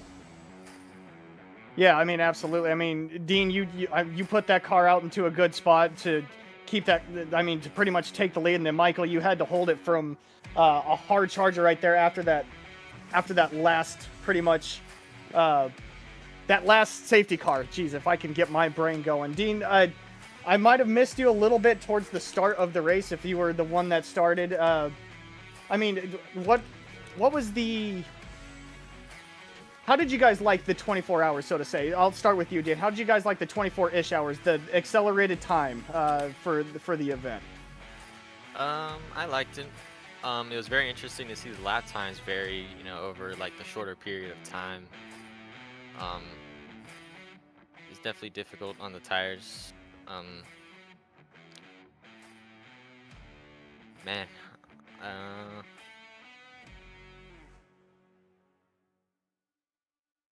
I mean, it really was. I mean, just with the difference in change in weather, the track conditions, and everything that had to go, it had to be very, very difficult to pretty much gauge where you could put your car and when you can get into the throttle, all the different inputs that you had to pretty much put into the car through for the LMP2. yeah, for sure. I mean, when I started, it was still daytime out, and when I got out, it was nighttime, so I definitely had to adjust for that as well. Well, that brings me to my next question. This one's for you, Michael. You get into the car pretty much the last stint of the day, and we had about an hour left, I believe, in the race, maybe an hour and a half, that you got into the car, and the track was just livening up as far as daylight outside, maybe heating up a little bit. So when you jump into the car, what was your idea for jumping in? Were you just trying to be cool to get some laps in? I believe that was your first laps of the day. So were you just trying to get an understanding of what the car needed? What was your ideal getting into the car? Yeah, just kind of feeling the surface out and seeing what it was going to be like as it warmed up at that 4x rate. It was really interesting. I think it added an interesting part to the race. It was nice, actually. The only thing I didn't like was not having a mirror. I couldn't get my virtual mirror or the in-car mirror to come up, so that was very sketchy at the beginning. I wasn't sure who was next to me. Justin did an amazing job calling out and letting me know where everyone was. I probably took it a little bit too easy on that restart and gave them, a little bit of that inside line opportunity, but everything worked out and it was a lot of fun. Well, if you didn't have no rearview mirror and Justin was able to keep calling you clear and everything that's going on, then this was, in fact, a team win overall. So, guys, congratulations on the win. Congratulations on the 24-ish hours of Road Atlanta. It is fantastic to call your guys' names out. Again, rocket ship of a rocket ship. So, fantastic to have you guys here. Fantastic win overall. Yeah, thanks for having us. Absolutely. And that'll do it for Rocket Ship. Fantastic drive from each of those drivers. Move them, let them, I guess, disconnect. That'll be probably easier moving all three. Dean, Justin, thanks for your time. Let's move on down. Let's grab, I'm trying to think of how to do this. Let's grab P2 in LMP2. I'll let you stay within class here, Zach. I'll bring you Michael Halfledason. I'll say his name for you. Michael Halfledason in the second place here with Alcantech. He had a great drive. No, he absolutely did have a great drive, and he had a little bit of a look in there to take the lead from Rocket Ship. Michael, we were documenting you pretty much your drive up through the field with all the battles that you had to incur, and you were able to put yourself in P2. Take us a little bit through that last little bit of restart after that last safety car, and how the track weathered for you as we started to break out from the night onto the day. Yeah, so Crispy was actually the one doing the night to the day. I came in now just the last stint. I was actually doing another league doing V8s, so just come in and he's screaming at me, there's a safety car, get in the car. So kind of just in a panic, getting fuel and tires ready to go and going out. Obviously staying behind the safety car to just get a feel for the brakes, and so for a different car is nice. And then it was race on. I had a little bit more heat in the tires in the first laps, and then they pulled away, and I realized post race that I was in throttle shape 12, so the slowest throttle shape there was, which was a bit sad.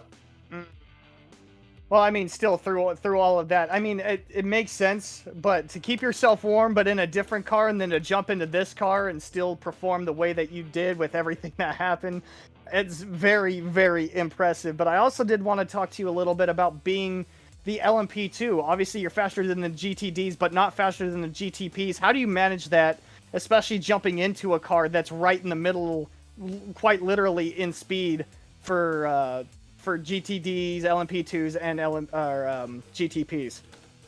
I don't know, it's kind of really nice and really shit, so to say. Like, you're faster than a few cars, but you also have a car that's a little bit faster than you, but it's not that bad because you usually see the GTPs coming from a long way back. But no, I love the LMP2, like, wouldn't change it for the world.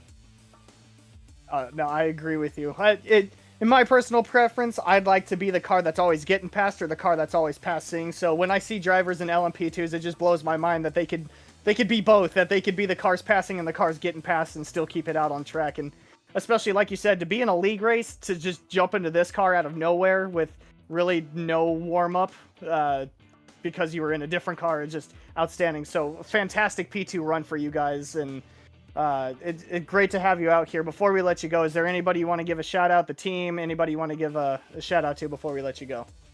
Yeah, of course, huge shout out to the team. I mean, without the team, me and Crispy would have been nowhere. I mean, so of course, big thanks to the team, and obviously big thanks to Crispy as well for handling the car while I was away doing another league. It's mega job by him as well. Absolutely. Well, we appreciate your time being in here. Hopefully we see you down the road in more major series events that we get to broadcast, and we look forward to talking with you again. You will for sure. Have a good one. Michael Halfledason with Alcantech. Great drive from that driver and that team to finish second in class in LMP2. I'll move on down. I'll go around the Fusion guys. Austin O'Neill, Bryce Roberts, Chris Willard. A great drive out of all three of these guys. And I'll bounce around a little bit. I'm going to start, I believe... Well, Austin, you started the race, right? Yes. Let's back up to the start. You also finished. Let's back up to the start of the race 6 hours or so ago. What was the traffic like the first time all the GTPs came by? I know you guys have done this a bunch of times, but what was it like that first time they all came by and it all got chaotic? Honestly, it wasn't as bad as we all were kind of anticipating it being.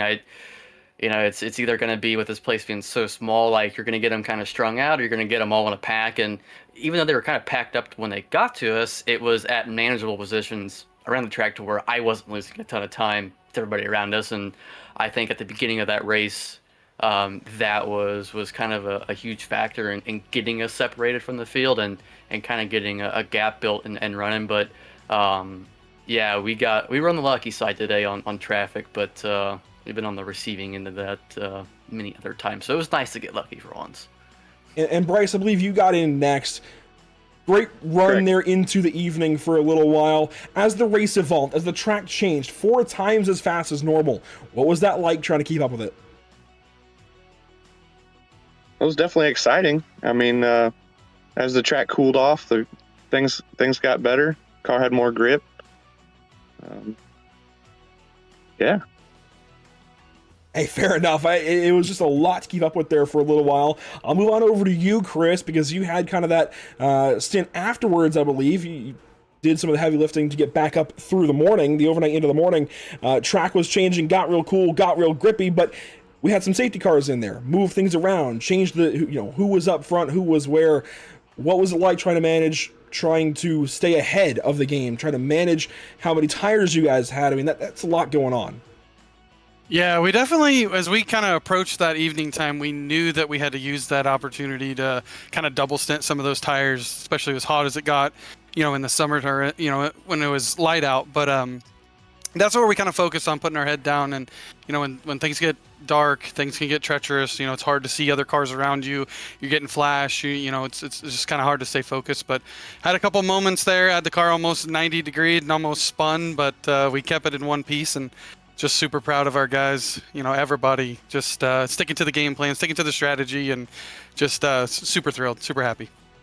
And back over to you, Austin, a two-parter. First of all, finishing the race, last couple of safety cars coming out, how high was the stress? And if you can afterwards, why should you win this Team of the Day vote? Because right now you guys are leading, not by much, but by just enough. I'll be honest, I was more stressed out in the Majors 2-hour race here a week or two ago than I was at the end of that, and I had somebody that was on my bumper in this one where I had a decent gap at the Majors race, but no, the safety cars couldn't have come at a better time for us with the way our strategy fell, and as much as I didn't want to see my lead go away, it was the best thing that happened to us, and it was just a matter of once we went green for that final time of just not making any mistakes, and I was fortunate enough to catch traffic at a decent rate, and I don't really think we had a misstep at all, and it just worked out, and we got separated there about halfway through, and at that point we just kind of we knew it was ahead of us, and we just kept everything as straight and tidy as we could, and it worked out. But no, the stress is a lot less when you have two other great people working with you that can give you a ton of information that makes my job as a driver just to drive the car. I don't have to worry about strategy or nothing else. But no, if it wasn't for Chris and Bryce, that last probably hour run after the safety car would have been a little more stressful. I know you guys had some ups and downs, but I definitely believe you were probably the best team all around out of all three classes, all three battles for the win. Congratulations to you guys, and I'll be looking forward to seeing all of you in the Majors Series a little more, and hopefully some more Majors Endurance Championship races here on the channel, hopefully sometime soon. Congrats, guys. Thank you. Thank you very much. I want to just thank Fusion Motorsports and for all the support and help, and of course MEC with Garen and just all the admins, everybody that kind of puts all the work into this. It's a special league to be a part of, and hope we can grow this thing into something bigger. Absolutely. Looking forward to 2026. We'll talk more about the 2026 calendar in a moment, but thanks for your time, guys. Congrats. We'll move on out of here, and we'll move on down to the Fenson brothers. Fenson for the race win, if you will, Zach. But we'll move in Eric Fenson and Henry Fenson. Boy, what a race. I know you end up coming up a little bit short here, guys, but you're in the same car as that team ahead. You battled toe-to-toe with them. One of the greatest moves of the entire race came in the final 15 minutes when you sent it on them in turn one. Eric, I'll start with you since you finished the race. What was that battle to the end like? Oh, that was crazy. That was so much fun. It was kind of the drive-through we got was a bit of a blessing in disguise because we got a few extra incident points that we could use, and then I used them all. But yeah, it was insane. I was very scared the whole time.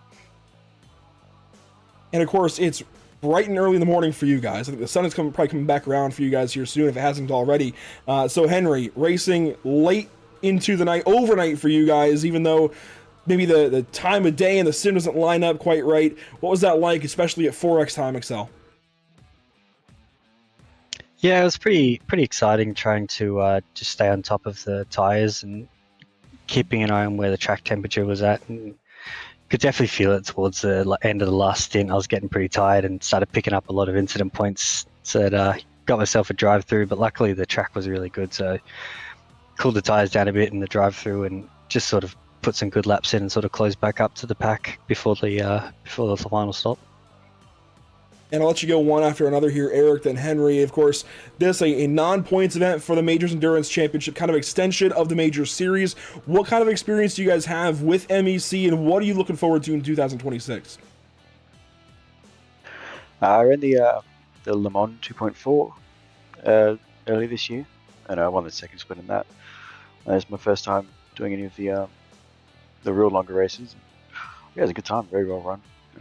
Safety cars make it much more interesting than the official races because you actually have a chance if you crash.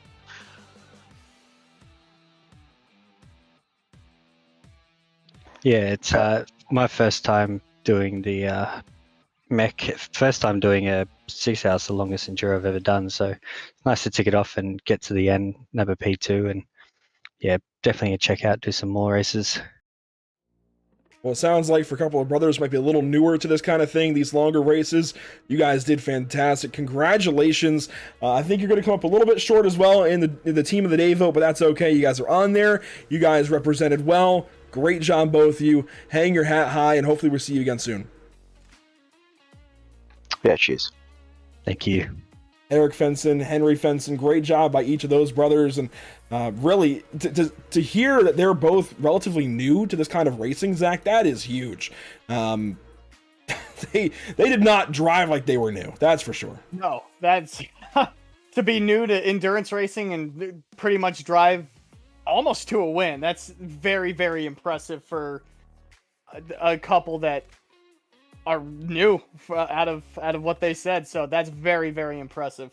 We have ended that team of the day vote. It's going to go to Fusion team number 17 or 29, however you want to look at it. Austin O'Neill, Chris Willard, Bryce Roberts, those guys that we just spoke with in GTD, that win in GTD. Congratulations. 2 pie, very close. I mean, literally a difference of 3 or 4% in the vote. That is incredible. Both teams honestly deserved it, I think, equally. Just incredible. I cannot use enough, adjectives like that. Incredible, unbelievable, amazing. This was a really, really cool broadcast for us to take on. And, I talked a little bit about it here and there, Zach, the logistical nightmare it was. I could have stayed at a hotel last night up in Kingsport, Tennessee after getting done with a short track broadcast at midnight or whatever it was. I could have stayed at a hotel and just got up at, 11 o'clock and drove home today, whatever. I wanted to drive back. I wanted to make sure we were here for this overnight, make sure we were here at 10 a.m., ready to go. And this was so rewarding. With you and Zach King on the broadcast today, covering all 6 hours, this was such a rewarding sight to see. 7 hours later, I'm glad I was here. And I'm glad to have joined you too, because, I mean, like we were talking about earlier, just to have the idea of running a full 24-ish hours in 6 hours, it was, like you said, is kind of skeptical coming in, but I think it was performed beautifully by the Major Series. I think the drivers also really, really enjoyed it to take the whole 24 hours in, only driving 6 hours. So I think this was a fantastic and a great way to show that it can be done and that it's worth trying. So big kudos to the Major Series here at Road Atlanta. It was a fantastic thing to be a part of. Let's go ahead and cap things off. Of course, I'll give a big shout out to SuitSpeed and invite you all to take a look at www.suitspeed.com and use discount code MAJORS at checkout for 10% off of your next order. A valued partner here of the Majors Endurance Championship. We certainly do appreciate having them a part of things, and all 5 SuitSpeed safety cars were incredible. Added a lot to this race, definitely changed things for a lot of teams and drivers. Glad to have had SuitSpeed along for the ride with this one. Also, of course, we got to talk about what's upcoming for the Majors Series as a whole. Next up was going to be the Southern 500 on October 5th. That's the NASCAR Next Gen Cars at Darlington Raceway. I'm looking forward to it, Zach. That's right in our wheelhouse. Of course, we know oval racing very well. We know the road stuff as well, but we really know the NASCAR stuff. That's going to be a lot of fun. Final oval round of 2025 in the Major Series. I'm looking forward to it. Hopefully you are as well. And if we take a look back at the MEC calendar for 2026, again, great look at total of 7 rounds, but really it's 6.5, if you will. Still 6 rounds. That split round at round 3, technically. this is a really cool setup for 2026. I'm excited. Which one of these piques your interest the most? Well, I mean, oh man, that's a really good question. I know mine. I mean, I'm partial to all tracks if I'm being honest. Again, like we were talking about earlier, I really do like the idea of having Daytona before everything. Just that way, nobody has a leg up on everybody. It's all just kind of stepping up to it, level, everybody on the same level. But if I had to choose, man, I really like Watkins Glen, but I'm gonna have to give it to Sebring. I feel like that track just produces so much good racing, and with it being all flat, all bumpy, so many different lines to take and so much of a speed difference. I'm gonna have to. I would be more partial to Sebring more than anything. That's fair. I'm taking Long Beach. No questions asked. I just love Long Beach. It's such a great racetrack, a great street course. Definitely belongs on a calendar like this. It'll be a lot of fun, even if it's only the elite classes heading out to Long Beach in 2026. It'll be a very fun round for sure. That'll do it as far as the MEC part of this broadcast goes. Want to take a look at what's upcoming for us here on the channel tomorrow. We're back in action, road racing with the North American Racing League Sunday Cash Series finale tomorrow. Over $5,000 in rewards being paid out after that race. It all comes down to this. Brought to you by Screw Compressor Service and Maradness. Then Thursday, back to some oval racing. We've got short track racing at Martinsville Speedway, late model stock cars, emulating the Valley Star Credit Union 300 coming up in just a week's time. In fact, in literally a week's time, I'll be at Martinsville. I'll be on a camera for Flow Racing. That'll be a fun day. We are kind of previewing that this Thursday with the Impel Motorsports National Tour. One to watch for sure. And then Thursday, October 2nd, we kick off a brand new season of the Sim Auto Racing Association Pierce Fleet Service Super Series that gets started at North Wilkesboro, then heads out to Mexico City on the Oval. Yes, the Oval at Mexico City. A couple of great rounds to get that season started. And of course, October 5th, we kick off the next round of the Major Series at Darlington.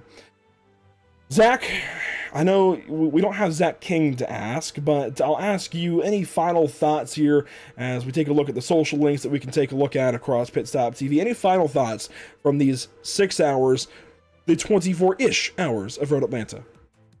Well, I think this. The final thought that I have is I think this was a success. I think that what the major's done for the 24-ish hours, but with the 6 hours in it, with pretty much, I mean, like we were talking about, there was no guarantee in winner until 15 minutes left. That's 5 3/4 hours of racing, all come down to the last 15 minutes that we didn't know what was going to happen. So I feel like this is a huge success, and I hope to see this in future major series races just because of how well I think this was received, not only by drivers, but by us up here. I hope the admins and everybody also had a good time watching over it. I really did like how the event turned out, and I think it's worth looking into, at the very least looking into, as far as 2026. Absolutely. One more big thank you to Sudspeed on board today as a wonderful partner of the Majors Endurance Championship. A big thank you as well to our partners with the channel: Whiplash Simcams, ATVO, CC's Business, Cody Williams Design, Lucky Performance, and the North American Racing League. Great day here at Virtual Road Atlanta. That gets it done for us. Thank you so much for watching. We will see you all next time here at Pit Stop TV. A job well done by the series, a job well done by everybody racing. A success all around for the Majors Endurance Championship special event, non-points race, the 24-ish hours of Road Atlanta. We'll see you all next time, hopefully tomorrow, for the North American Racing League Sunday Cash Series finale. Otherwise, we'll see you October 5th for the next Majors Americas round as we head to Darlington. We'll see you all then. Have a great afternoon, evening, morning, whatever it is, wherever you are. We'll see you next time.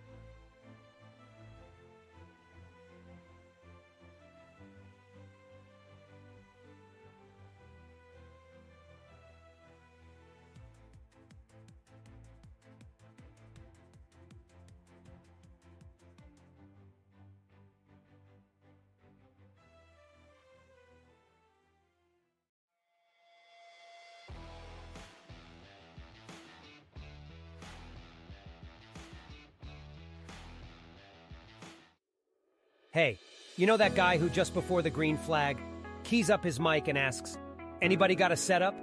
Well, this is him. This is Adam, and hey, Adam needs some help. On the other hand, this guy over here, this is Steve. Steve is a solid racer and he knows his way around the garage. Steve's problem is time. With a job and a family, he can't find enough time to build competitive setups and to race as often as he likes. But as luck would have it, Steve knows a secret. He lets the Majors Garage crew chiefs do the setup work so he can focus on the racing. At majorsgarage.com, Steve can get setups for over 60 cars on the iRacing service. So no matter what series he wants to jump into, he is covered. Anybody really should tell Adam. See you at the garage.